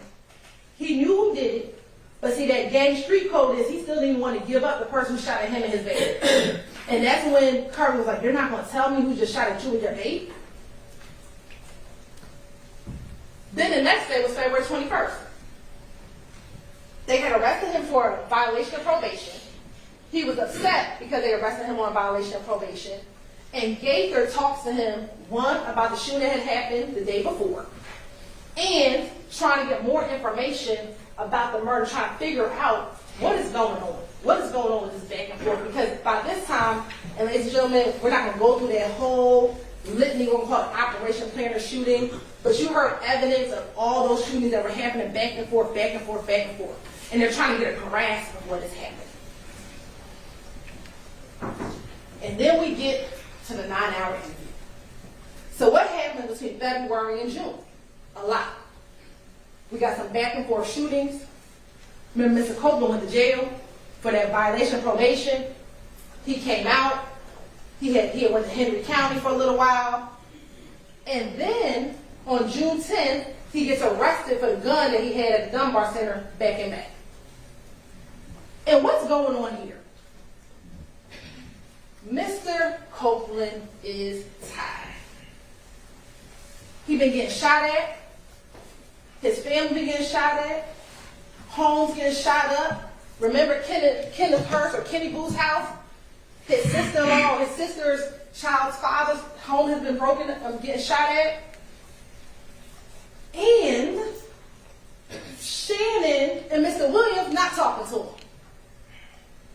Remember Shannon, and he thought Mr. Williams was trying to kill him. That's everything he talks about in this 9-hour interview. And let me say this. If for some reason y'all want to watch all these interviews again, y'all can. Y'all just got to let them know. I don't know if you want to sit there and watch a 9-hour interview again, but if you wanted to, you can. But in this interview, he is at the place where enough is enough for him. And I'm going to tell you about Mr. Copeland. I'm going to tell you about Quindarius Avery. They are self-preservationists. What do I mean by that? They're going to not talk about what they've done because they don't want to go to jail. But if telling on them is going to get me out of jail, I'm going to tell you what's happened. Because I don't want to go to jail. He's absolutely right. He did not want to go to jail. But he's not going to lie to the police about what they did. He's going to minimize what he's done. And that's what he did in this interview for 9 hours. He minimized his involvement in some things, but he told everything that they did. And if you don't believe what he told the police, well, let's listen to what he told his girlfriend on the jail call. Sorry. Yeah. So.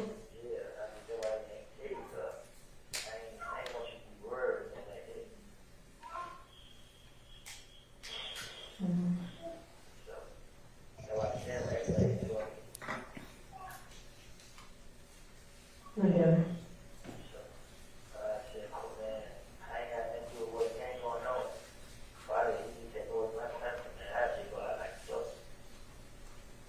Yeah.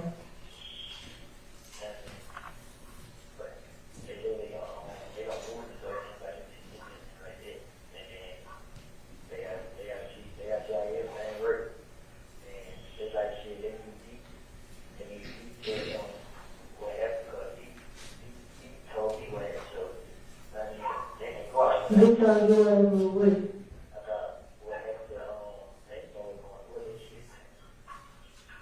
Come on, right?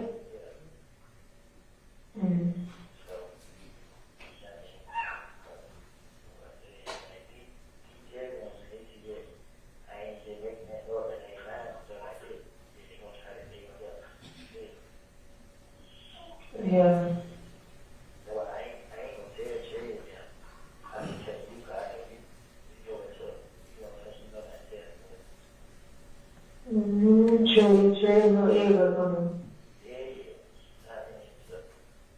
So in that call to his girlfriend, to the love of his life at the time, he tells them, "I need Dee to come in so they can move, so they can know what I told them is true. They had to verify what I said." So when he came in and said, "I will finesse the police, I will lie to them," no, because you wanted them to verify what you told them. And we're going to talk about how the police and Mike Sprinkle was able to verify what he told them. Let's listen to this June 16th, 2015 call.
So what is he saying there? Why you put my name in the song? He know who did it. Because they all know who did it.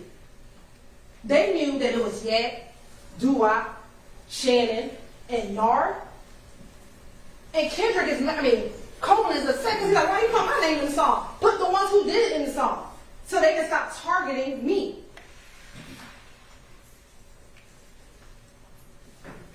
Now, let's talk about his trial testimony. You know, I actually do like rap music, contrary to popular belief. And there is an artist, Young G, and he has a song called Put On. And I'm telling you what Copeland and Zachary did while they testified here was they put on for YSL. They came in here acting all types of foolishness. And that's because they wanted to show their gang member friends, look, I'm still part of the conspiracy, y'all. I know I snitched on y'all back in 2015, but I'm gonna try to help y'all out as best as I can.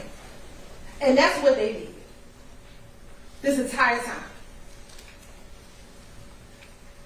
They friends. They've been friends for a long time. They wear the same clothes. They lay together. What makes you think that Demekion, when he got into that car at McDonald's and say, yo, let me tell y'all what they just did. Let me tell you what our homie, our boy for the last couple of years just did. They just killed Nut. Because he killed wasn't around. He was sleeping at his girlfriend's house. So he missed the action. So you don't think when Demekion get in the car, he's not going to say, yo, let me tell you what Shannon just did, Joe. They friends. And they want you to believe that Demekion did not tell Copeland what happened moments after it happened? That don't even make sense. And we're going to ask you your common sense. This is them. And these weren't all taken in 2015, so some of these are older pictures. They look super young. This is how long they've been friends.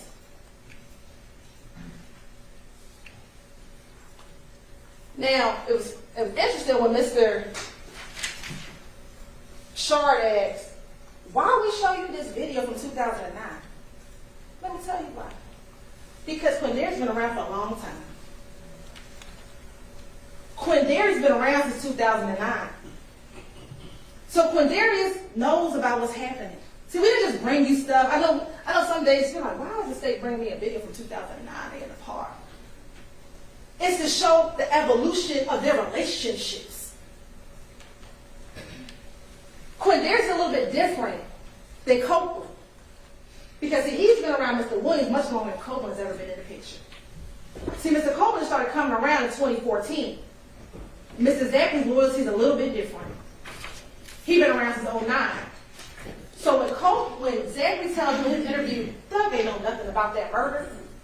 Yes, he did. But his loyalty is a little different because he's been around. 2012. That's Mr. Zachary. You want to know why we showed you the video of them outside in the apartment complex? To show their association. Again, Zachary been around again for a long time. He real better than it. He rocked through YSL. So he has a motive to lie for Jeffrey Williams that Kenneth doesn't have as much of. In his interview. See, when Quindarius interviewed, he asked to come and speak to the police. And you're going to watch his interview because what both of them do in their interviews, both Copeland and Quindarius, and this is how you know they were telling the truth, they would correct the officers. If the officers were repeating something that was wrong, they would say, no, I ain't saying it like that. I said it like this. That's what they would do. That's how you know that what they were trying to tell them, they were trying to be as truthful as they could so that they would get it right. They, meaning the police, would get it right. And again, same thing. He come ahead talking about he wanted to take one of the investigators out, all types of nonsense. But again, putting on for YSL. And again, he's been around. They friends. They friends. And why would they lie on their friends? If they knew to make up stuff and make up lies, why would you lie and say your friends committed a murder? That doesn't make sense. Why lie? You could just say anybody made up the murder. If you were just lying, you don't want anybody to verify what you were saying, you could have said anybody committed the murder. But that's not what they did. So there were a lot of different witnesses that came in about Donovan Thompson's murder. But we're going to talk specifically about these individuals. Investigator Thorpe, he was the original detective on the case. He took out those arrest warrants in October, and that was after talking to an individual by the name of Spencer Wright. He then turned his file over to Mike Sprinkle. Then we have both Dennis and Gaither. They were both, just because of the back and forth that they were investigating, just ended up talking a lot about the murder with these different individuals. And then you have Kenneth Copeland and Quindarius Zachary. And then what did Mike Sprinkle tell you? When he got the file, he reviewed it, and the first thing he did was realize that Spencer Wright was lying, and said, okay, I have to get rid of this information. And it was something that Mr. Shard said, which I found interesting. Mr. Shard said that Nicholas Robinson, aka Spencer Wright, is an example of individuals who would say anything just to get out of jail. But the difference between Nicholas Robinson and Quindarius and Kenneth Copeland is that Mr. Sprinkle couldn't verify what Nicholas Robinson said. But he was able to verify what Quindarius and what Kenneth Copeland said. So, did Mike Sprinkle corroborate Kenneth Copeland and Quindarius Zachary? Emphatically, yes. So let's talk about the activity before the murder. And some of these are the videos, but there was no dispute about the Lakewood shooting in Club Crucial. And what you have in both of those interviews is that both Copeland and Zachary actually sat and talked about those shootings. I'm not going to play the video for you, just in an abundance of time, but we know that those two things at least were not disputed.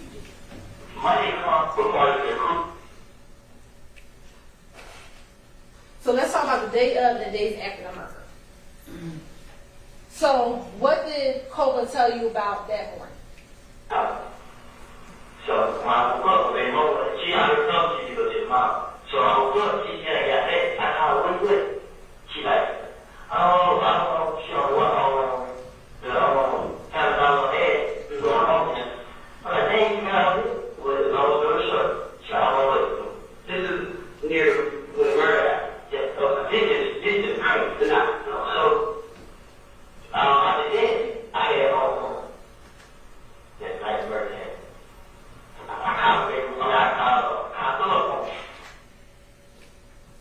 What did the phone records tell you? I know that's kind of small, but you'll have the phone records in the back.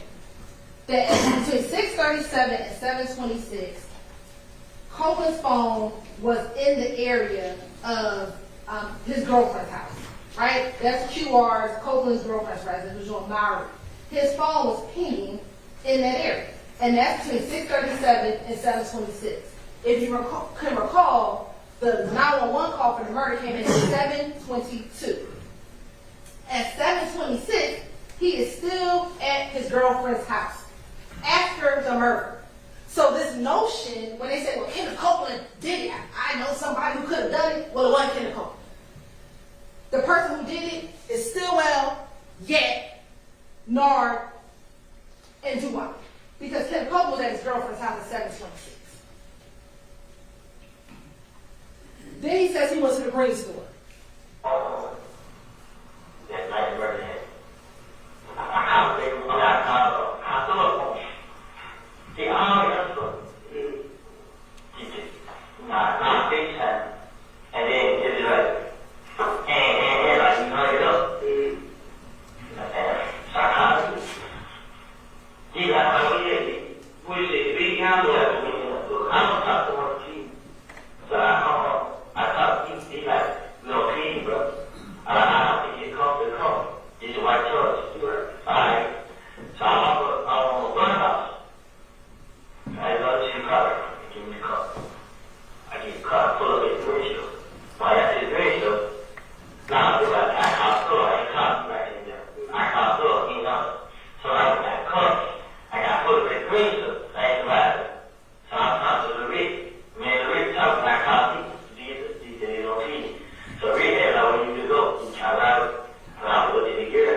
grease store at 728. Between 728,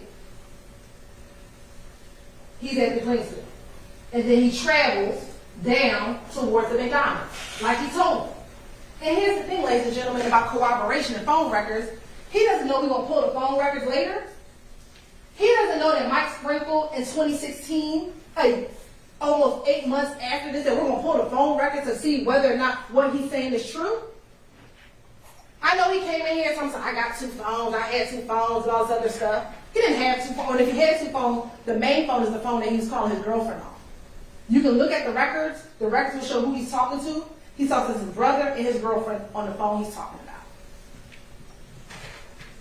Cooperation, I'm not going to play it, but he says, if you just heard him say he goes out to the McDonald's. I get in the car. I ride to I pull up at the McDonald's. When I pull up at the McDonald's, pull it outside. The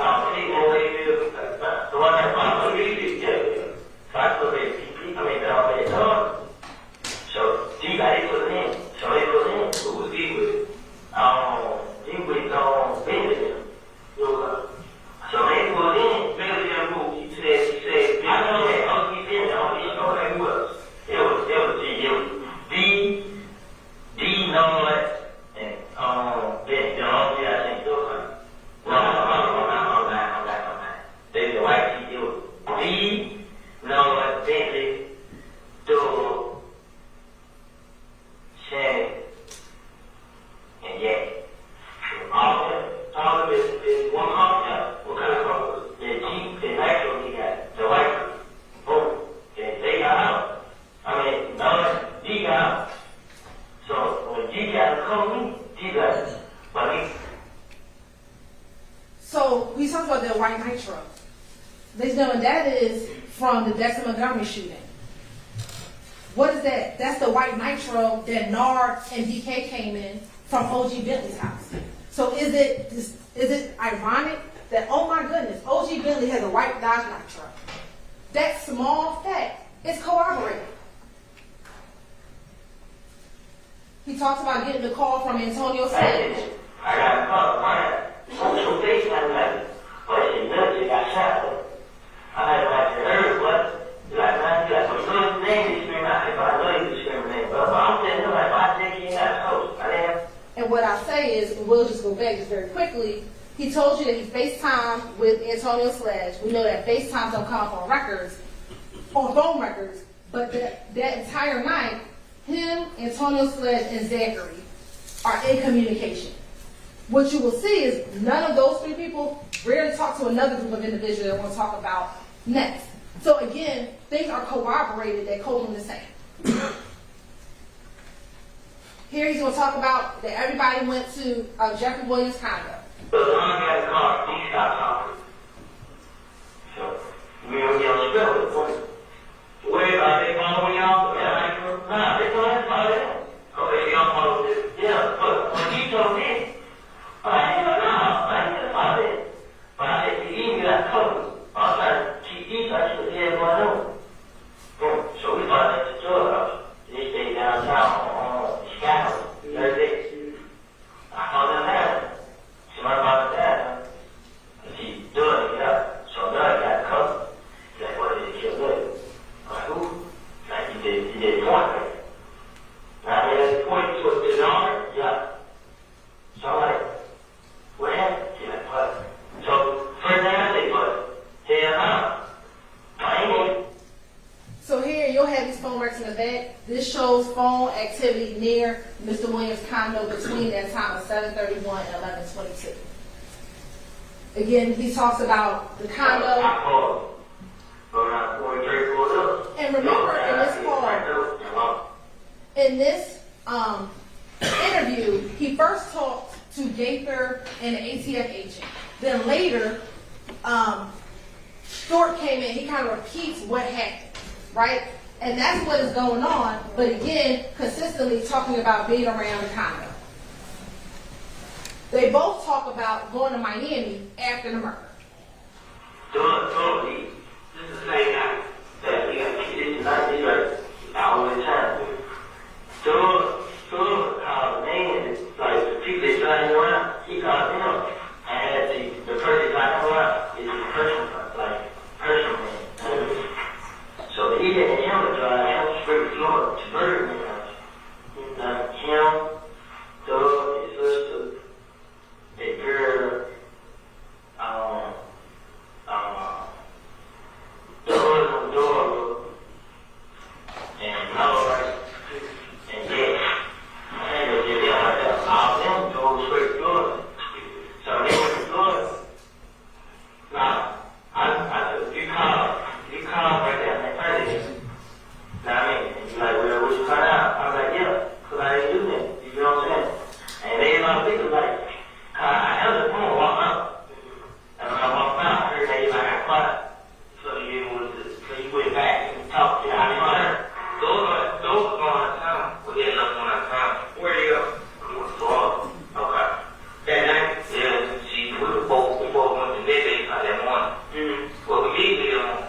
before I went down to it, me, Shannon, D, Woody, yeah, no, none. So that's them both talking about them going down to Miami. Now, in court, that's probably one thing that they talked about, that they all went to Miami. But they all said they went for this concert in Miami. Well, ladies and gentlemen, we showed you all the flyers, and there's no flyer in Miami for January 10th, 11, 12, 13, 14, 15, 16, 17. The only flyer in Miami, or in Florida, was in Tampa Bay. So the question becomes, why are y'all going to Florida right after Donovan Thomas was murdered? To flee. Because YSL knew what they did. And they had to get up out of Dodge. And they went down to Birdman's house to lay low until things, maybe some of the dust starts to settle. And we had the phone records to show you all that they all went to Miami, all the different phone records in Miami after the murder, and the time that they all went after the murder. Now, we talked about the Grand Infinity. They both discussed, well, Copeland said it was Thug that rented the Grand Infinity. Zachary, I told you his voice is a little bit different. He didn't want to say Thug rented the Grand Infinity. He talked about it was a meaning. But we both know that this Grand Infinity was rented. And I won't play the video for you, but there are the two clips. If you want to play it later, you can play it. And how was that corroborated? Mr. Sprinkle found a Hertz rental car record in order to corroborate, is what Mr. Copeland said accurate? Was there a rented gray vehicle? Almost a year later, he finds the rental car. That is corroboration of what Kenneth Copeland said. He literally took everything that Kenneth Copeland said and said, can I corroborate this? And that's what he did. Now let's talk about who they both said. Now remember, Copeland is in June, Zachary is in August. Yeah. So who was in the car? That's supposed to be the driver. I don't think. This was a legit broke story. Now he said, I think he said all of the huge shout, and he said they rolled past the thing just standing outside. They went somewhere and changed clothes. Now they know it was. I dropped Shannon D out the door. I had went home my big mom, and then Doug lived and was rolled past nothing and seen him, and went to the gas station and seen Jack, and he pumped. To the gas station, we heard something. Which gas station? I just did the story, so they just seen him. They switched cars. The gas station. Doug got in the car with the girl. Doug, I think it was D. They got in the car with the girl. And there were four left in the car. Jack, Shannon, Noah, and Jurors. Alright, that's Copeland in June. Here's Zachary in August. This is all what Shannon is telling me. That was this was both. Shannon had told, but this Shannon told what Shannon told me first. So Shannon told, they both told me the same story.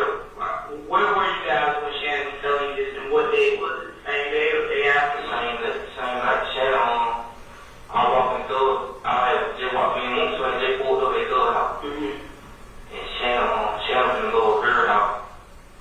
And all the boys were going out the gun, like, he got me got no gun, they see most of them gun. Right. Most of them handguns. They see most of them gun and go to the store. So he went, I don't put it. And Shannon started calling. Most of them still, he ain't know that night. Right. He ain't know that night they got killed. Now, he would have said they got killed, but he know that they'll have some talk to him. That's what I heard you. And then down Shannon tell me the story. Say they were going to be pushed, but they woke up and seen nothing. Say they had to roll back around. And then started shooting up. So Jack, Nard, and Doo-Wop. So He said it was Jack, Nard, and Doo-Wop. This is two different interviews. Copeland is telling them what the Meek told him, and Zachary is telling the police what they was Stillwell and Yak told him. But how we have the same people? Yak, Nard, Doo-Wop, Stillwell. That does not change. That's corroboration of each other. Two different interviews. Two different times. same people? Ladies and gentlemen, that's evidence. That ain't a coincidence. And remember what Copeland said, which I found interesting. When they asked, do you remember what gas station? He's like, I don't know what gas station. How would he know that Yak was at the gas station and that they circled the block and pulled up and saw Donovan outside? If they didn't tell him that. He didn't even know what gas station they were at. But what did Mike Sprinkle do? He said, well, let me go pull the gas station footage and see if I can corroborate what he's saying. And that's exactly what he did. He pulled up the January 10th Texaco gas station and see when the car pulls into the gas station. The Bonneville. And in that same interview, they asked him, well, what kind of car was Yak? And initially, he tells them it was a Bonneville. How would he know? He doesn't know that we're going to find a surveillance video. But they want you to believe Kenneth just lying? For what? You have Yak going inside the gas station. That's him in the gas station. They sit at Texaco from 6:44 to 7:15. They wait for the girlfriend to come, and when the girlfriend comes, that's about the same time that the Infinity pulls up. What you waiting for 30 minutes at the gas station for? Who waits at the gas station that long? You had to meet Bushi at that gas station? What did Reginald Hendricks tell you? YSL folks don't hang around out there. They get their gas, they get on. If they even get gas over there. Because that's not their territory. Their territory is Cleveland Avenue. So why are you sitting there for, I don't do math, well, what was it, almost 40 minutes? But they want you to believe he's just lying. For what? Then that's when the Infinity pulls up. And on the video, Yak walks over to the car. Now, I know Mr. Shar said, well, my client ain't on the video. Well, we just can't see him on the video. I submit he in the car.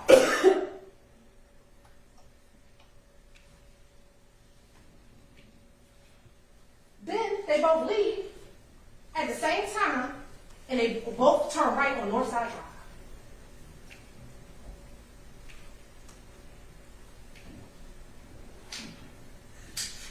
Now this is the video, we'll speed it up. As a matter of fact, from the still shots, you can see kind of the movement.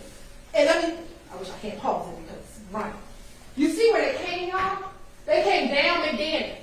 Well, what's right about here? It's the barber shop. I know Mr. Weinstein tried to say it's a block away. It ain't a block away. Literally, when you go out here, you look up the street, you see the barber shop. It's not a block away. It's yards away.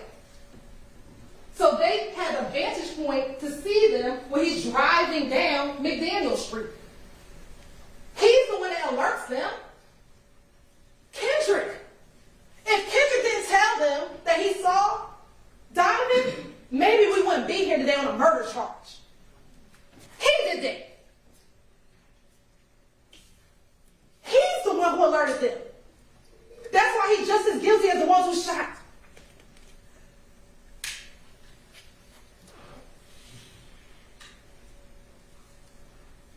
This is then when we sped through the video. So now it's about 9:05.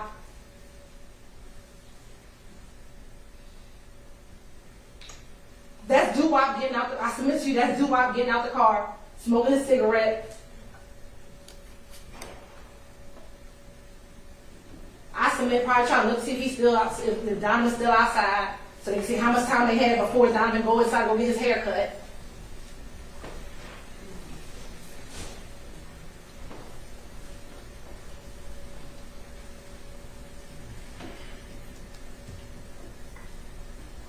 And they just waiting.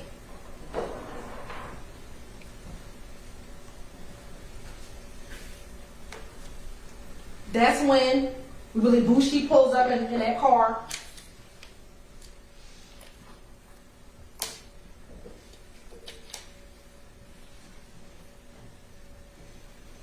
And that's Kendrick. Initially, he was in the passenger side.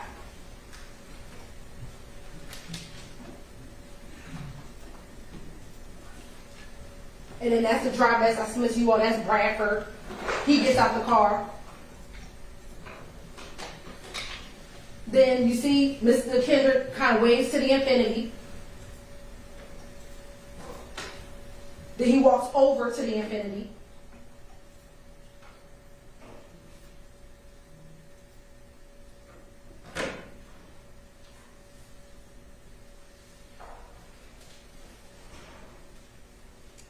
I submit that's when they're going to talk about what they're going to do, how they're about to kill Diamond, what they're going to roll around, do what car, what guns in the car, how they're going to do it, who going to do what.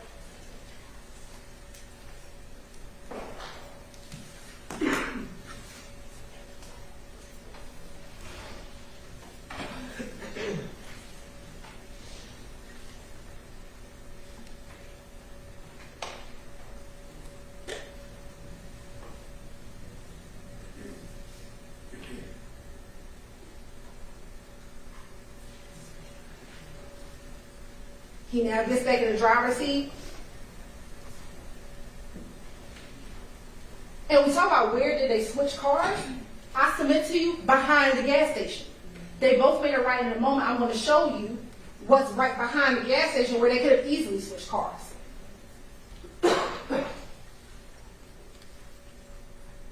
And remember we talked about the time, so it's not 8:08. Remember this time is off by a few moments. And that's them coming down the street in the infinity, shooting.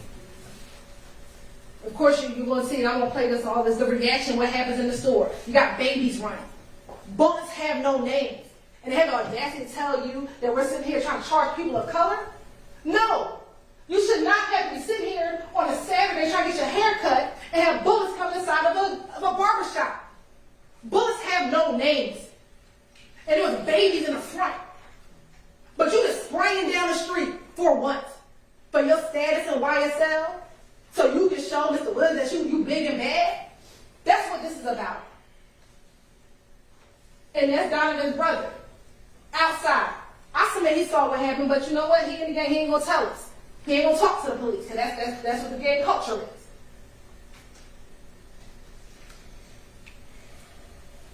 So this is the Texaco. That's Northside Drive. And here are two streets. This one is a one-way street, but they don't follow the law, so I submit that they went up the one-way street. And it's another street. They could have went up either. I submit to you they went up the one-way street because, again, they don't follow the law.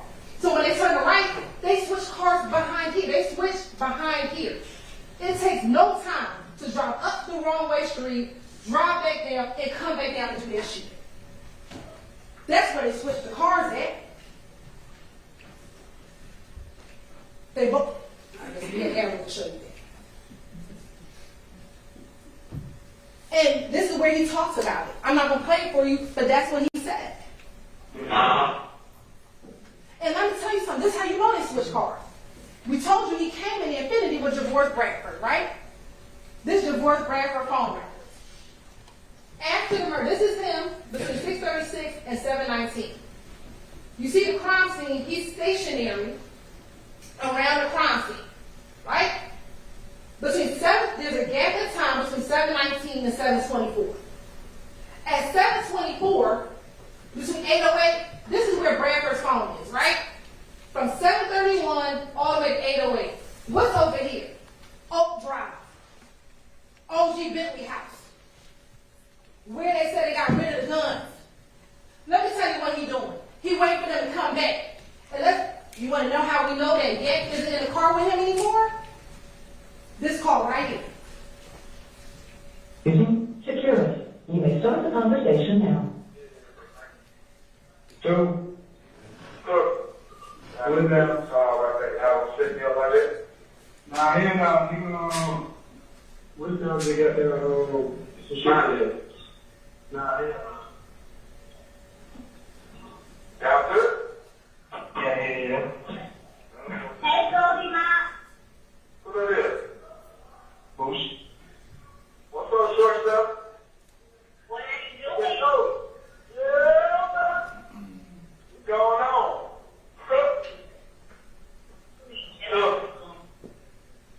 Yeah. Yeah. Where you going? What's up?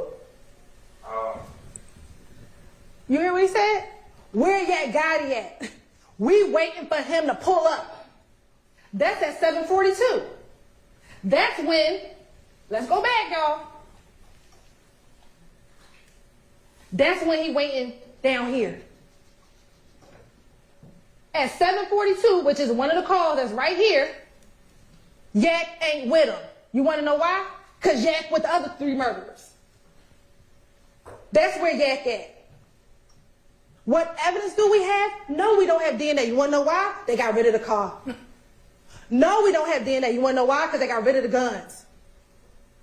All we have is what they told their co-conspirators. And that's what I have to bring to you. What I have are the phone records. What I have are the surveillance videos to corroborate what the co-conspirator said. Because I don't have those things. I wish I had them, but they got rid of it.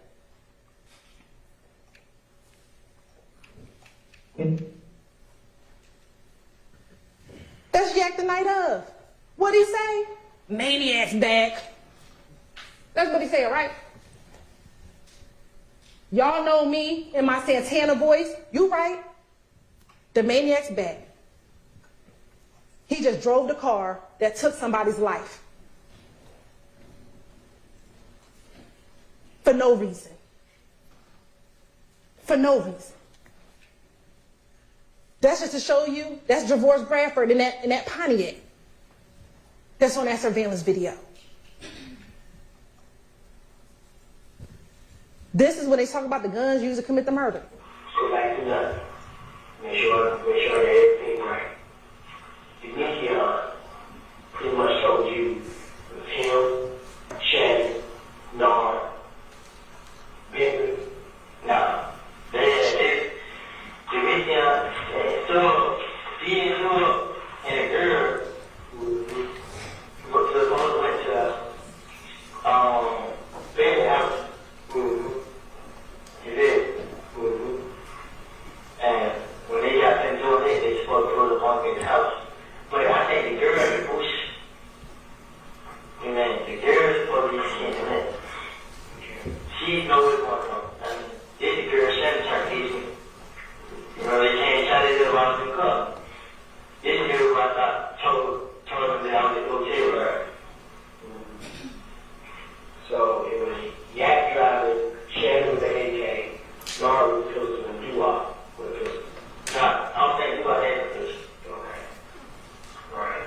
But you just know what seats, how they got to sit in the car, and all you know is the Yak drive. Not just know that, they say that way drive. And that's okay, so what Michigan told you. Yeah. Little B.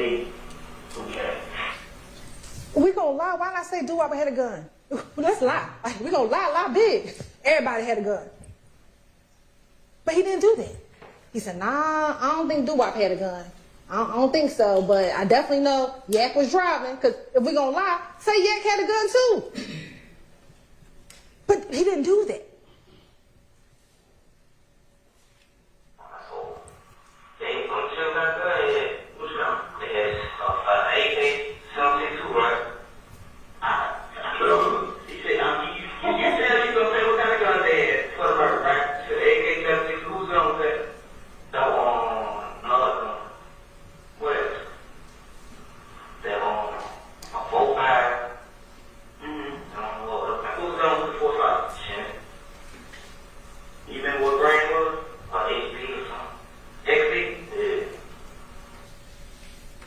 What are the shell casings? How he know it was a 7.62? That's what Donovan was killed with. Those the bullets that came out of Mr. Thomas.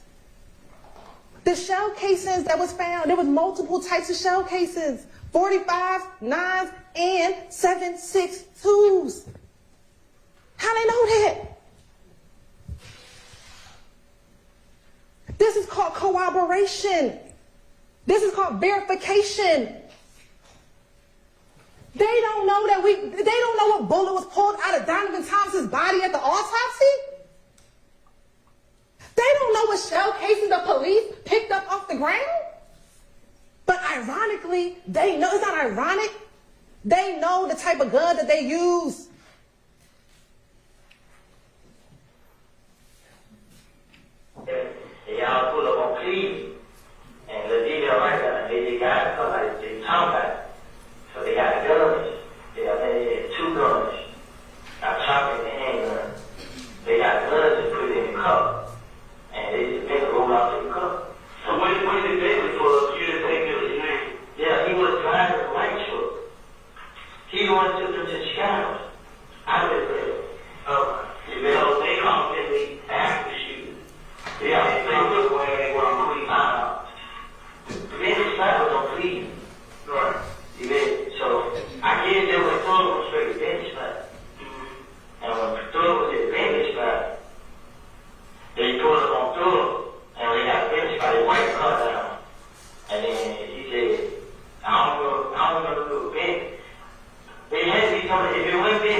Y'all saw the address I showed y'all, right? It's on Oak Drive. That's Bentley spot. And isn't it ironic that that's where the guns was kept in April when Dexter Montgomery, when they went and shot up at Dexter Montgomery, they got all the guns from Bentley spot. Bentley keep the guns. That's what happened here. When we talk about interrelatedness, this is the interrelatedness that we are talking about. The same location, you drop one gun off, you pick one gun up. That's what happened. That's what Walter Murphy, I'm not going to play the clip, but that's what Walter Murphy told you back when he was interviewed in July about OG Bentley spot. You think that that's ironic that both Copeland and Zachary talk about the guns going? Oh, and the phone records corroborate that all the phones was at Bentley house right after the murder? All of those things are corroboration. That's evidence.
And I know this is kind of faint, but I'm going to tell you what he says in this call. Let me give you a little background about this call.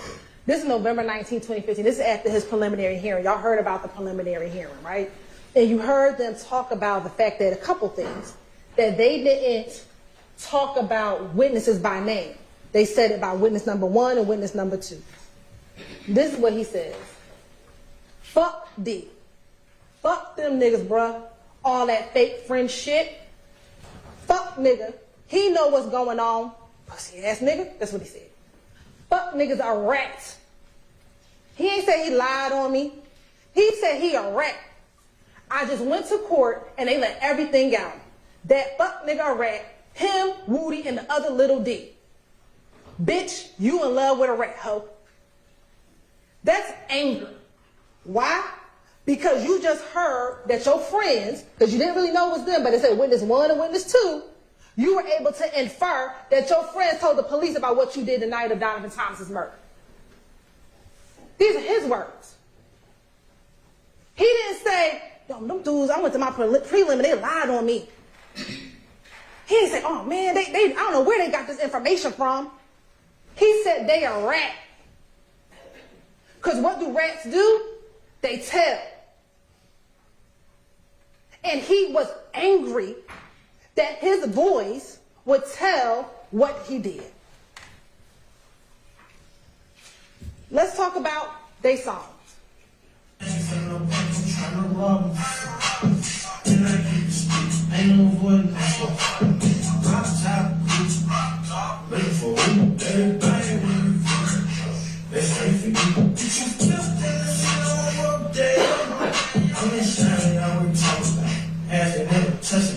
I just be a murderer. Pay my lawyer better for that. And I stand a better law. Make my real clear. Sound no dope, man. I mean, what if you be back? And I wipe your nose in your film, baby, just smile out. So what's important about the timing of this? Ladies and gentlemen, we told you that between 2016 and 2019, there were no courts involvement. From 2019 to 22, there was no indictment, nothing happening in the case. So in 2019, which is 4 years after the murder, he knows that Slash has been dismissed, Copeland has been dismissed, and Garlington has been dismissed. His case is the only one that ain't been dismissed. In 4 years, you haven't heard about an indictment. You think you beat a murder rap. This isn't, oh, he was on this and that. He thought he beat a murder rap because you're not indicted until almost 7 years later. So you think you got away with it. I keep a stick, ain't avoiding no smoke, a chopper. I just beat a murder rap, pay my lawyer $30 for that. Me and my slimes above the law, I know it's mumbling, but he said, we don't work in court at all. And I'll wipe your nose, sit in your family's face, and just smile it off. Some of these things he repeats in multiple songs. What's this song? Let's go. If you really live, let it go and take them down. I'm really living like that. I'm just 1 million out. I just get 100. I'm down. And everybody get it, show me. I just let ball and curry go with the I work, chalk, work. Can't tell you the feeling, consequence, good they did not want big little, big shots. Up by my name and big shots. Bitch that, big shots. Right now your block hanging at the top. They know I go bump if they just want some pop. I'ma give you drop, put you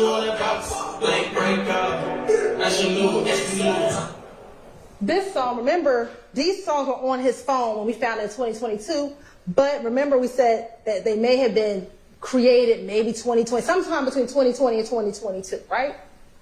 At this point, they real brazen because they don't think they're going to get held accountable for the murder. So they start saying stuff in their songs like, I just beat a homicide. Ha, ha, ha, walk it off. I just left that boy on the curb. Well, where was Donovan Thomas found, y'all? On the curb. I'm a big lizard, big slime, big shots, riding down your block, hanging out the top. Oh, shoot. Didn't Reginald Hendricks say that somebody was shooting out of the top of the infinity?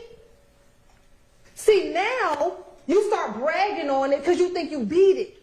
So now you, like our experts told you, they start bragging about it. What we call is dry snitching. You telling on yourself. Because you don't think that the police are going to find your phone. That's why you threw it. But luckily for Viverito, she listened to some jail calls and found that phone. Because you didn't think we were going to find it. This is called confession. This ain't rap. This is a confession. Over a beat.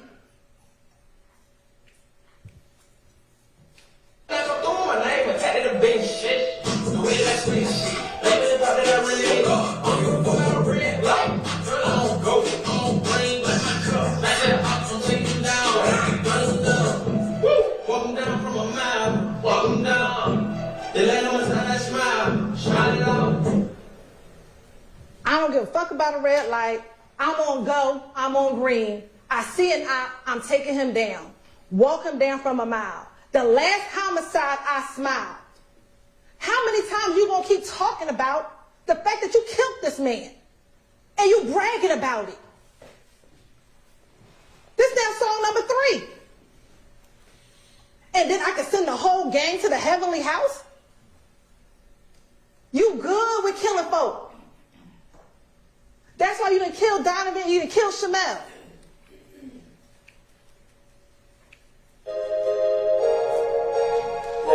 I ain't even gonna play the song. Let's just talk about the words. Dodging all your shots, and I'm watching my eyes. Let that bitch rain out the top of the drop. Here we go again. Lizard walk your block, let that glizzy rock. Oh, glizzy, ain't that a Glock? Dang, one Shamel killed with a Glock? Wasn't there a Glock on that table? Well, what investigator Viverito said it looked like a Glock. And I found it interesting because we're gonna get to Shamel soon. We're about to get to Shamel. He said that Shannon wasn't linked to the 40. But he linked to having guns thrown away. That's what he did in 2015. He's linked to the gun that was probably in the house an hour before he killed Shamel, sitting on the table in front of him.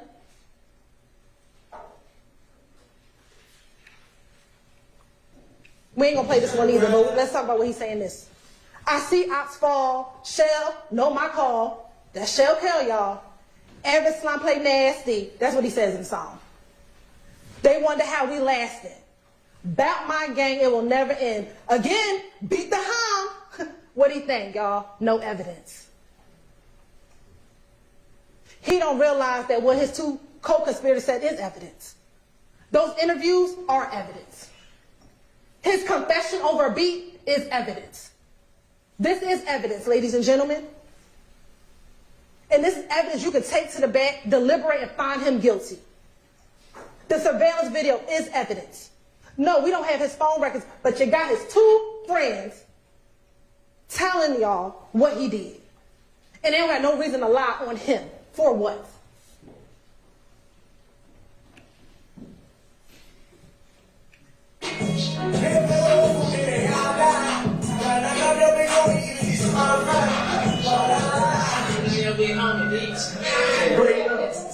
What he say? That's why we popped off your big homie, bitch. Donovan Thomas was the big homie. There was no need for that ad-lib at the end of the song. But again, in 2020, they brazen. They have the audacity to think that they can just brag about killing somebody and no one's going to hold them accountable. That's what they're doing in 2020.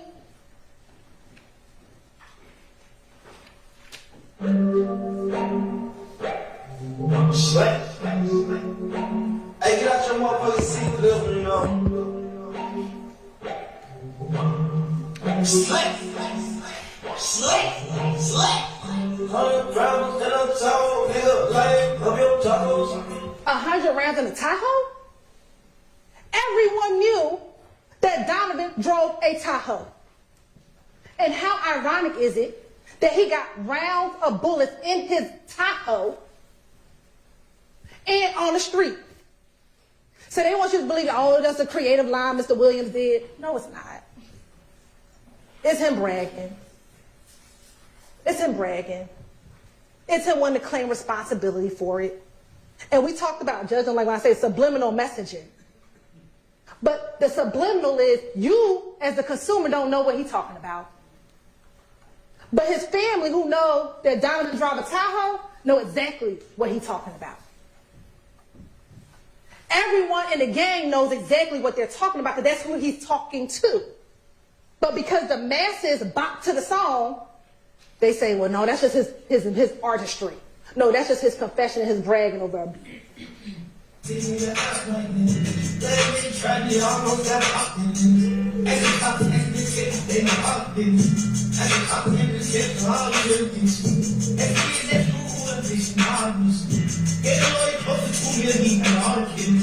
I don't know and I don't want to know who flies business.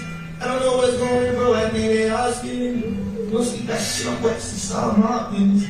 We don't kill the niggas, catch some barbecues. Got this nigga with.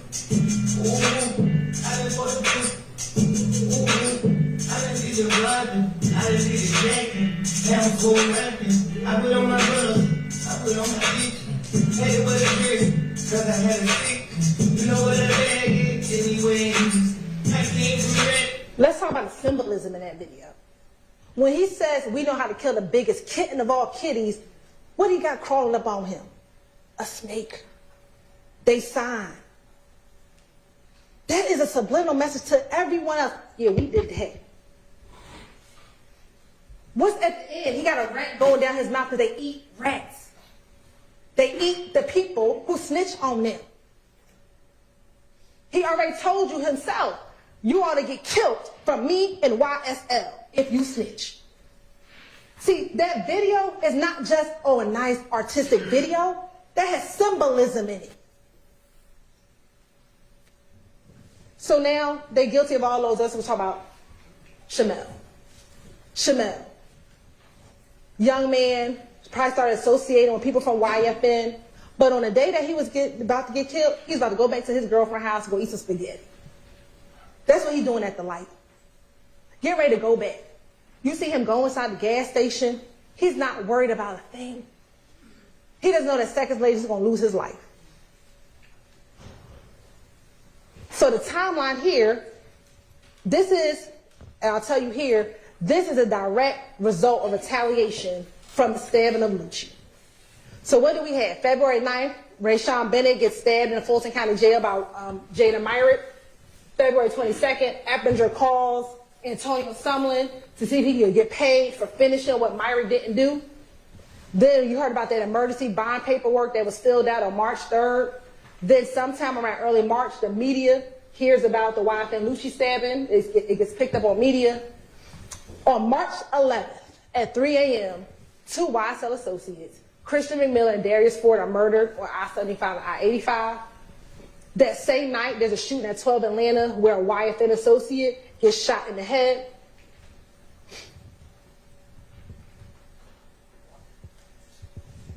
On March 12th, there's a shootout on Cleveland Avenue with Demekion Garlington and the Ops. On March 12th, there's a 911 call shooting at 2830 Waters Road.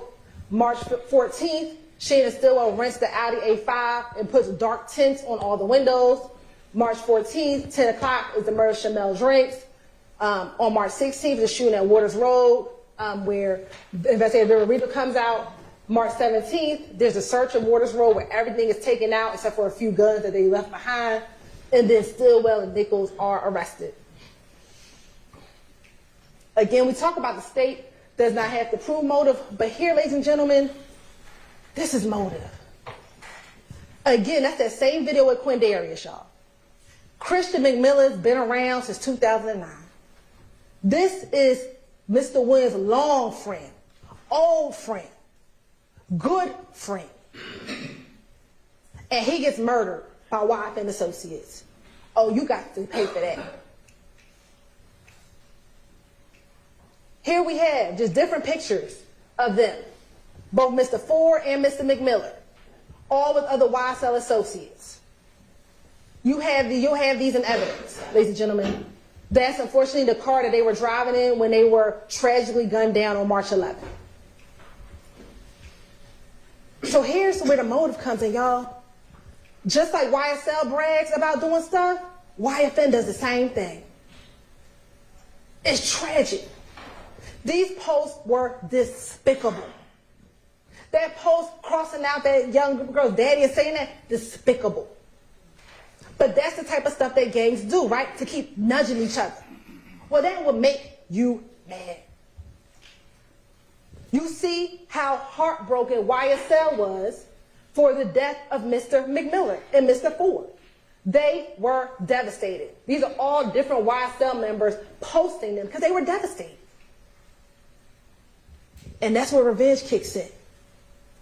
That is Mr. Stillwell's post. I ain't gonna be the only one crying.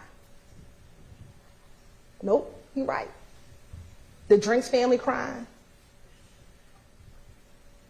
Because he had to make sure. And then what does he say here? Just ref Mac, I got you, man. Crying emoji, broken heart, taped up heart, devil emoji. He was ready to go op hunting. I know that was in January, but that just goes to show you he already knew how to be on the prowl. He already knew how to go op hunting. And this is what Demekion say on the wiretap on about March 11th or March 12th. March 12th. I ain't talking about the AV. Oh, AV. Yeah, you don't know. Yeah. You know what he on. He on looking for them folks who killed our boys. That's what he on. Yo, But it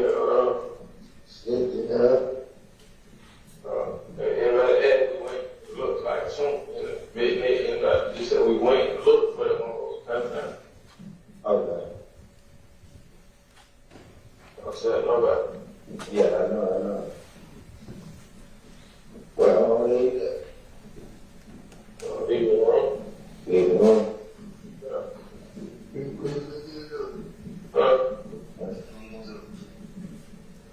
Shit, same old shit. Same shit. Same shit. I'm saying, what it does.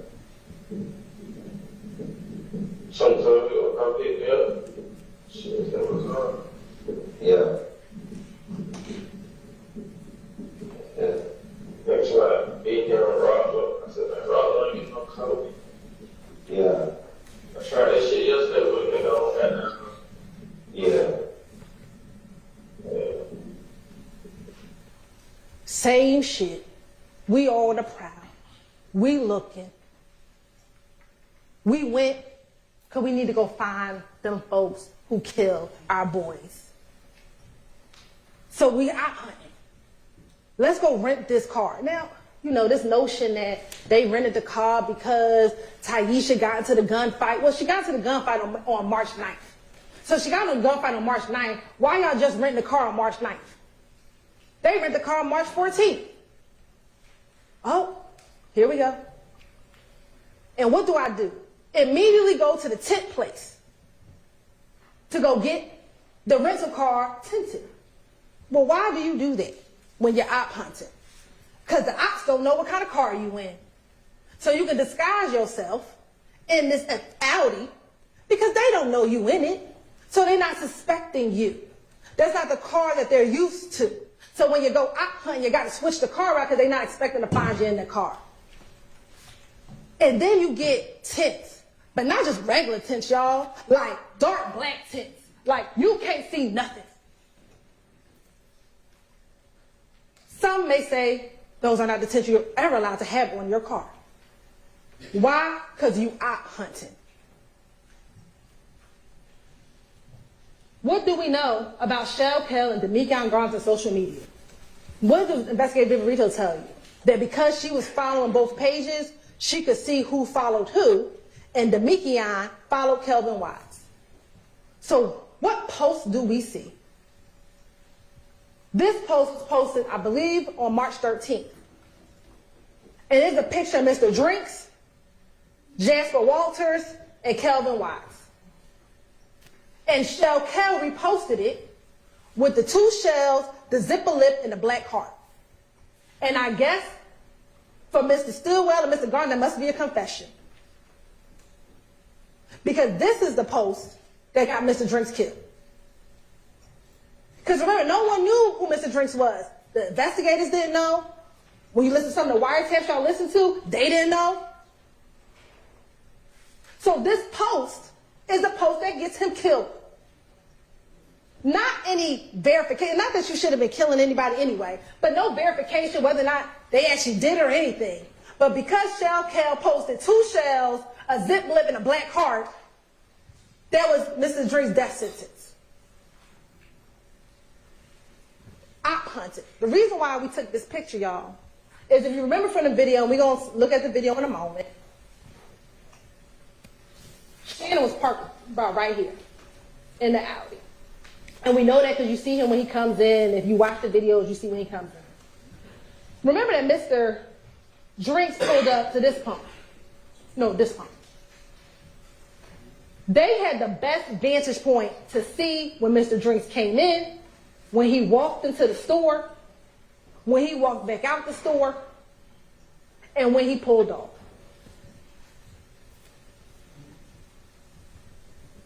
They were scoping it out.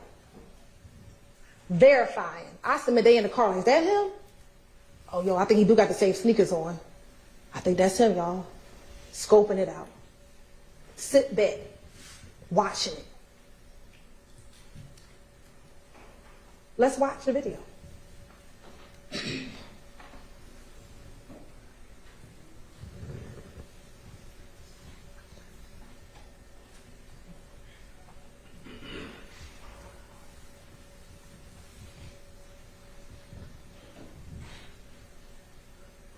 Now this is where Mr. Stillwell, they get to the gas station.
Now you see when Mr. Cormavius Nichols gets to the gas station.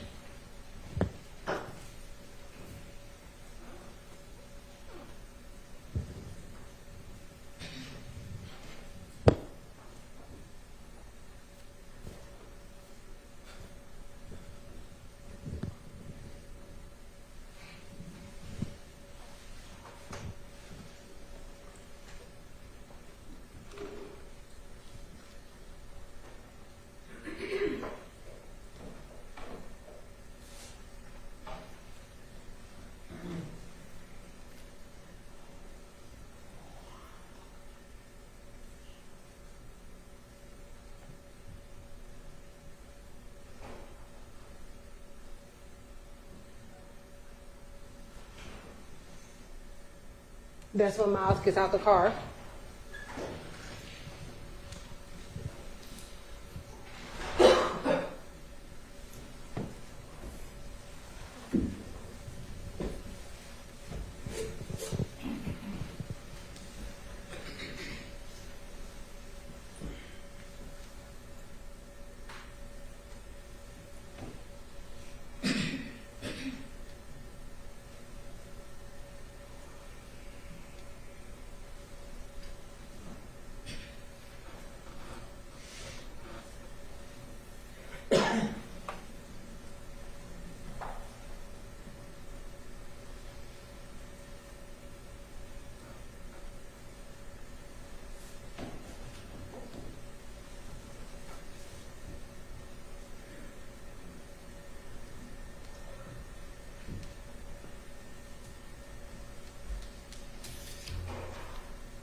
That's when Shannon walks in the car first, and we know it's Shannon because of the March 16th. They're wearing the same clothing.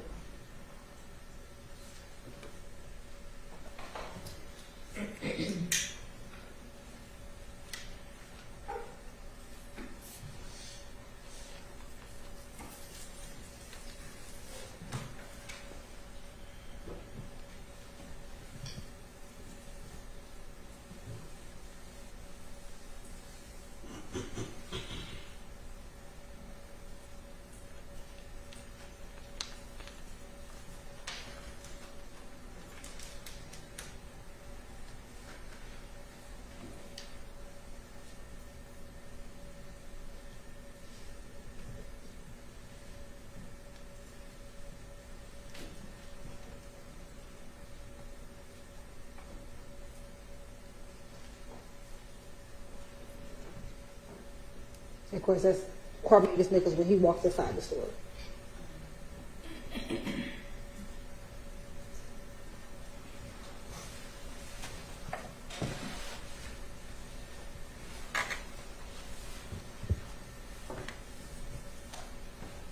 And then that's when Miles walks into the store.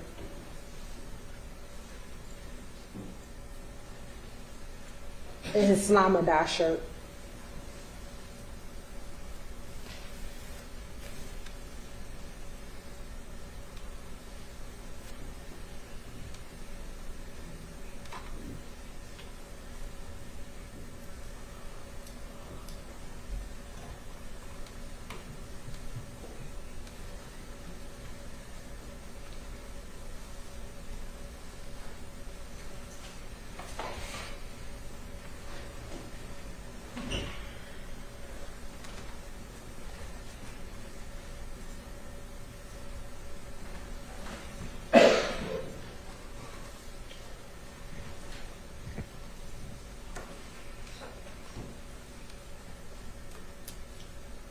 Miles and Carmazon leave out the store, and Miles, in a moment, gets back into the car, and Carmazon's pumping the gas.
Mavis goes back into the store.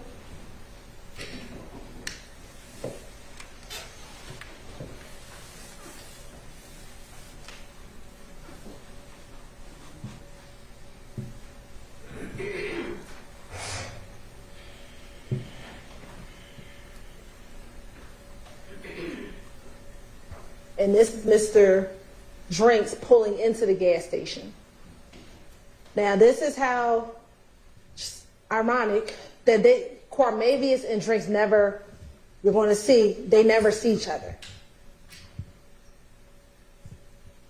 Because Quarmavius gets into the car, and Mr. Drinks sits in the car for a little while. Now, it would appear that all their business is done at the gas station. But they don't leave.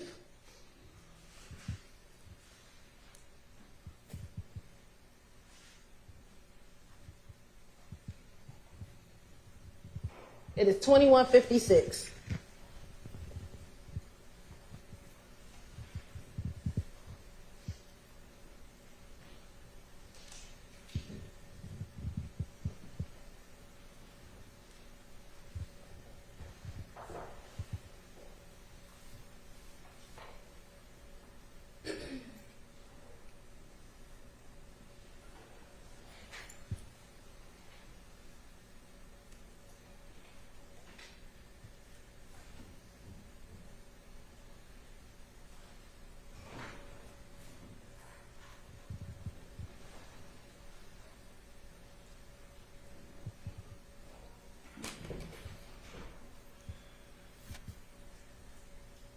Now Mr. Drink is finally getting out the car. See where he's walking? He's walking closest to where Drinks and Demikian are in the car.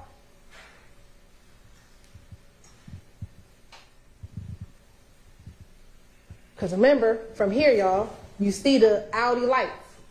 The Audi's here. He just walked right here. In the same sneakers from the picture. And coat and jacket.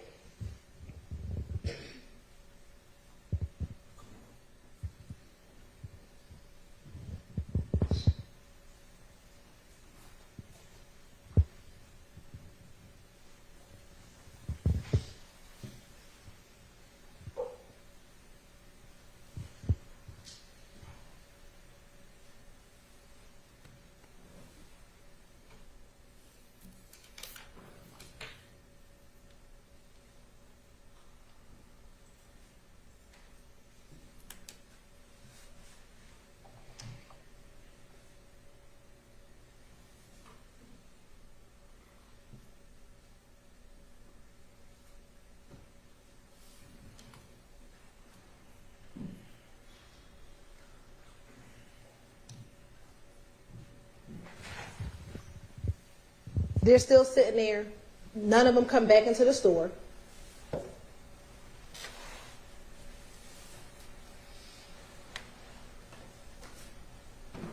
And Mr. Drink walks out.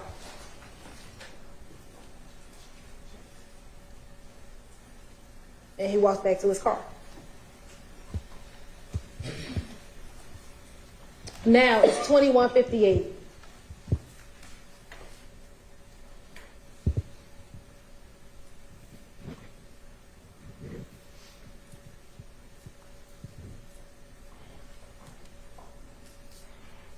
Neither car, they're not pumping gas. They're not getting anything. They're watching Mr. Drinks. I submit confirming that that's the person in that social media post.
Now Shema has finally gotten into the car.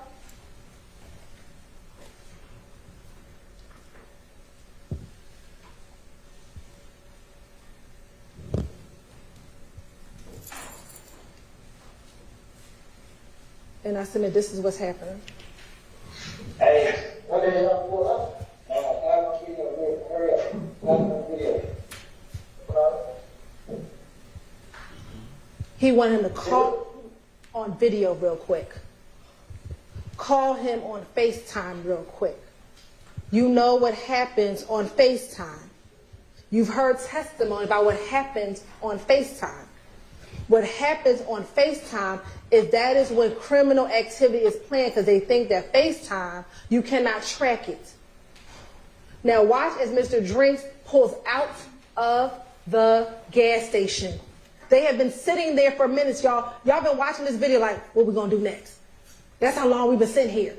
And as soon as Mr. Drinks pulls out, that is when op vehicle number 1 pulls out, op hunting car.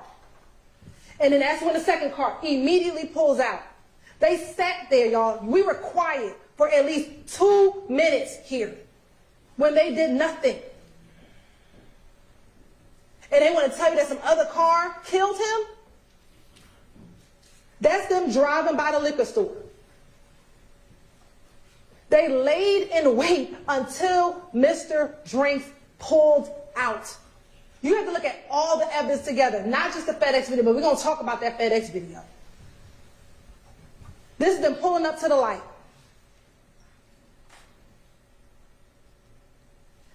You see there's somebody walking on the street, walking this way towards the gas station. Here go the 3 cars pulling up at the light. Ladies and gentlemen, you can't see it here, but we know that there's a red light. Shannon and Nichols are stopped at the red light. They stop.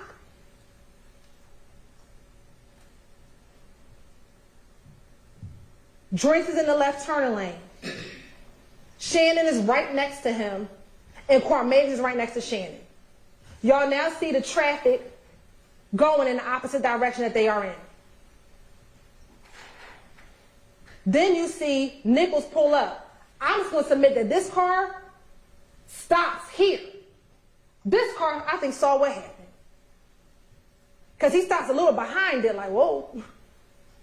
You had the person walking down the street.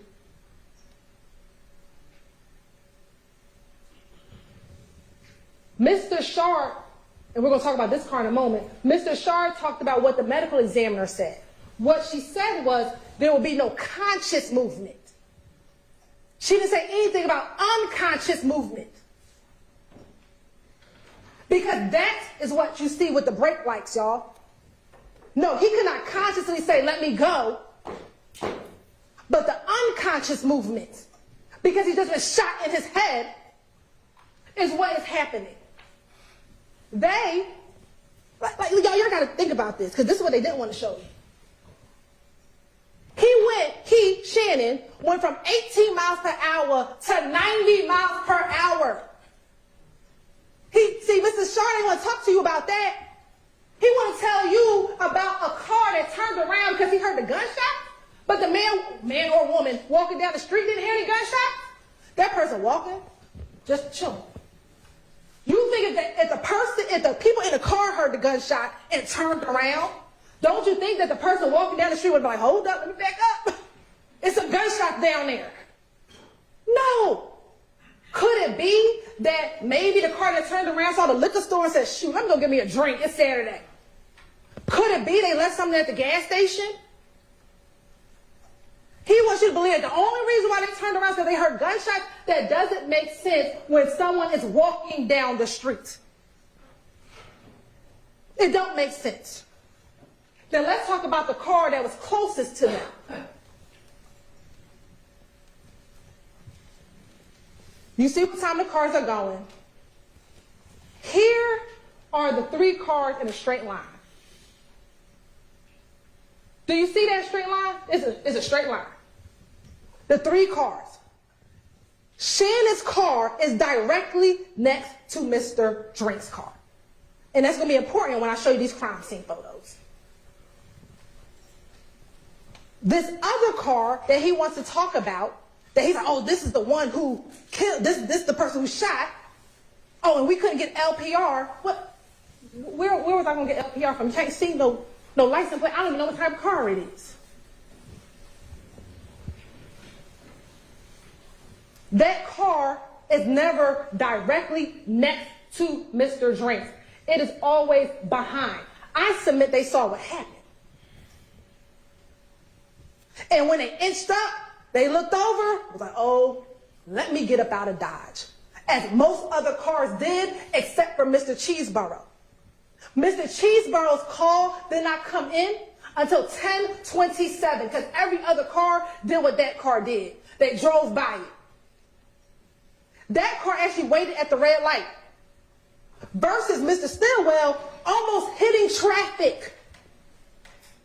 So this notion that he stopped at the red light, if you didn't just shoot and kill somebody, why are you fleeing through traffic to get on the highway at 90 miles an hour?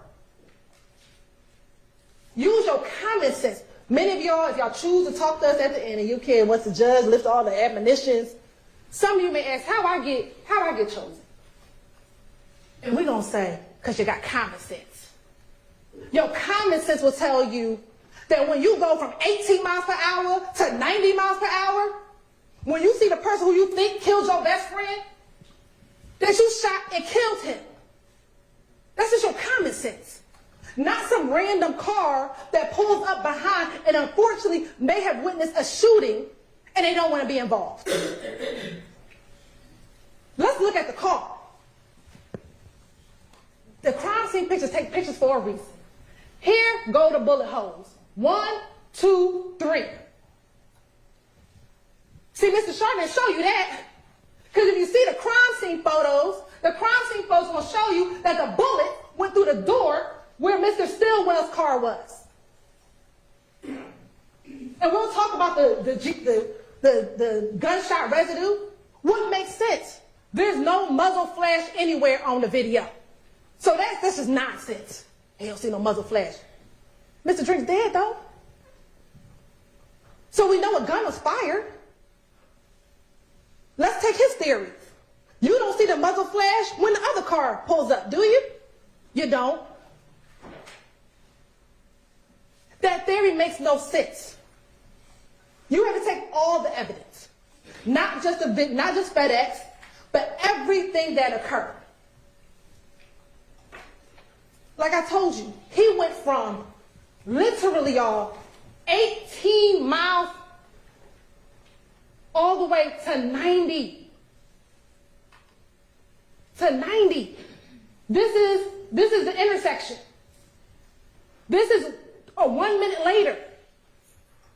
What you fleeing for 90 miles per hour if you ain't killed nobody? You was just chilling. And then you go to the studio and do what you do. You brag. Because remember, they all went to the studio. And what did he say? Pop my shit. I really got options. Poor little ops. Look how they just dropped it. Poor little ops. Look how they just dropped it. Those are his words. After he just executed a man at a light. He goes to the studio to go rap about it. This is why they think they above the law.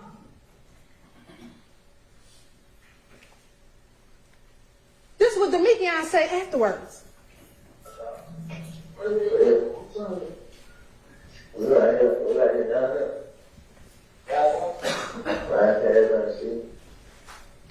Now I know I don't know if y'all remember when them two got into it, Mr. Bivarito was like, he said city, he said see. No, he said, I'm coming back, we just coming back through, trying to see. This is at early morning hours on March 15th. Why are you coming back through the crime scene if you ain't did nothing? Why? This is Mechanicsville, y'all. They went to Fulton Industrial. This is coming back in the city trying to see. They came back through. Why?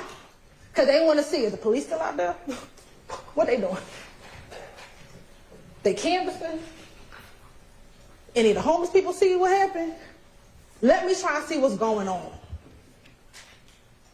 And then what did Mikian say afterwards? This on March 15th, y'all. We got y'all, boys. You right? They thought that they got him because they killed Mr. Drinks, who they thought murdered Christian and Darius. This is we got y'all, boys.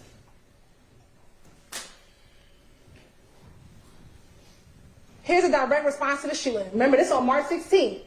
YFN folks, and we know it's YFN, or we believe it's YFN, because remember these shell cases, massive shell cases of the Darius Ford, Christian McMillan shooting. It's too much going on yesterday. Man, it's crazy. That square had me back. That's torn out. For real? Square? How old is that?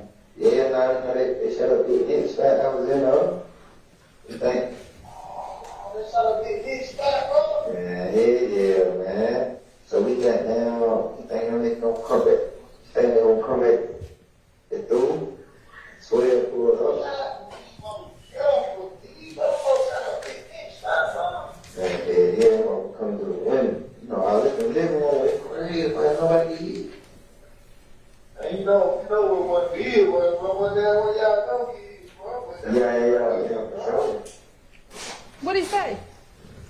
They shot Big Nick Spot because their boy got killed in Mechanicsville. Again, the streets know before we know. But how did we find out? Because their house got shot up. And I don't know why they wear the same clothes. I have no idea. I don't know why they didn't want to change their clothes, but they decided they wanted to be in their same clothes for 2 days. I don't know. But they did.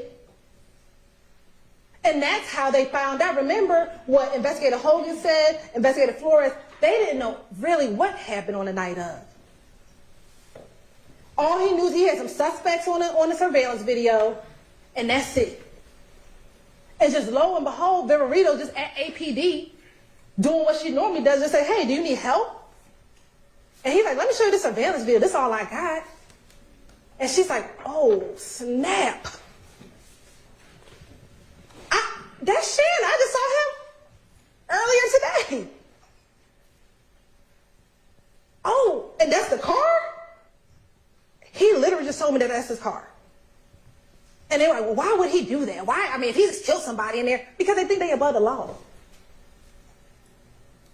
So they go, and they don't know at the time what the police know. So he tells them. So let's talk about consciousness of guilt. So these are text messages on the 15th. And he is telling Poker, we need to get this hotel room. We need to get up out of Dodge. We need to lay low. He tells her, don't tell anyone any information. Why you gotta do all that if you ain't killed nobody? Because of what happened on the 9th? Well, why is it so urgent on the 15th? Not when she had to shoot the people on the 9th. You gotta ask yourself the question. This became real important the day after he killed Shamel. This didn't become important after she done almost got robbed. What else you have? You're searching for the crimes? They want to tell you, well, that's because his grandmama told him and his girlfriend told him. Well, they told him on March 14th about the shooting. He not Googling on March 14th. He Googling on the 17th. Oh, what happened? Viverito. Remember what they said in them jail calls? Shit, Miss V know everything. Right? They like, Miss V know everything. So that's why they start Googling, well, what Miss V know? What they got? This is the same way he started Googling on the 12th, on the 12th Atlanta shooting. What them folks got about that shooting over at 12th Atlanta? You know Stephen did that. What they know? That's why you Googling. Consciousness of guilt. You done fled your good Chick-fil-A sandwich. Out of the park. Why? You start hearing them helicopters going. You like, hold on. It's the 17th. I've been Googling. I ain't heard a whole lot. Now I got helicopters?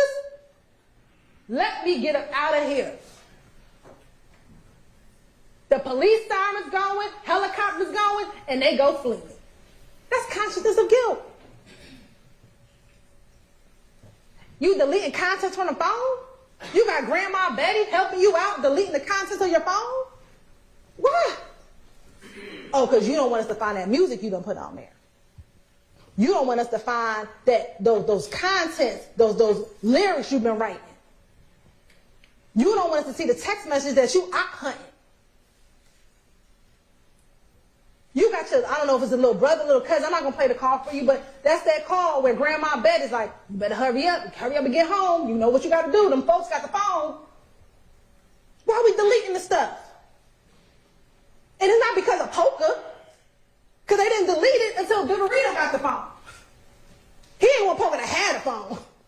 We started deleting it when the police got the phone. That's consciousness of guilt, ladies and gentlemen. And then let's talk about the call that Mr. Sharp played, because he ain't played the whole call. So we're going to play another portion of the call. What's up, bro? What's up?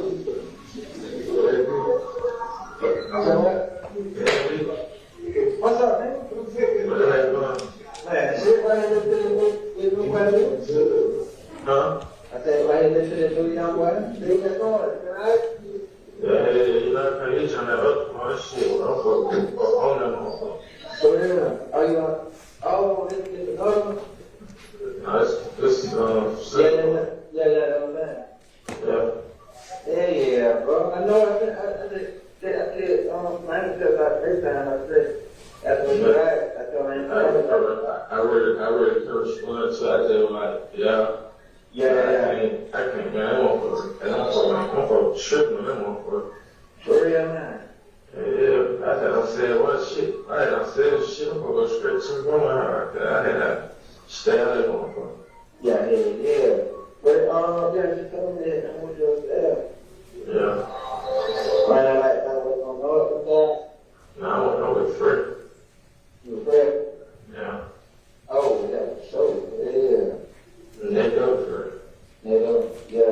Damn, somebody said, Q-Rock was there with your Yeah, T-Rock was downstairs. Yeah, somebody in the hood, bro, I know it, but Q-Rock, I ain't know Q-Rock about that. Yeah. What the hell, what the hell, what's up, Tunk, man? What you doing? Tunk crazy. What is that? Just Tunk crazy, man. Nah, I don't know shit, man. You talking crazy right now? Nah, it's about me, it's about wild shit. But I ain't gonna heard of that. Yeah, it's a lot of shit out, so, Yeah. had me blow. They blow? Had me blow. Oh, yeah, I ain't talked to them. I'm talking to the concrete years now. Yeah. Yeah, he asked me like, what's going on. I'm like, yeah, I don't know. Yeah. What the hell? Damn, bro. Everybody's smooth. Yeah, I know it. I know that. They just got down, they on mild. Yeah. Cause I don't know where the fuck you can get that car. Yeah, that's what I'm saying. Like, that's what I'm telling folks. I'm like, shit, they not up for like, what they saying, like, you know, I'm like, well, they good. I mean, like, they gonna assume shit like that anyway. They gonna assume that, like, I mean, we didn't feel so. That's what I keep telling that now. Look, I keep telling them, like, they chill, like, I know. Yeah, I'm like, it's nothing, bro. Like, they just doing that cut. They send us that goddamn gas. It's like, they chill. You see what I'm saying? Yeah. Yeah, man. I'm still around. I ain't like this, bro. They're like, I'm doing other cat business, but don't. They're still putting on top, bro. Not one word. Yeah. What they trying to portray or what they say, man, don't say shit. Yeah. I ain't know that. I'm like, Trump.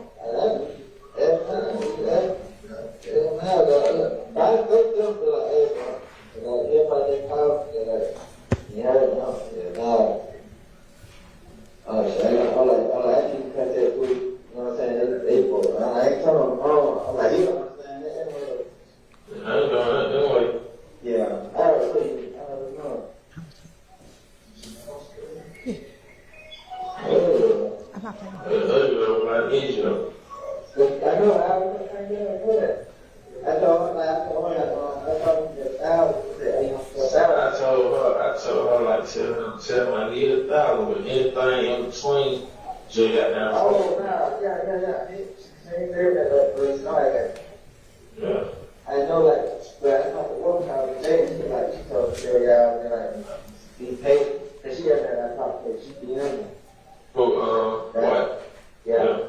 She like, and they tell her like, and no, before they don't leave the book like that down there, like, they tell them to be paid. It was a day, be born. Yeah. Yeah. And they tell them to be paid, but work out. Well, no, that part, I just, like, I know, like, how that go. You know what I'm saying? I ain't tripping on that. I ain't tripping. I been just trying to keep budget from, you know what I'm saying? Yeah, do that. Work that. Yeah, I don't really be liking that culture and shit. That shit got me all out, like. Yeah. But then, I think what that was, I'm like, what the hell, man, farm. Who? So they sound like farm. Okay. Yeah.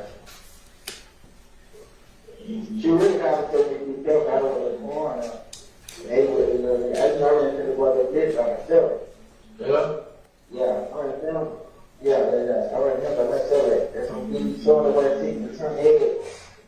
Yeah. Like, yeah. But like, who don't last? She ain't cold on. No better on my page and shit. So, I don't know who told us how to video check. Like, bro, I ain't running. I say, you run, you done for some shit, man. Huh? I said, I ain't say run, you done for some shit, you say, bro. I ain't know what's wrong. I'm like, listen, bro, you know what's going on. Like, before all this shit, like, try to be straight. Yeah. I'm like, shit, you know? I'm like, you know what's going on? Like, yeah, bro, ain't no problem. Bro, with everybody else, like, this, bro. You know how this shit is, bro. You know how this shit go, like, I'm like, everything. I'm like, shit, that ain't going on no more, bro. I'm like, y'all, they gonna give you, man. I ain't no phone right now. I don't phone, what? Yeah. Yeah, now they get figure like an hour on me at the stove. This and shit, like, yeah, I'm like, 3 hours. Good thing. No, they know, man. So that was stay away from that. That's the police shit. Yeah, man. Got down, you know, they pen powder for rings, all that shit out. Yeah. Don't come back clean, you know what I'm saying? So I ain't tripping on that. So there's a few things that happened in this call. So let's talk about the first part of the call. The first part of the call, they're talking about Miles Farley. And if y'all remember, y'all heard the jail calls when they were trying to get protection for Miles Farley. Well, this call is on April 1st, early in the morning before Miles is arrested. And what you hear them talking about in the call is, one, I don't know why Miles got out the car. That's the only thing they really got on him because they saw him on the surveillance video. And more importantly, they're saying, tell Miles don't talk to the police. Tell Miles don't talk to them folk. Because see, Miles ain't never been in jail. So they think if Miles starts talking to the police, he the weakest link. So they're like encouraging Miles, don't say nothing to him.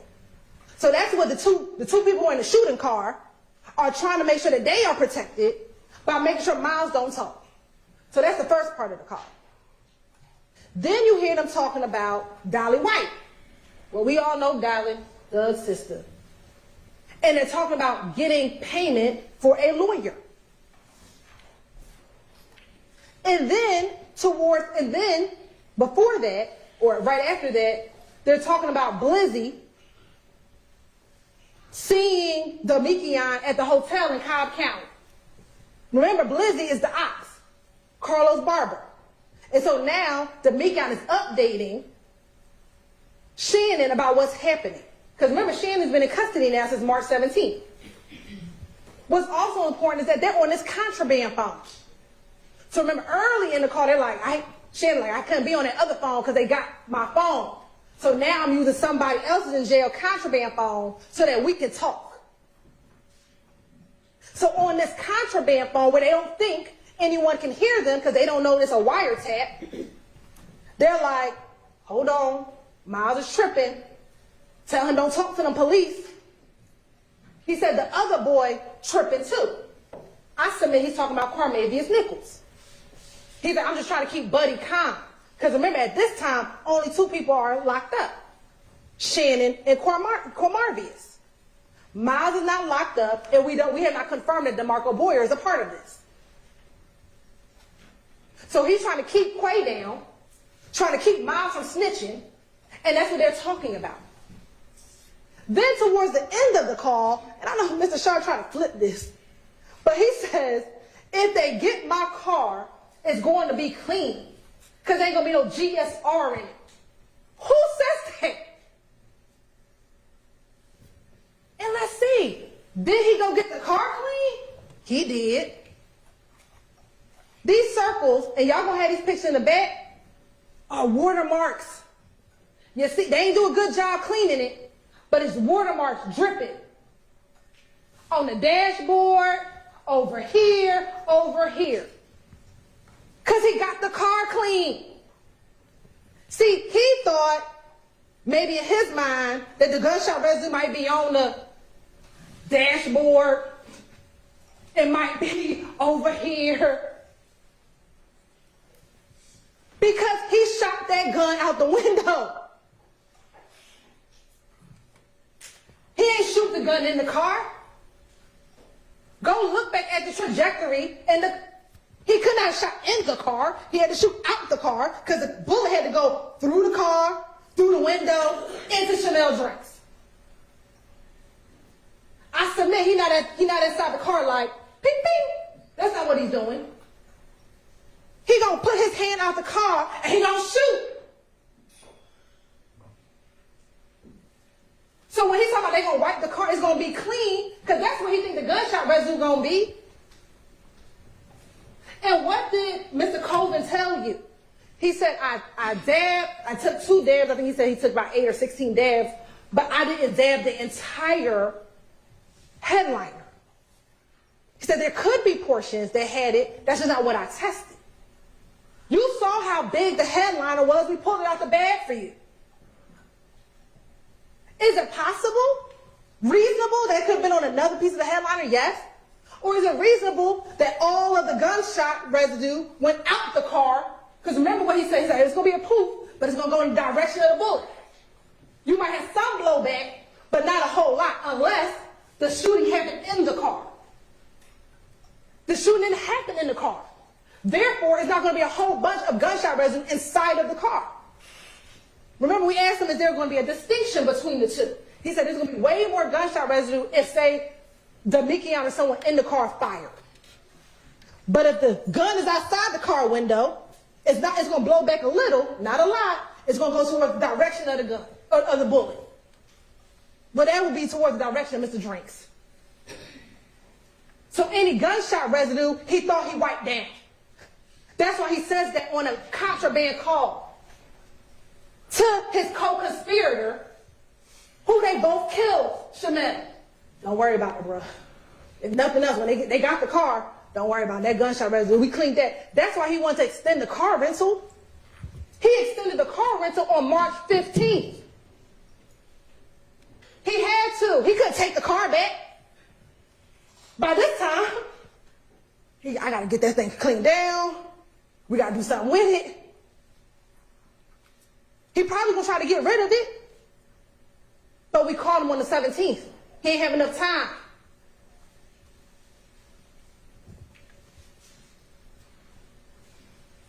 Now, I'm almost done, y'all. But I found it ironic how the first murder and the last murder in this indictment, how eerily similar they are. How ironic is it they both named Nut? They both happened near gas stations. They both using rental cars. One by Jeffrey Williams, one by Shannon. They both have multiple YSL defendants. They both travel after the murder. He talks about going, they flee to Miami. He talks about poker. He talks to poker about going to Miami. They go into the studio, writing lyrics about it.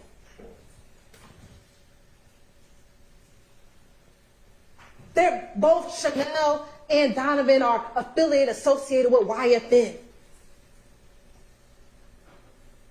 But But they want you to believe these are just two totally unrelated cases. Oh, and Shannon is supposed to be the shooter in both of them? The one who's always on go? He says it himself, but Quindarius said it too. The one who wants to do the murder because he wants status in the game? But they want to tell you, don't believe any evidence that the state brought. Don't believe any of it. Ladies and gentlemen, I ask you not to do that. You know, Mr. Drinks, young man maybe trying to find his way, maybe getting caught up in the wrong crowd. But on that day, he should have been able to go to his girlfriend's house. He should have been able to maybe decide that these aren't the friends he want to be with. But no, this is what they did to him.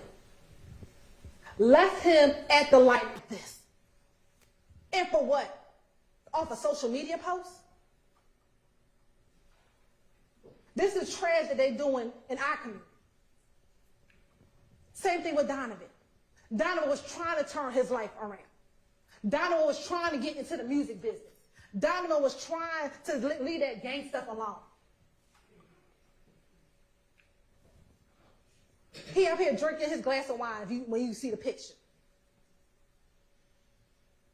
But what did they do? Off of what? Because Donovan was at the barbershop joking, laughing outside. You see the surveillance video? And left him like this. All in the name of YSL. All in the name of the game that they want to tell you is a music group. It's music. This ain't music. This is not a song right here. Y'all, this is real life.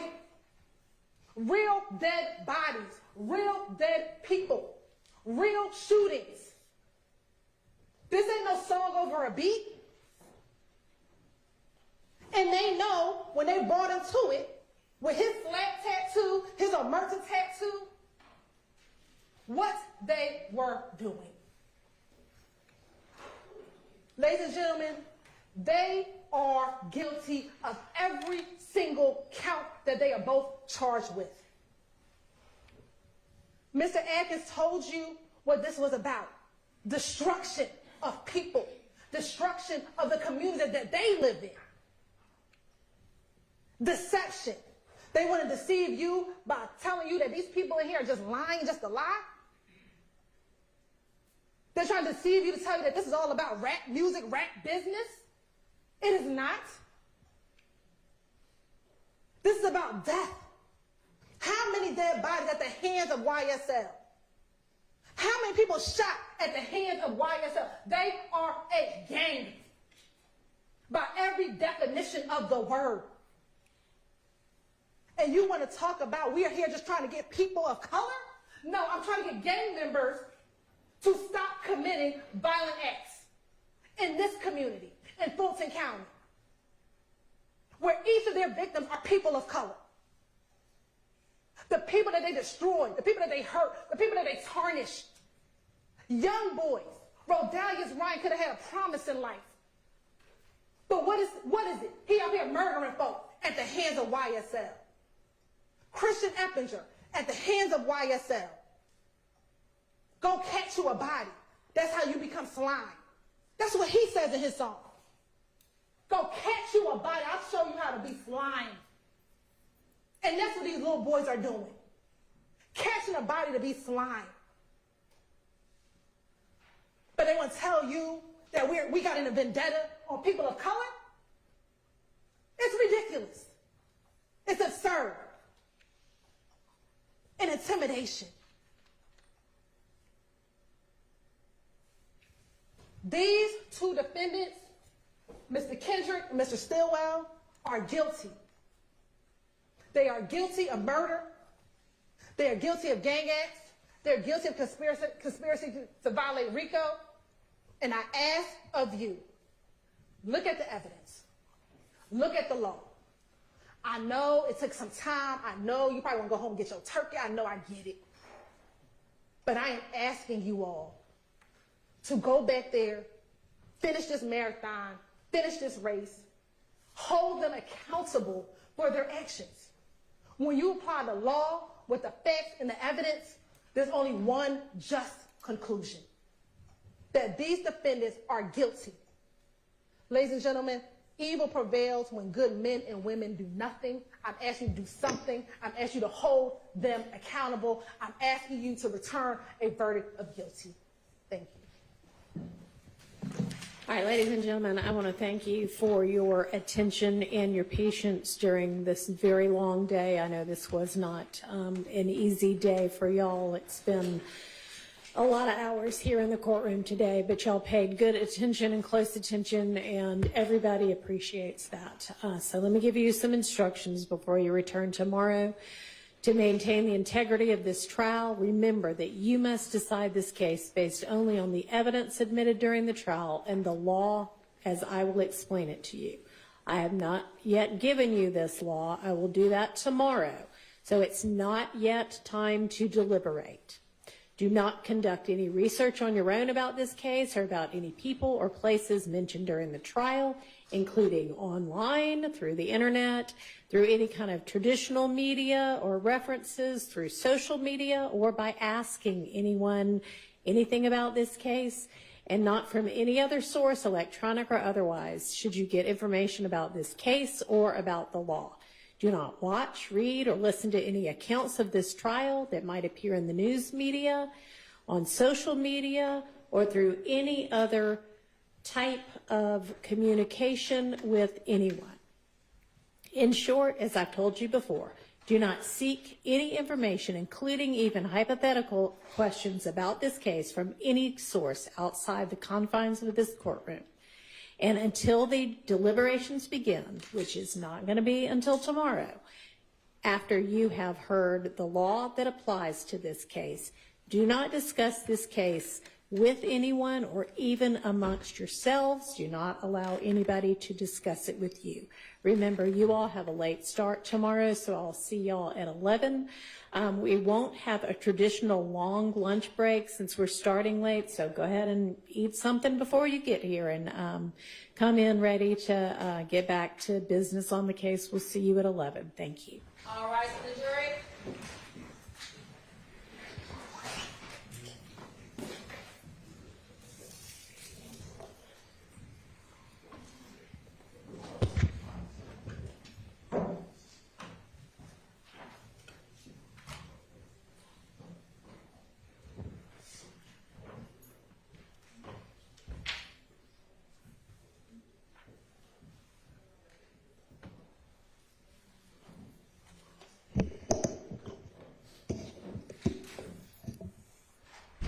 All right, and for all of y'all, because we all still have some business to wrap up and, dot all the I's and cross the T's on before we join the jury joins us again, let's plan to be here at 9:30. All right, see everybody then. Thank you.